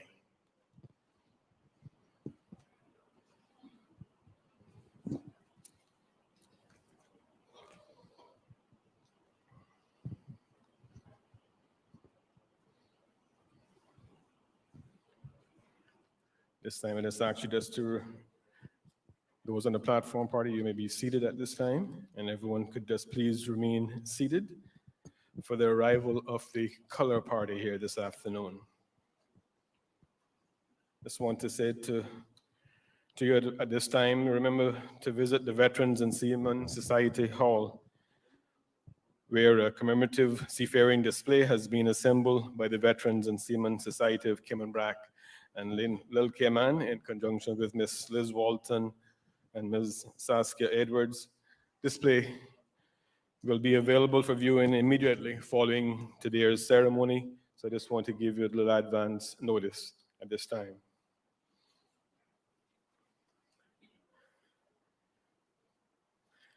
Ladies and gentlemen, the Cayman Islands government has designated 2021 as the year of celebrating our seafaring heritage with a year-long calendar of initiatives focused on discovering the Cayman Islands seafaring heritage. Just want to also make you be aware that today our celebration is being aired live on Cayman Islands Government TV, channel on Logic, Flow, and C3 networks, streaming live on CIG TV YouTube channel, as well as live on Radio Cayman. So we welcome those who are joining us here this afternoon via one of those links. And we trust that you will also enjoy today's event. At this time, our color party will be making their entrance. The contingent color party is made up of representatives from a detachment of the Royal Cayman Islands Police Service.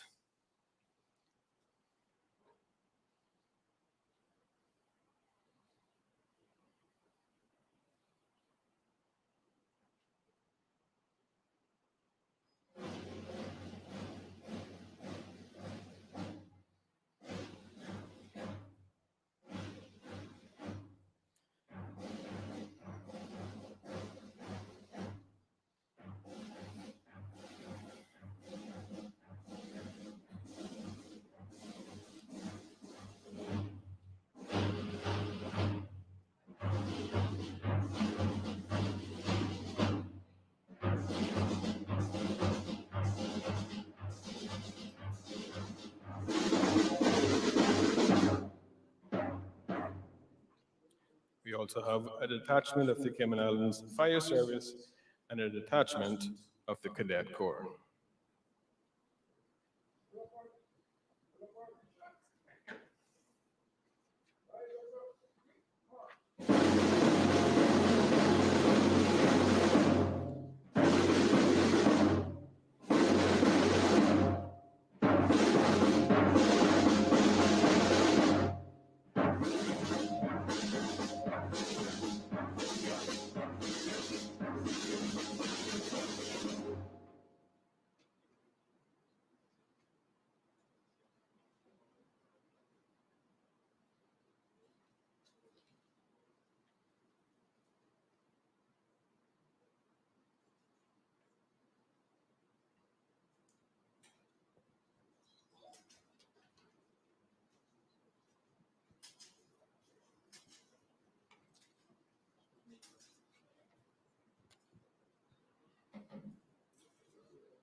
And that's a detachment of the Cadet Corps.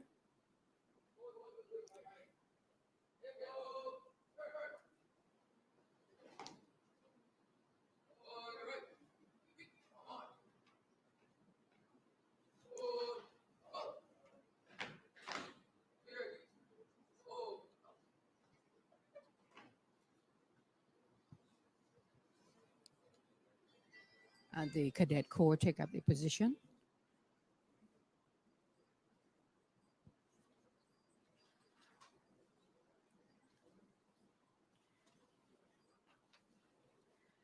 The drum music is being provided by the cadets. Beautifully done. The contingent color party is made up of representatives from the Royal Cayman Islands Police Service, the Cayman Ladies Islands and Fire gentlemen, boys Service, and girls, and I Cadet Corps. invite you now to please stand for the arrival of the Deputy Speaker of Parliament, the Honorable Barbara Connolly. She will be accompanied by the Deputy Commissioner of Police, Mr. Kurt Walton.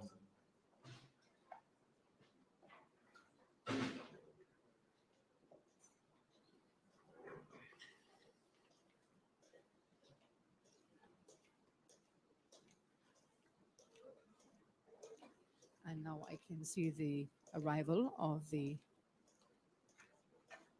Deputy Speaker, the Honorable Barbara Connolly. It's the Deputy Speaker of Parliament, the Honorable Barbara Connolly, as she takes her position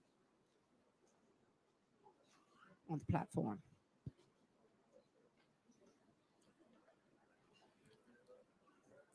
You're listening to live coverage of the National Heroes Day celebration being brought to you live from the Aston Ruddy Civic Center. This is for the Sister Islands recipients.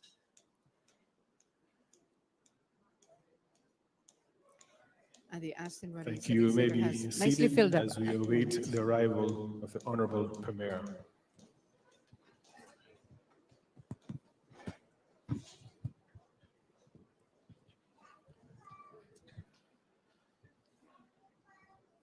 And we're waiting now the arrival of the Honorable Premier. Also, His Excellency the Governor, Mr. Martin Roper, OBE. And then we'll officially get started with, I think there's going to be a conch shell blowing, proclamation.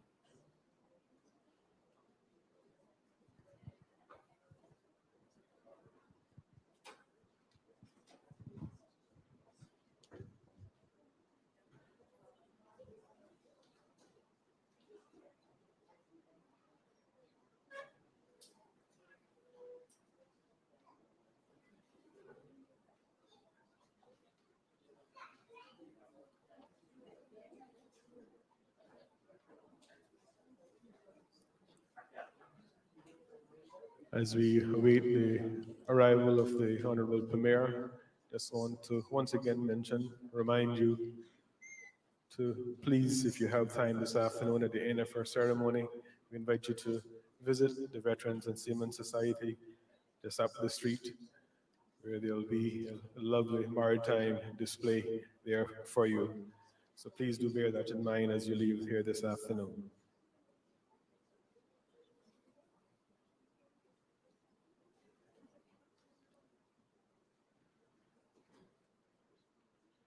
This time, ladies and gentlemen, I invite you now to please stand. All rise for the arrival of our Premier, the Honorable Alden McLaughlin. Mr. McLaughlin will be accompanied this afternoon by the Deputy Commissioner of Police and also the aide-de-camp. And now we see the arrival of the Honorable Premier, the Honorable Alden McLaughlin. And he's being accompanied by the Deputy Commissioner of Police and aide-de-camp will enter the Aston Ruddy Civic Center.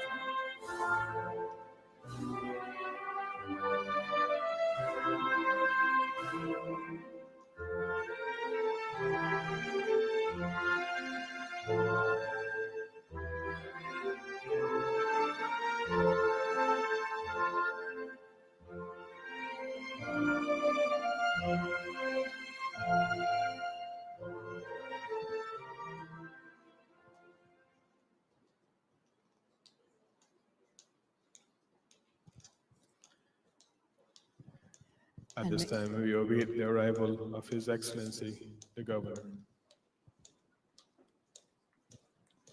You're listening to live coverage of the National Heroes Day celebration, the Sister Islands recipients, live from the Aston Ruddy Civic Center.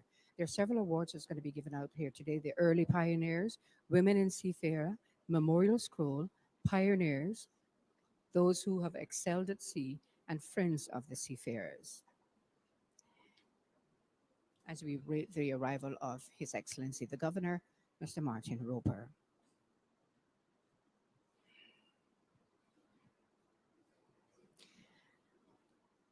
And just to give you a little information as we wait the arrival of His Excellency the Governor, our commemorative insignia. It incorporates significant features to represent the seafaring heritage of the Cayman Islands. The wild banana orchid, the national flower of the Cayman Islands, meaning that it grows on another plant, but it's not parasitic, and in it that it does not harm its host. And also the turtle, the catboat, and the anchor down the center of the pen are significant symbols As we await of the Cayman His Islands Excellency to make seafaring his way into the hall at heritage. this time, we have coming down the center of the aisle his lovely wife, Miss Elizabeth. And we see the arrival now of the wife of His Excellency the Governor as she makes her way to be seated. And as we wait the arrival of His Excellency the Governor, just to let you know of the commemorative insignia, the compass symbol is to honor and learn from the past by looking to the future and focusing on everything it has to offer. The coordinates Ladies give and the gentlemen, location of the announcing Cayman the Islands. arrival of His Excellency the Governor, Mr. Martin Roper.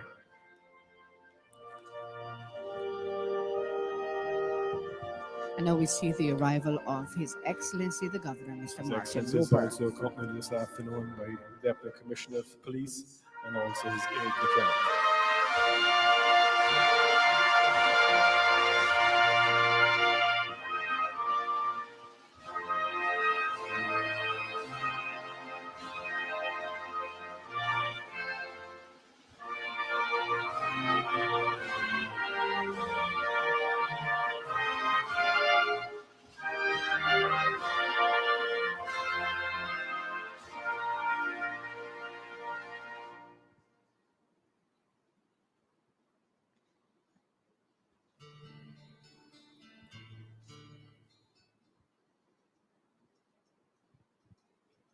And now we see His Excellency the Governor has taken a position on the platform.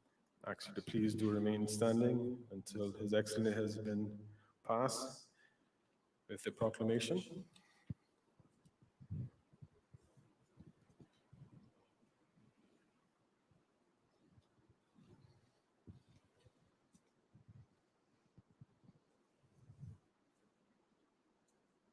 Saying a special good afternoon to our listeners on Radio Cayman, also on CIG TV. At this time, His Excellency will present the proclamation to the Deputy Speaker of Parliament, the Honorable Barbara Conley.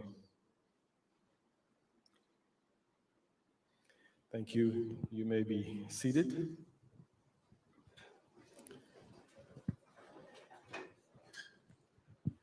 This time there will be blowing of the conch shell symbolizing welcomed news.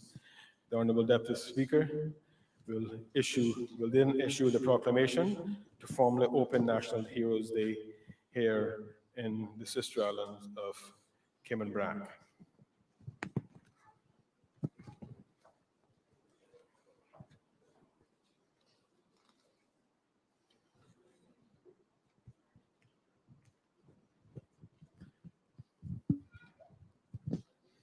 At this time, I invite Ms. Conley to the podium, and as she makes her way here, when she's here, we'll have the blowing of the conch shell, and then she'll actually read the proclamation, and then we'll have the blowing of the conch shell once more. At this time, ladies and gentlemen, the Honorable Deputy Speaker of Parliament, Ms. Barbara Conley.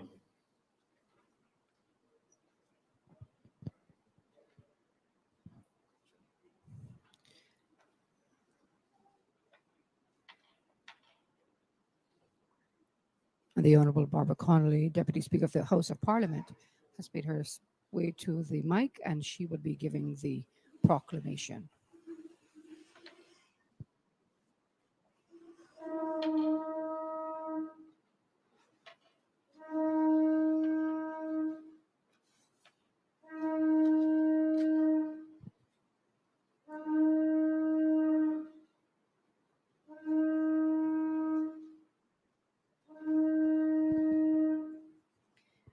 Conch shell blowing by Major George Walton and Mr. Eugenio Miles.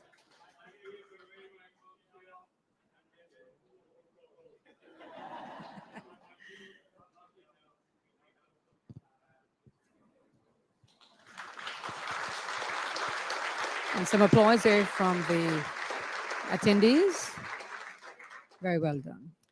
Hear ye, hear ye, hear ye all citizens, residents, and visitors to these Cayman Islands. Whereas on the 27th day of January 2003, in the year of our quincentennial celebrations, we met at the plot in downtown Georgetown, Grand Cayman, which was proclaimed as Heroes Square, a sacred place of honor and esteem, dedicated to the endeavors, sacrifices, contributions, and achievements of the Caymanian people. And whereas the Wall of Honor and the statue and monument and cultural icons within that hallowed square all stand in remembrance of and in tribute to those who helped to build these beloved Cayman Islands. Now, therefore, we, the government and people of the Cayman Islands, give notice once again of our determination today and on National Heroes Day in every year hereafter to acknowledge with gratitude and pride the endeavors of our people, to pay tribute and respect to their sacrifices in a way that will forever be impressed upon our hearts and our country as we continue to uphold our values and steadfast dedication to the outstanding individuals who made exceptional contributions to our seafaring heritage. Commemorate those who paved our paths of yesterday, celebrate those who are still serving our community today, and highlight the industry that is firmly embedded in the history and culture of the Cayman Islands. And in furtherance thereof, we hereby give notice on this day, the 23rd of January, 2021, and every occasion of the celebration of National Heroes Day hereafter, that recognition by way of commendation and award and honors may be conferred on not only honored, but ordinary citizens, as shall be deemed deserving thereof. Proclaimed in the presence of all gathered here for this purpose at Aston Ruddy Center on Bluff Road, Cayman Brac, this 23rd day of January in the year of our Lord, 2021, in the 69th year of the reign of Her Majesty Queen Elizabeth II.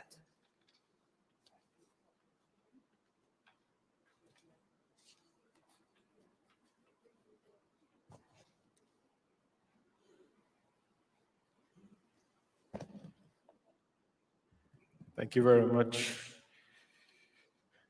Honorable Deputy Speaker. This time I'm going to invite Mr. Eugenio Miles back to blow the conch shell once more after the reading of the proclamation. Mr. Miles.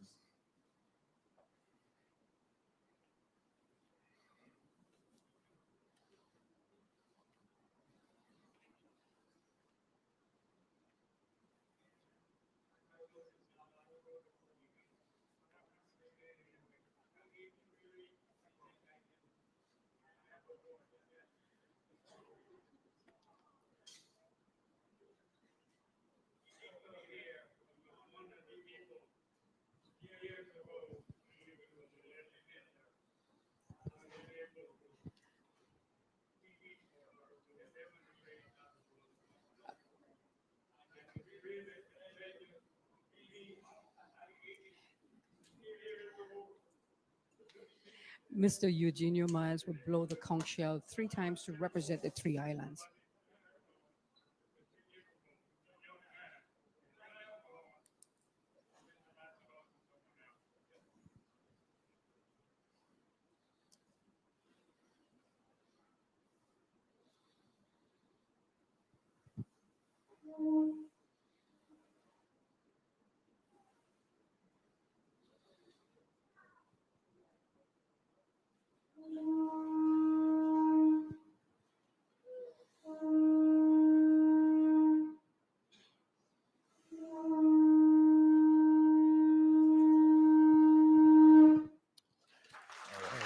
That was conch shell blowing Thank you there by very much. Mr. Eugenio Miles. And he was accompanied by Major Major George Walton. and Mr. Eugenio Miles there. The blowing of the conch shell is a Cayman Islands tradition dating back to when our society was almost exclusively fed by what we caught at sea and grew in our grounds. The pink queen conch was the shell of choice for this nautical instrument. This sound evoked a sense of relief for many families, as it meant that those who had gone fishing had returned safely to shore. Conch shell blowing was done primarily by men, but some local women were very proficient in the art as well. What a triumphant start to our day, I would have to say. Please join me in another hand of applause for Major Walton and Mr. Eugenio Miles.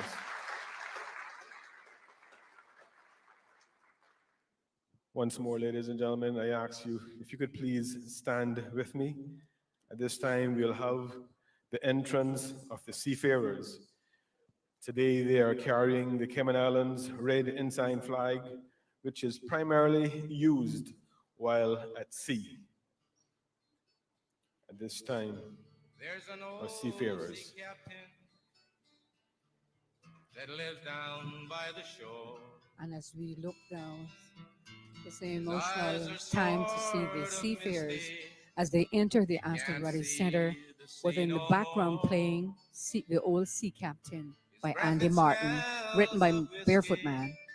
As they walk into the Aston Ruddy Center, I am having goosebumps as they make their way holding the red ensign flag, which is primarily used while at sea. Everyone in attendance is now standing and giving them the respect they so rightfully deserve. Loud 1,000 ladies is left 1,000 more. You know, the affinity with country music. Won't walk to church. A lot of this Caymanian seamen would, when they would go off to sea, they would bring back all of the country music, and that's how the affinity with the country music started here in the Cayman Islands. They would bring back the 8-track tapes, the 45s, the cassettes, which was a little later on in the 70s. I remember getting some 45s and some 8-track tapes with some country music when my father visited Mobile, Alabama. Because a lot of times people would ask us, why do we like country music in the Cayman Islands? Well, this is the reason, because the seamen would bring all of the beautiful country music back, and then we would listen to them, and we grew to love it. And that's how the country music, the affinity with country music started here in the Cayman Islands. Another one too was the Letter from Sea by the Cayman cowboy Andy Martin. I think he's going to be performing that later on. Forward to a visit to the old captain. When he tells his stories of the high seas and exotic ports, I'm like a little kid listening to a fairy tale. Oh, he exaggerates a bit, but so what? As the old captain says, a story with no lies is extremely dull. I brought a bottle of whiskey. That always creates a gossip among his neighbors. Well, the captain has words for his neighbors that I wouldn't dare. That was a song by Andy Martin, the old This sea time I captain. invite you to remain standing, but I just want to make mention as well, in addition to the veterans and seamen from here in the sister islands of Cayman Brac and Little Cayman, today they have joining with them a contingent also from the Seafarers Association and Grand Cayman. We welcome you all here today with us. At this time, ladies and gentlemen, we ring the bell 8 times, and this is done internationally to signify the commencement of watch. At this time, the ringing of our bell.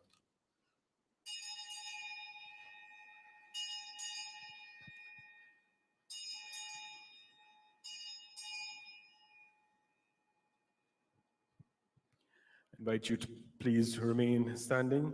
At attention for the national anthem, God Save the Queen, which will be led at this time by Reverend Audley Scott.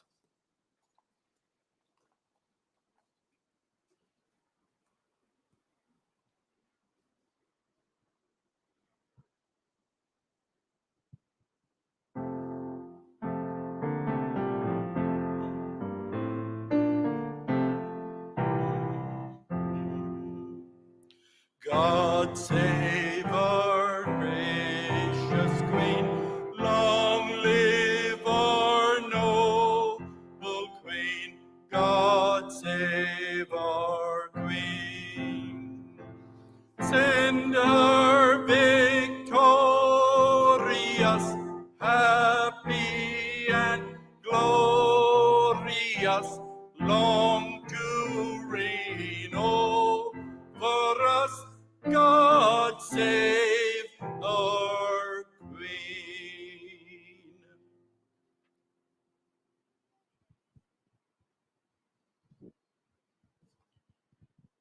Thank you very much, Reverend Audley. I ask you please to remain standing at this time as I invite Pastor Joel Scott to offer a word of prayer on behalf of our beloved Cayman Islands, and also to offer a welcome on behalf of the Veterans and Seamen Society of Cayman Brac and Lil Cayman. Just to make mention, at the conclusion of the prayer by Pastor Joel, you may be seated at that time before he commences with his welcome remarks. Thank you very much. Good evening, everyone. It's a pleasure for me to be here this afternoon to offer up the prayer of thanksgiving for this historic event, and I thank each one for being here. Let's go to the Lord in prayer. Heavenly Father, yes, thank you, God, for this historic event, Lord, that you allowed to happen here in Cayman Brac. Lord, I just ask, Father God, that you will overshadow us today with your presence. Bless our governor, bless our premier, bless each minister, Lord, each representative. Lord, bless each one, oh God. Help us to hold this tradition very close to our heart, Lord. Just do a miraculous thing in our midst, oh God. You have allowed a miraculous thing to happen, and we give you thanks and praise, and we call it done. In Jesus' name, amen.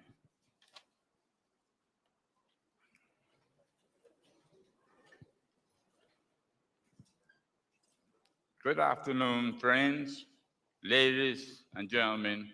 On behalf of the Veterans and Seamen Society of Cayman Brac and Little Cayman, it is my pleasure to extend a very warm welcome to you all, and I thank those who are joining us from Grand Cayman for making the journey. I am honored to be here on this momentous occasion, and I'm delighted that Cayman Brac has been given this opportunity to host our National Heroes Day celebration. Today, we come together in reverence and gratitude to celebrate the brave men and women of our seafaring era. As a former seaman myself, I am particularly proud to recognize those who hail from Cayman Brac.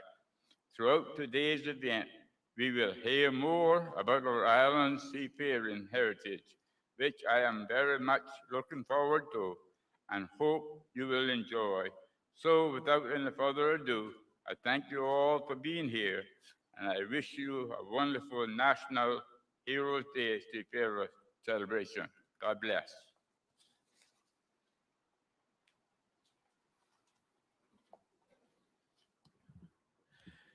Thank you very much, Pastor Joel, for those warm welcome remarks and also for your blessing this afternoon by way of prayer. At this time, ladies and gentlemen, it's my honor to now invite the Honorable Ms. Juliana O'Connor Connolly, Minister responsible for Education, Youth, Sports, Agriculture, and Lands, to deliver her opening remarks. At this time, Ms. O'Connor Connolly.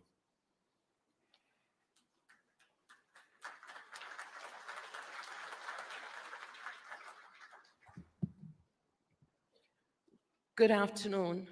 Protocol already having been properly established with the announcement of the entrance of the dignitaries on the platform, it leaves me to only say how absolutely delighted, in fact touched, to be a participant here on this historic day.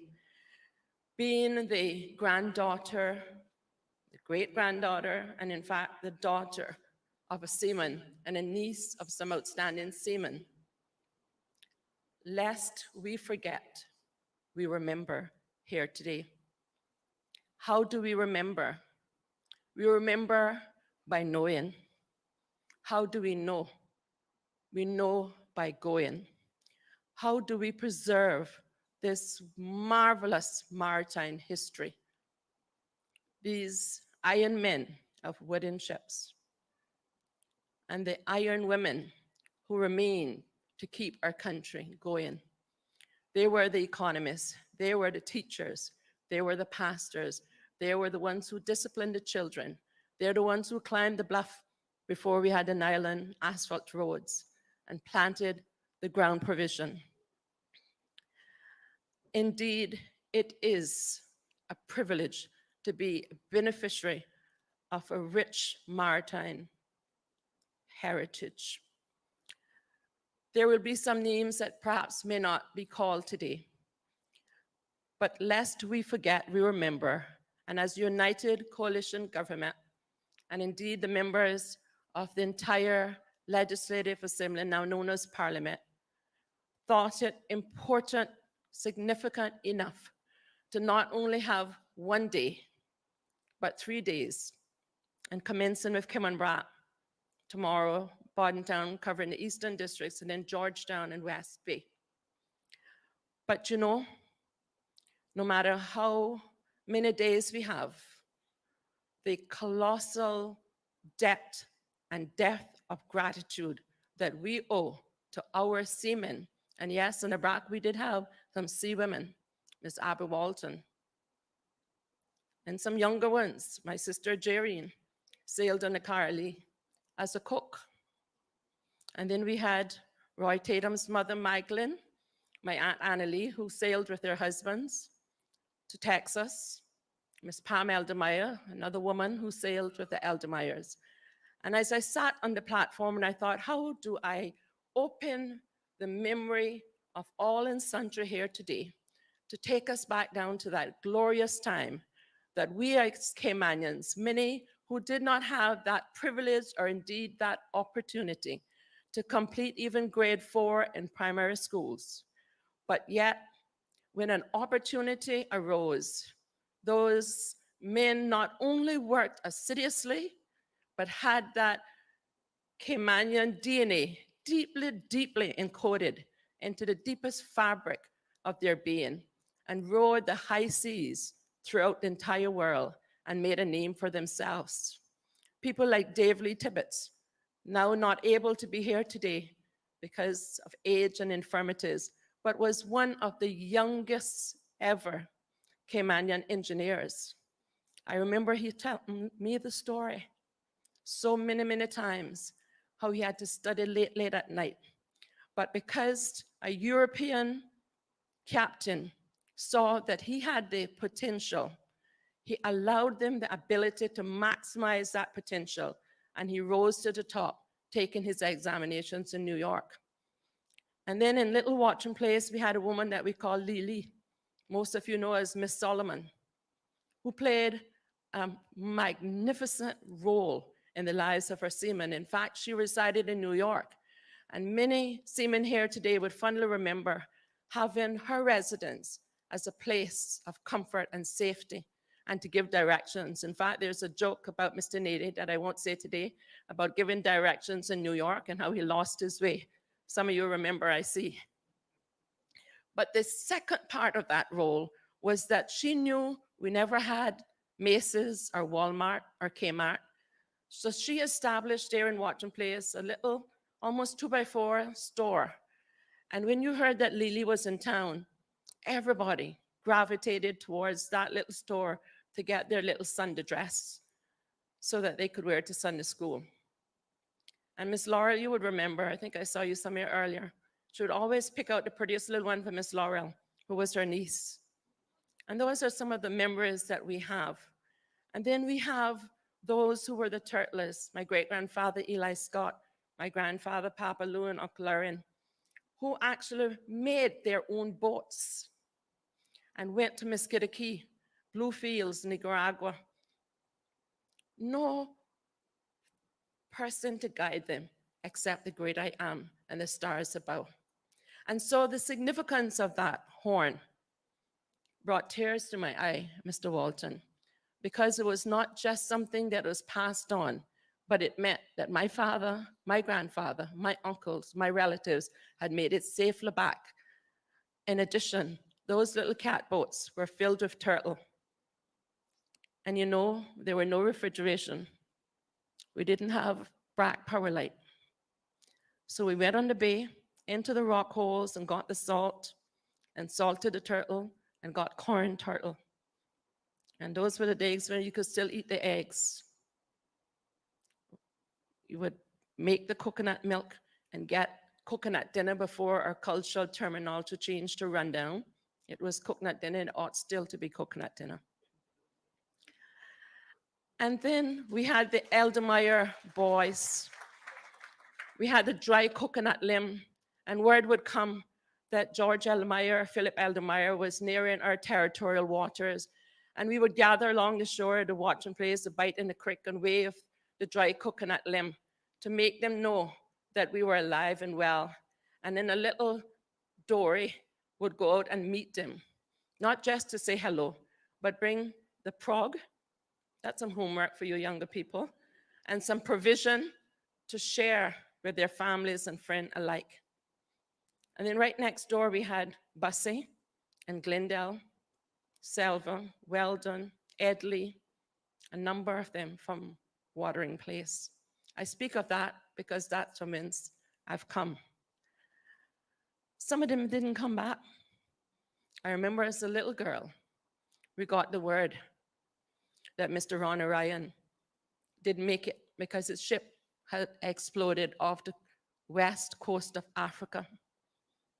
And for those who don't remember, that's Sister Ryan, the former leader of government business, Kirk Tippett's aunt. And I remember those were the days when Caymanians still cared.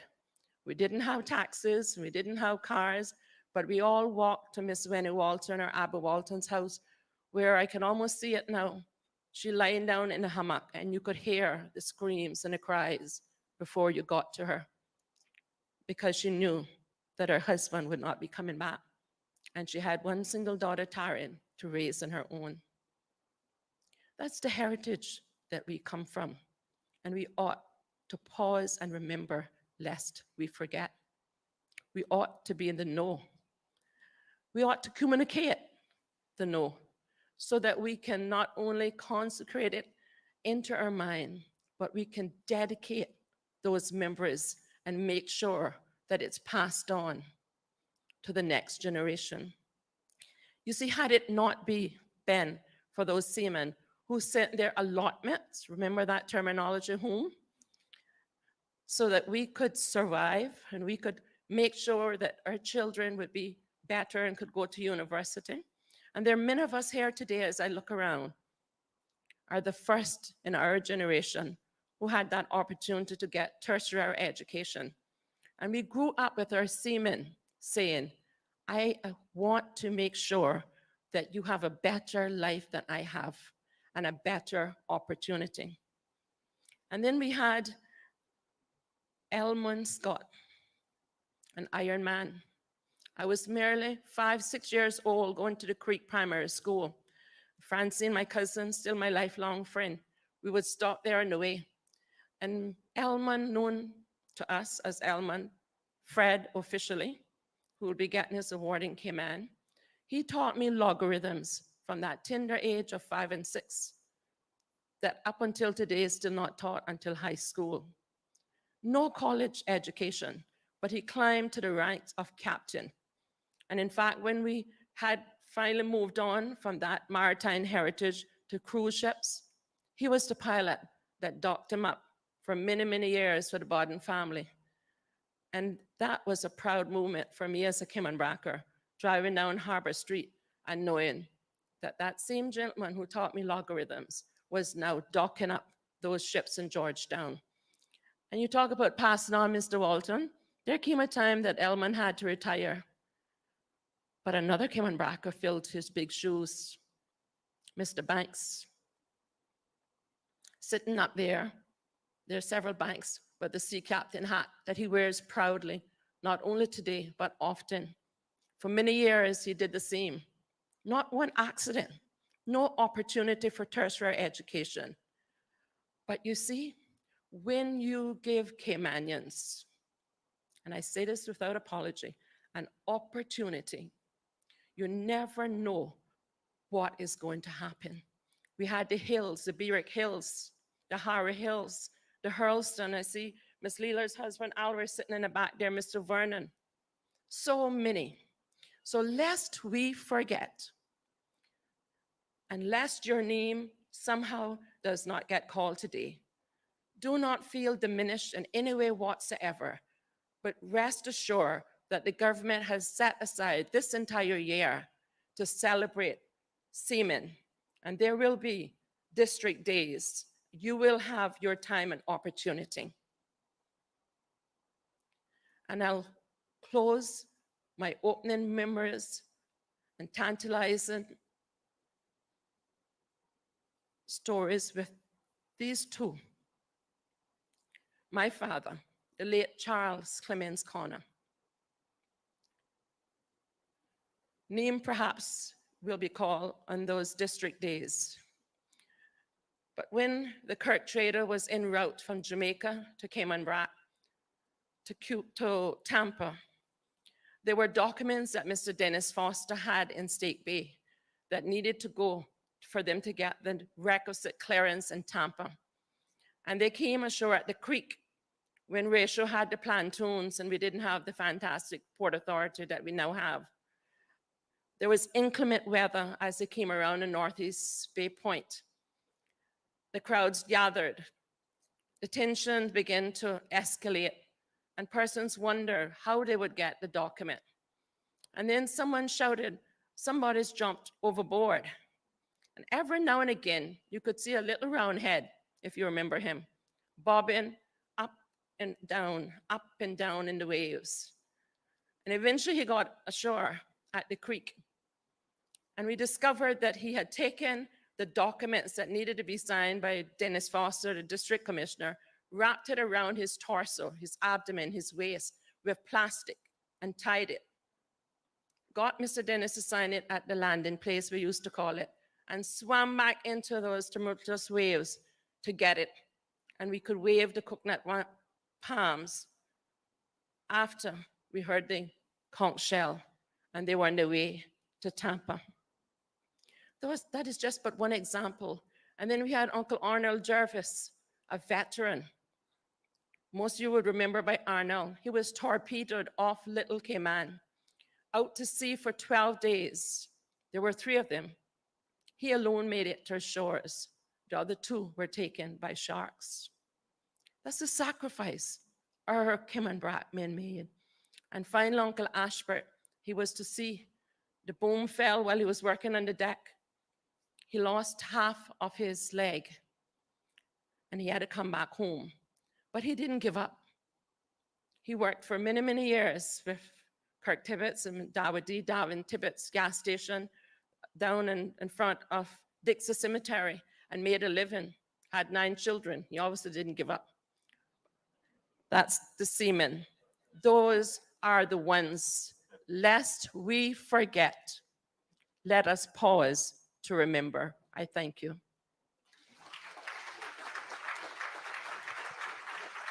That was the Minister, the Honorable Juliana O'Connor Connolly, with a very beautiful speech. Thank you very Brought much. tears to my eyes. Minister O'Connor Connolly, you had a history lesson here this afternoon.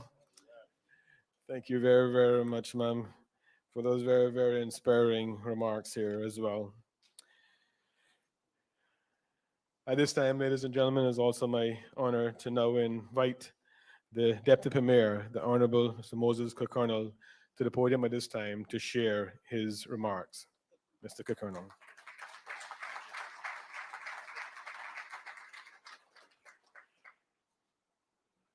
Thank you very much, Mark. With protocol already being established, It's just left for me to say a very pleasant good afternoon to everybody. There's no stage in the world more dramatic than the sea. It is a stage that extends beyond the realms of imagination and has stories to tell by the thousands. It is my honor and privilege to recognize our seafarers on this National Heroes Day. On this most special day, we proudly pay tribute to the courageous men and women who form the backbone of our maritime heritage. Their hard work and outstanding efforts earned our islands the distinction of being known as home to some of the most accomplished mariners in the world. Today, we honor those brave men and women by recognizing their struggles and celebrating their achievements and aspirations to rise above their circumstances. In those seafaring years during the 50s, 60s, and 70s, fondly known as the Southwell years, our major export was our mariners. My story is similar to others, my generation.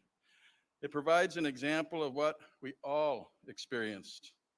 Decades later, I still think of my father, Captain Junior, with the utmost of admiration and respect as I reminisce about my childhood and recall being raised by my mother because Dad was away at sea for periods which seemed like eternity. When he would finally come home, I'm sure some of us remember we'd hide their passports so they couldn't leave again. But somehow he always found his passport and was ready to leave on the next trip. We, like so many other families, missed our loved ones greatly when they were at sea. All the while, we were oblivious to the great personal sacrifice. And I look at this group of seamen here as I say this. We were oblivious to the great personal sacrifices of our seamen and seawomen were enduring while helping to keep the wheels of the world in motion. Our mothers sacrificed much as they kept the home fires burning, while at the same time becoming teachers, shopkeepers, and community leaders. I still remember how I learned about the geography of the world and the Caribbean region in particular by listening to a big radio that the frequency was 2750. And the ships in the region would talk on that 3 times a day. I'm sure Edley remembers that. Mother would listen and she'd mark where Dad's ship was and let us see where it was on the map. I truly enjoyed that part of my education.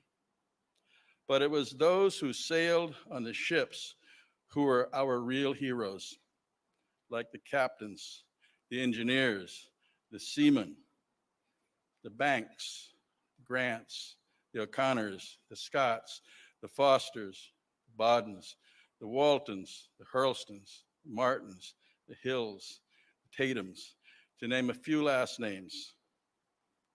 Can't leave out the McLaughlins and the Tibbets. My own father, Captain Junior, sailed for years, following the tailwinds of his father, Captain Moses. My grandfather had a true passion for ships and all things nautical that was evident throughout his life until his untimely passing in 1936.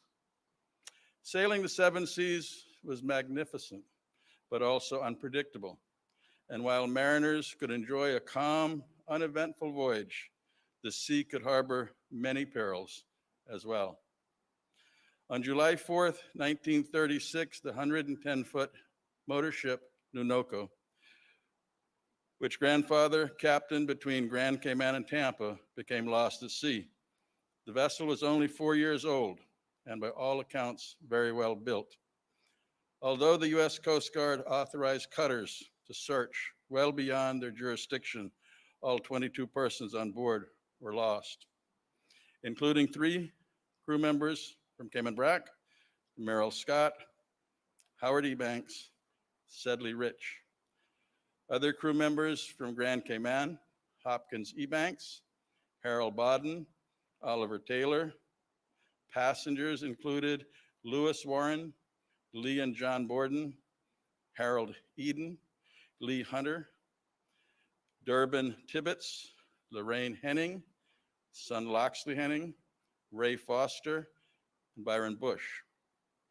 If we reflect on the familiarity of those last names, it becomes clear that almost everyone in this generation has family ties to a seaman, and we should feel immensely proud of our heritage. Grandfather's disappearance in Orinoco, somewhere between Tampa and Cape San at the northwestern tip of Cuba, was a tragedy. It affected my family and other families, but I also remember other tragedies from BRAC families, Mr. Ronnie Ryan, who Julie mentioned earlier, the Leon McLaughlin family, who lost their men to sea in tragic accidents. In those days, with most of our men sailing the seas, numerous Caymanian families were touched by injuries and tragic loss. However, we can proudly say that they never gave up. We can proudly say that they never gave up. Even though life on a ship was harder than most of us can imagine, our seamen stuck it out, knowing that their families were dependent on the funds they sent home. Their earnings not only provided food for the table, but built their houses and started their businesses. Some still exist today. Island life in those times completely revolved around the schedule of our seafarers and their ships. Families were glued to their radios when the ships would report. Couples wrote and waited for letters. Wives flew to meet husbands when they disembarked at a nearby port. Even the newspaper filled its pages with departures and arrivals. The Cayman BRAC reporter on January 19th, 1967, reported that Mrs. Magdalene Tatum was arriving Cayman BRAC after visiting her husband, Arlen Tatum, the captain of the Artemis in Kingston, Jamaica.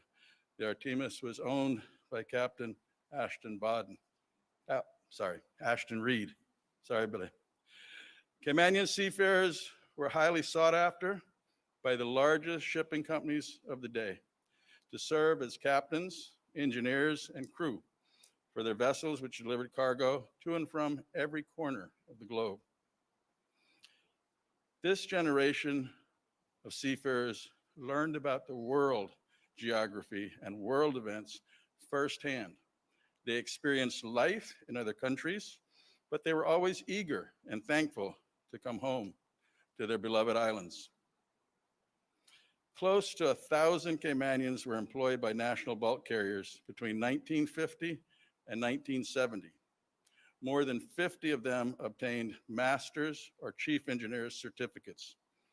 During this time, the government's annual reports noted that seamen remittances were the mainstay of the economy, helping to lay a strong foundation for this country's future.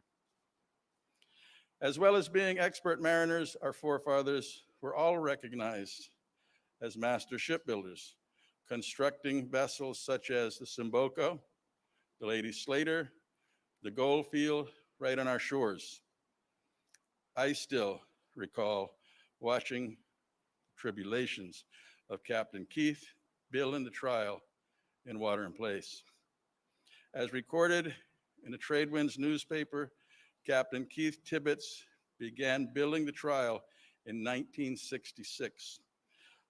On the day the launch, a bright Tuesday morning, January 3rd, 1967, all of Cayman BRAC literally shut down. We came to Water in Place to watch as Captain Tibbetts and team used ropes and logs to get the trial into the water. The trial was 56 feet long, 16 feet wide, and was the last boat built here on Cayman BRAC. When I say the island was shut down for the day, it was truly shut down because then District Commissioner Dennis Foster shuttered the government building to allow everyone to attend the launch. I'm sure if you ask Wanda or son Nat, they will fondly speak of the festival atmosphere of the day with Eddie and the Beach Boys playing music, everybody cooking food, plenty of friends in attendance, and we all watched an event of how a ship being launched was done in the old-fashioned way.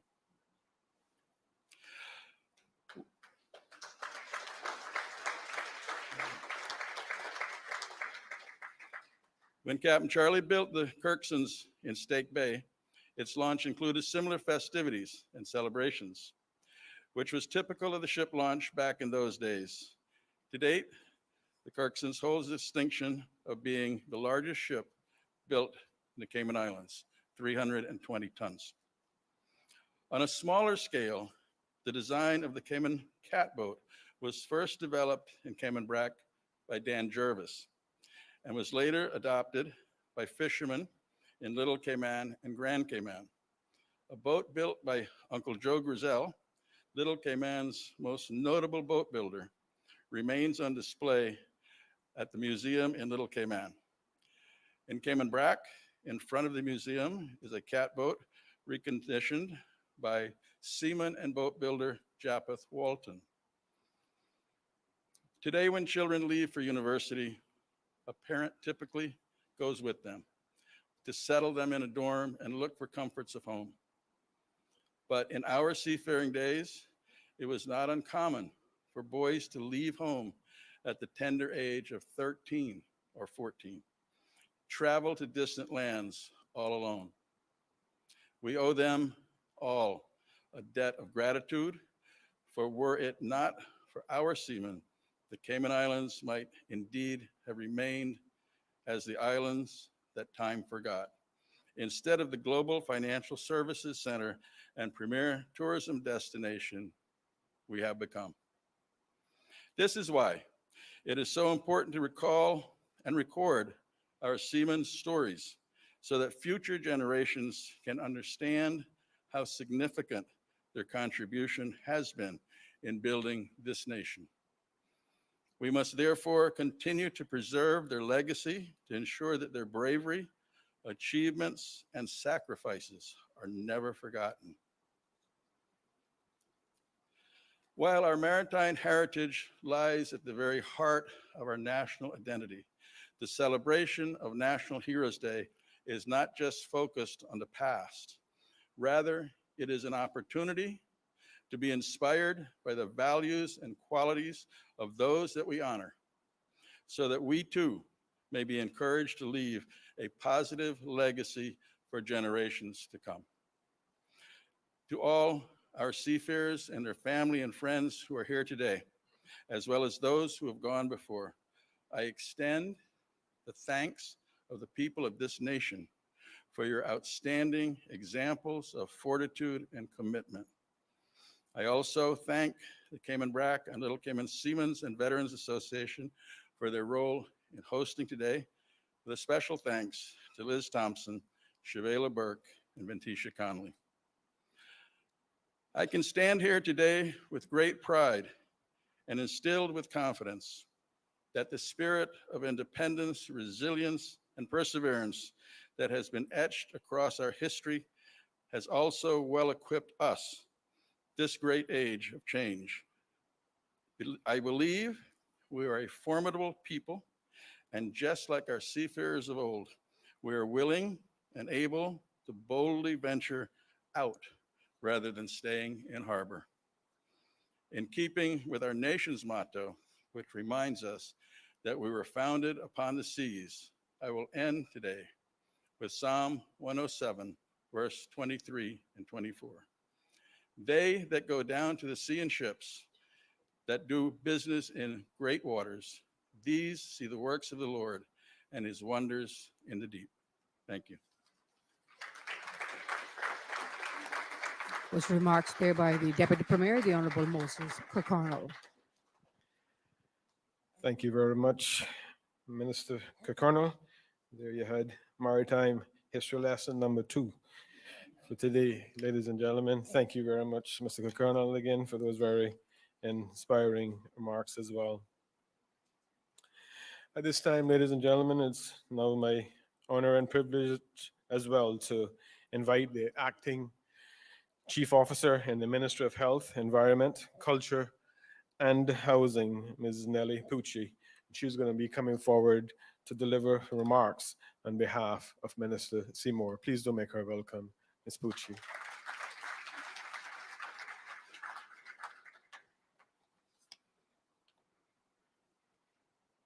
Good afternoon. I'm privileged to bring remarks on behalf of Honorable Dwayne Seymour, our Minister for Culture. Minister sends his sincere apologies. As many of you are aware, one of Cayman's cultural icons, renowned storyteller, and a pillar in the Bordentown community, Ms. Twyla Mae Vargas, sadly passed away last Sunday, and her funeral has been scheduled for this afternoon. So Minister Seymour is unable to join us as he's attending that funeral and paying respects on behalf of the government. Honorable Minister Seymour wished for me to relay the following to you today. It is such a pleasure to be here to celebrate the accomplishments of our brave sister island seafaring heroes who have fought valiantly to make this country what it is today. Honorable Minister says that he always looked forward to hearing BRACAs tell their tales of adventure and courage about their journeys out at sea.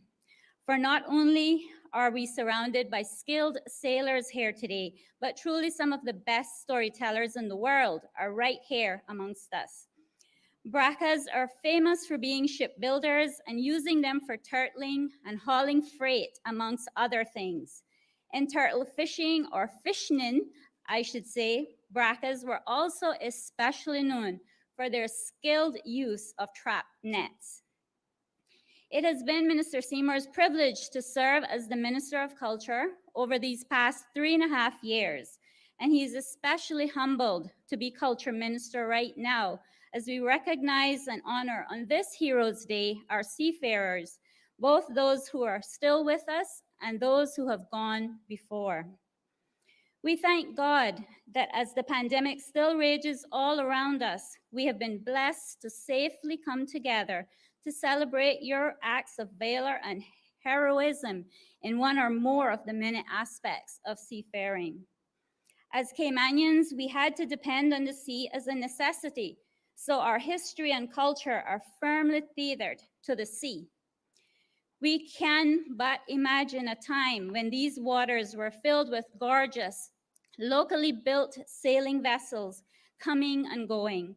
This artisan skill of building schooners, catboats, and other vessels were also applied to our architecture, which can still be seen in some buildings to this day. For a long period of our history, seafaring provided Caymanians with a way to make a living, and in so doing so, also helped to advance and grow our small country.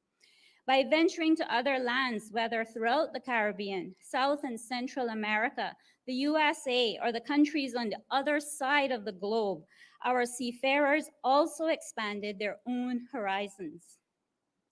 Many of you started careers as ordinary seamen, and by the time you retired, you were master mariners who captained large ships, chief engineers, boatswains, and yes, in many ways, that most important of all position, chief cook. Your journeys must go down in history. For the rest of us, we can appreciate that seafaring is not a life for the faint-hearted. For all that the sea provides, a life at sea also poses infinite dangers. Yet, despite these dangers, all of you kept your sights on the opportunities that life at sea provided for your families and for the love of country. It is this courage, sacrifice, and hard work that has helped build our country and the lives we enjoy today. It takes brave men and women like you to take up such a noble and often dangerous calling. We Caymanians are so very proud of our seafaring heritage, as we should be. There are so many great qualities born out of our seafaring struggles and achievements. Our men went out to brave the unknown seas, navigating around the world, and our women served as the fibers of the household, keeping strong Christian values close, laying thatch rope and doing what it took to survive, praying daily for the safe return of their husbands, brothers, and sons. Caymanians have used this to build resilience, perseverance, and aptitude for work, and a collective Cayman-kind spirit. Seafaring has also enriched the culture of the Cayman Islands and shaped the way that we view ourselves. In Cayman, it is a great honor to be called captain. The name commands respect, and it is a distinction held with pride. But let's think of the influences of seafaring on fashion and music. We look at the old photos of those seafarers returning home, or the black and white portraits they sent home to their families in dapper suits or cowboy boots. Seafarers were the best dressed and a sight to behold. And let us not speak of country music and the way of albums, which they listened to and brought back with them from their travels. Caymanians' love for country music and other genres like calypso and even polka was only enhanced and strengthened by their travels around the world. Look how far we've come. Seafarers have emboldened us and given us the foundation that has developed our Cayman today into the Caribbean's International Maritime Center. We never could have imagined that as our seafarers went to the four corners of the world, that one day the four corners would come to our shores. Lastly, I want to thank all the teams who have come together and worked oh so hard to ensure we can celebrate you all safely and in the way that you deserve to be. Because of the importance of seafaring, I'm also looking forward to the year-long celebrations, which will give us an opportunity to come to each district where we'll have more special events and activities honoring even more seafarers. I am so pleased that we are able to do this for each of our seafarers. Our heritage is written by seafarers, and although we aim to celebrate them throughout this year, let's not forget that we ought to be doing it every day. I wish to close by offering this personal tribute of gratitude. Thank you for your service. For those of you watching on CIG TV or online or listening via Radio Cayman, thank you for your continued support of our seafaring heroes. May God bless you all. That was remarks there by Acting Chief Officer Ms. Nellie Pucci on behalf of the Minister doing Thank you very much, Ms. Pucci, for very ably and professionally conveying the remarks here this afternoon on behalf of Minister Seymour. As you heard there, was unable to be here with us due to a death there in his community. We just also want to convey condolences to Ms. Tualame's family as well over in Grand Cayman. At this time, ladies and gentlemen, boys and girls, it's my honor and privilege to now invite the Premier of the Cayman Islands, the Honorable Mr. Alden McLaughlin, and he'll be coming forward to share with us the keynote address. Please do make him welcome, ladies and gentlemen. Honorable Premier.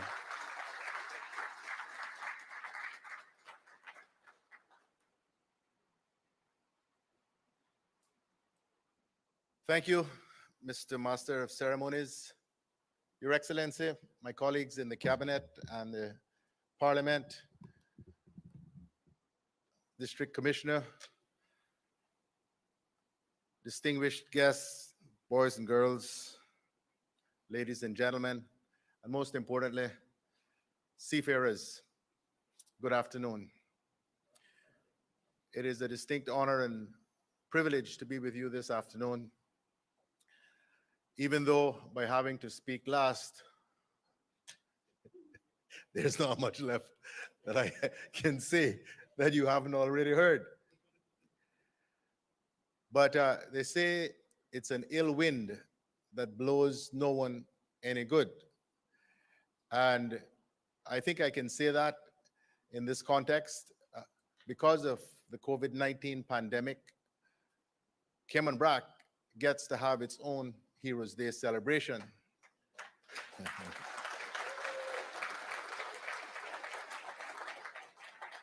And I'm especially pleased about that, as I myself celebrate my last Heroes Weekend, in this case, Heroes Celebration, as Premier.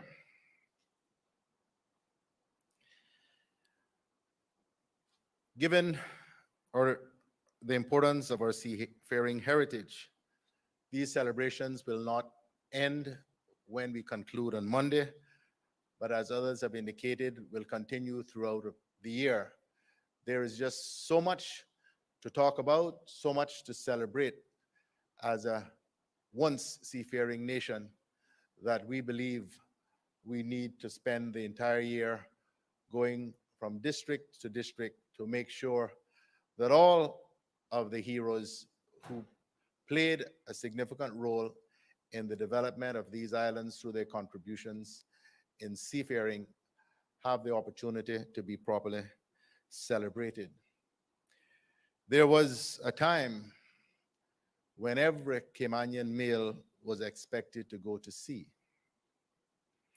Going to sea was more than a way of life. It was a rite of passage for young men who often started their careers in their mid-teens.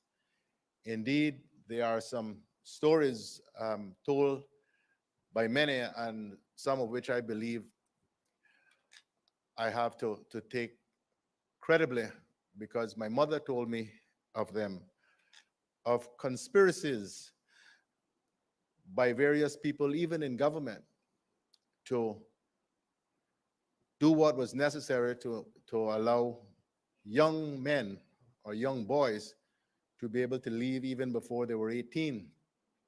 So conspiracies with respect to the date on which they were born and so forth, because of the critical need that many understood their families had for an income.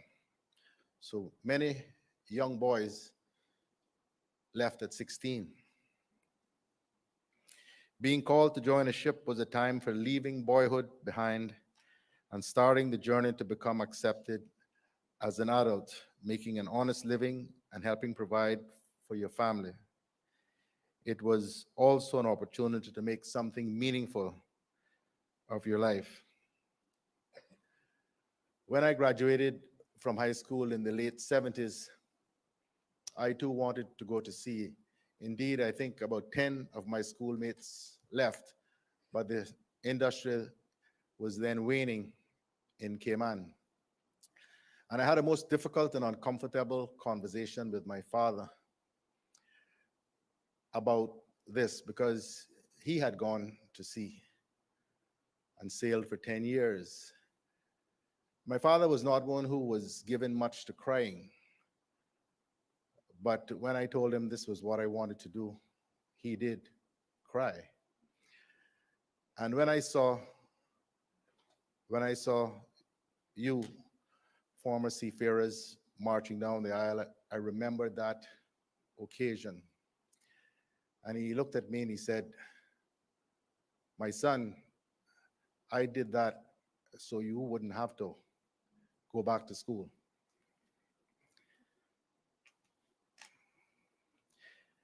Really, from the earliest settlement of these islands, Caymanians from all three of them looked to the sea for a livelihood and sustenance, as well as enjoyment. Brackers were renowned seafarers.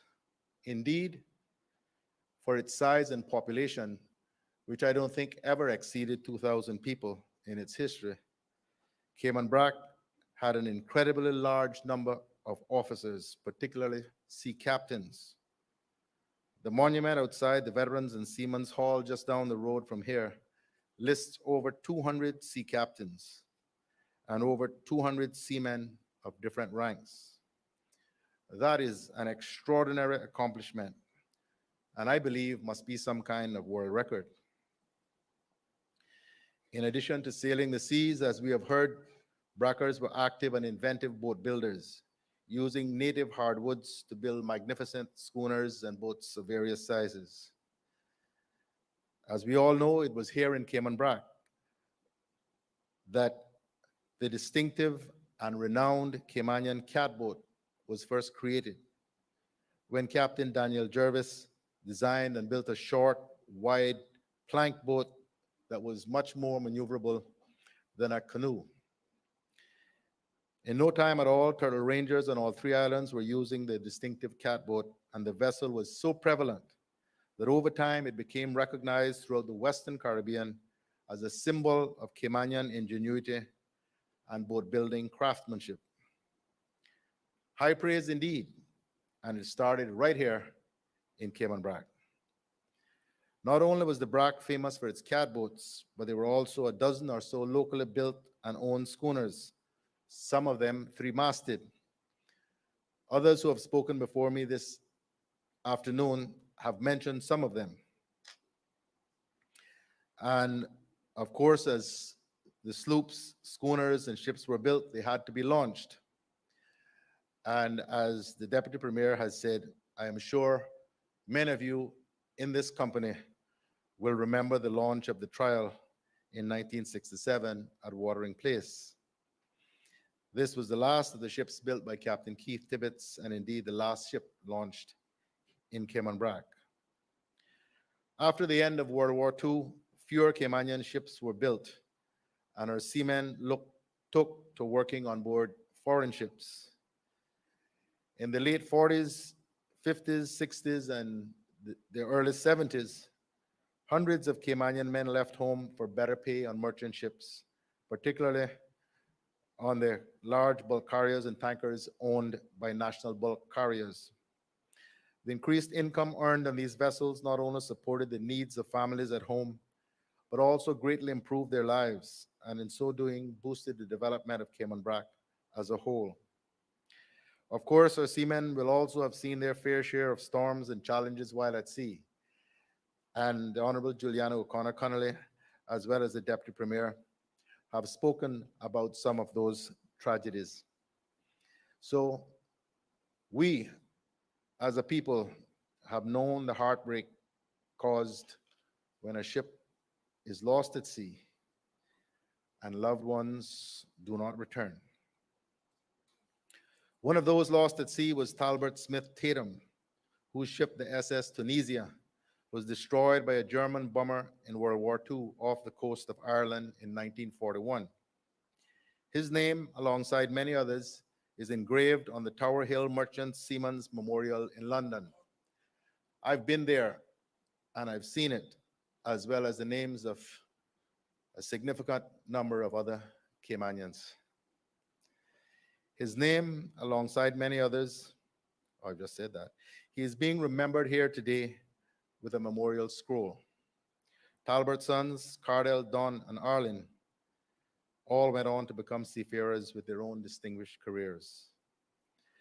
As hard and dangerous as going to sea could be, it did provide tremendous opportunities that were not available at home at the time. But many of our seafarers longed to work closer to home and their families. I was a teenager in 1977 when Cayman Energy Limited began its ship-to-ship oil transfer operations in the waters around Cayman Brac and Little Cayman. This was a godsend to Brackers then, as good-paying jobs that required seamanship skills were available right here on the Brac. And it also allowed the government to earn much-needed revenue from the transshipment royalty, while Cayman Brac as a whole benefited through greater employment and the money spent on shore by crews of visiting ships. And so seamen like Captain Harold Banks came to work for Cayman Energy, serving as the company's chief mooring master and manager. He did eventually ship out overseas, but in his later years, he has worked as chief pilot for Borden Shipping, guiding huge cruise ships safely into Georgetown Harbor. and we are delighted that he can be with us this afternoon.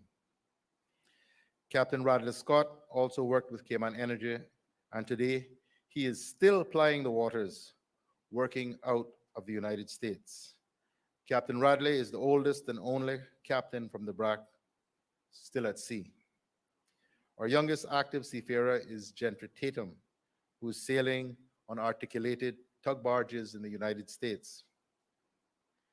Though we no longer have hundreds of seafarers still active at sea, the Cayman Islands still plays an important role globally on the maritime stage with our Cayman Islands Shipping Registry, which provides flag state services to ship owners and their vessels. The registry was started in 1903, and from its records, we can learn a great deal about the history and tradition of the Cayman Islands seafaring and maritime past, including vessels built in the BRAC.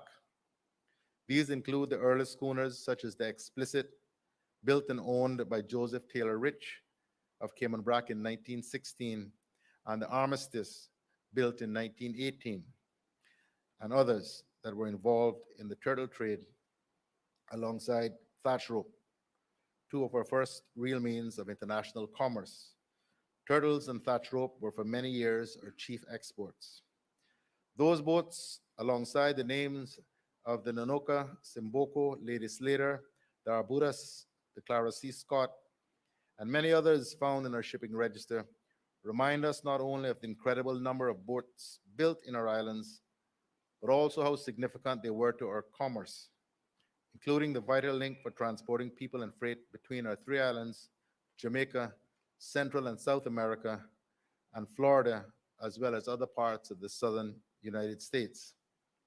And they remind us also of our famed Caymanian boat builders such as James Arch, Ray Borden, Captain Keith Tibbetts, among others. This weekend, they're all being honored and remembered. It is vital that we do remember and honor the history of our great ships and shipbuilders, as well as our brave seafarers. They are all an integral part of our proud history, a history that reminds us today how much we owe to that great generation of Caymanian men and women. The Cayman Islands government report for the years 1953 to 1954 provides good insight into the number of Caymanian men at sea in the 50s, when it noted, and I'm quoting, "The business of the dependency nowadays is the export of seafaring men," unquote. Succinct, but true. So important was the economic activity created by our seafarers and the remittances they sent home that our first commercial bank, Barclays Bank, started operations here. As our economy grew and as tourism and the development sectors were beginning, our seafarers were able to use the skills learned aboard ship to get work at home or to start businesses, and so the need to go to sea for a living dwindled. Seafaring that had served as the backbone of the Cayman economy well into the 20th century increasingly became unattractive as a way of life. It was a tough and dangerous job that left fathers separated from their families for many months and at times for years. I know my father's first voyage, he was gone 3 years. And so our seafaring way of life gave way as opportunities at home increased. Nonetheless, the seafaring period of our history remains stitched into our very being. We are reminded of it everywhere, even in our national symbols. Our coat of arms with 3 stars representing our 3 islands, resting on blue and white waves above the words from Psalm 24, "He hath founded it upon the seas," remind us of it. Our national song, "Beloved Isle Cayman," written by Mrs. Leela Ross Shire of blessed memory, speaks poignantly to being in far-off lands and longing for home. I am sure in many ways the words in that great song express how our seafarers must have felt on board ship, far from home and counting the days until returning to our beloved islands set in blue Caribbean Sea. Cayman BRAC's own Andy Martin also summed up these feelings in his popular song in the 70s, Letter from Sea, which was a massive hit not just in Cayman, but all across Central America and the United States, particularly the southern states. And I look forward, like I'm sure the rest of you do, to hearing from him shortly. I thank all of you for taking time out of your busy Saturday to be with us here today, to celebrate and remember and pay tribute to our seafaring men and women, and to honor our seafaring heritage. I thank those whose hard work has made these celebrations possible. Minister Seymour, who unfortunately could not be with us this afternoon, and Acting Chief Officer Nelly Pucci, and the staff in the ministry responsible for culture. Cabinet Secretary Samuel Rose, the Protocol Office, the Celebrate Cayman Committee, the committee here on Cayman Brac, and all of the many others who have given of their time and talents. I also thank all the members who make up the Veterans and Seafarers Association of Cayman Brac and Little Cayman, as well as those comprising the Cayman Islands Seafarers Association in Grand Cayman, for not only helping make this Heroes Day a success, but also for the work you do every day to keep our seafaring heritage alive and to provide assistance and camaraderie to our seafarers who remain. I thank the members of both organizations for your service. Our celebrations continue tomorrow as we honor our seafarers from Bordentown, East End, and North Side. On Monday, we will be in Hero Square honoring our seafarers from Georgetown and West Bay.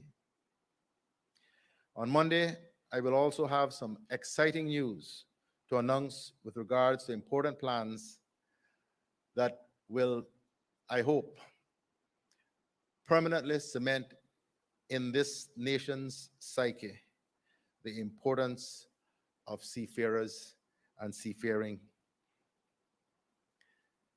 to our history.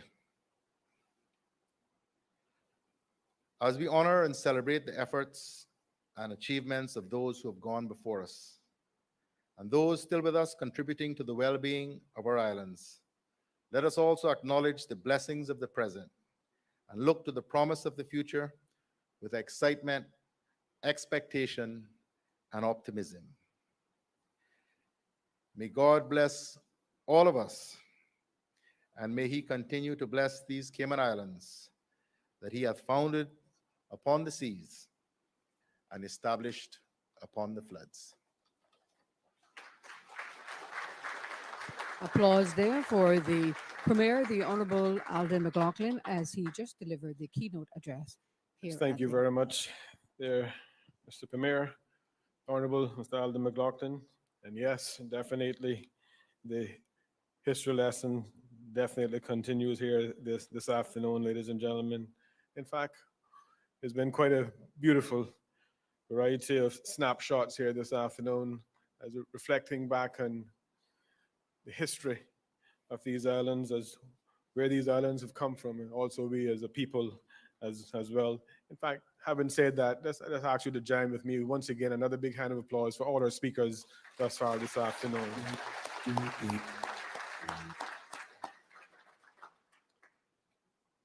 Also, Mr. Premier, you made mention, special mention of the opportunity that we had here for the Sister Islands, in particular Cayman Brac, to host Heroes Day event here for the first time this year, 2021. And we just wanted to take the opportunity as well to thank you and the government as well for the opportunity.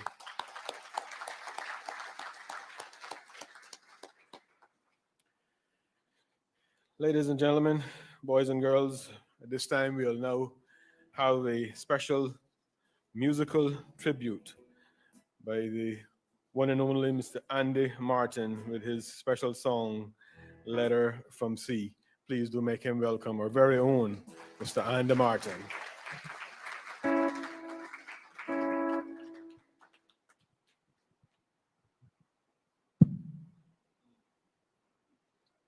I get no.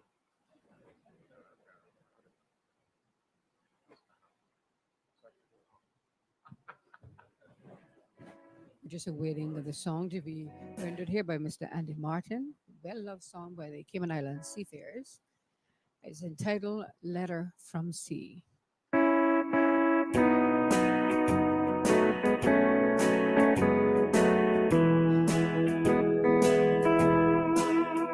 Got no letters here today, though I'm 1,000 miles away. I'll be back, I've got 22 more days. Hello, sweetheart. Our ship just pulled into Philly with a load of oil from the Gulf. When the ship's agent brought the mail on board, you should have seen all the smiling faces of the messmen and the oilers. Even the first engineer got a few letters from back home the strip. But for me, it was the same old story. Just like the last 2 ports we've hit. Nothing. I know it's hard on you being away for almost a whole year now, but that's the life of a seaman. I don't know if you've been counting the days, but I have. There's only 22 more days left, and I'll be home. You know, I walked this old tanker from bow to stern 1,000 times, wondering what you might be doing on a night like this. I know it's hard on you, me being a seaman. Hell, it's like we never home. Well, it's hard on me too. Every port we dock out, there are 1,000 girls waiting to keep her company. But they don't really care about us. All they care about is that roll of money in our pockets. Now, I'm not saying that I don't hit the bars. Sure I do. Everybody does. From the captain to the messman. The booze seems to help somehow. And those sad songs on the jukebox always remind me of home. The National Bulk Ships agent asked me if I'd sign up for another year after this trip. And I told him, no way. There's only 22 more days left, and I'll be home. Please meet me at the airport, sweetheart, and bring the kids along with you. Oh, I can't wait to see them again. And if you have room in that old Ford of ours, pick them up on the way, will you? I guess I'd better close this letter off now so I can get it to you. But there's only 22 more days left, and I'll be home. Got no letters here today, though I'm 1,000 miles away. I'll be back, I've got 22 more days. I'll be back, I've got 22 more days. Thank you. Cayman Cowboy Andy Martin, bringing back some sweet memories with the Letter from Sea, getting a standing ovation right here at the Aston Running Civic Center, and got a hug there from Major Walton there. Definitely. A wonderful item there this afternoon by our very own Mr. Andy Martin, A Letter from Sea. Quite certain that brings back quite a lot of memories for most, if not all of us here this afternoon as well. Just want to also make mention of the fact that Mr. Martin will be recognized here today as a friend of seafarers, but he will be accepting his award actually in Grand Cayman at the Pedro St. James Award ceremony taking place tomorrow afternoon. So again, a big thanks for Mr. Martin, and also being backed up there by Mr. Raymond Scott this afternoon, an amazing rendition, all homegrown talent.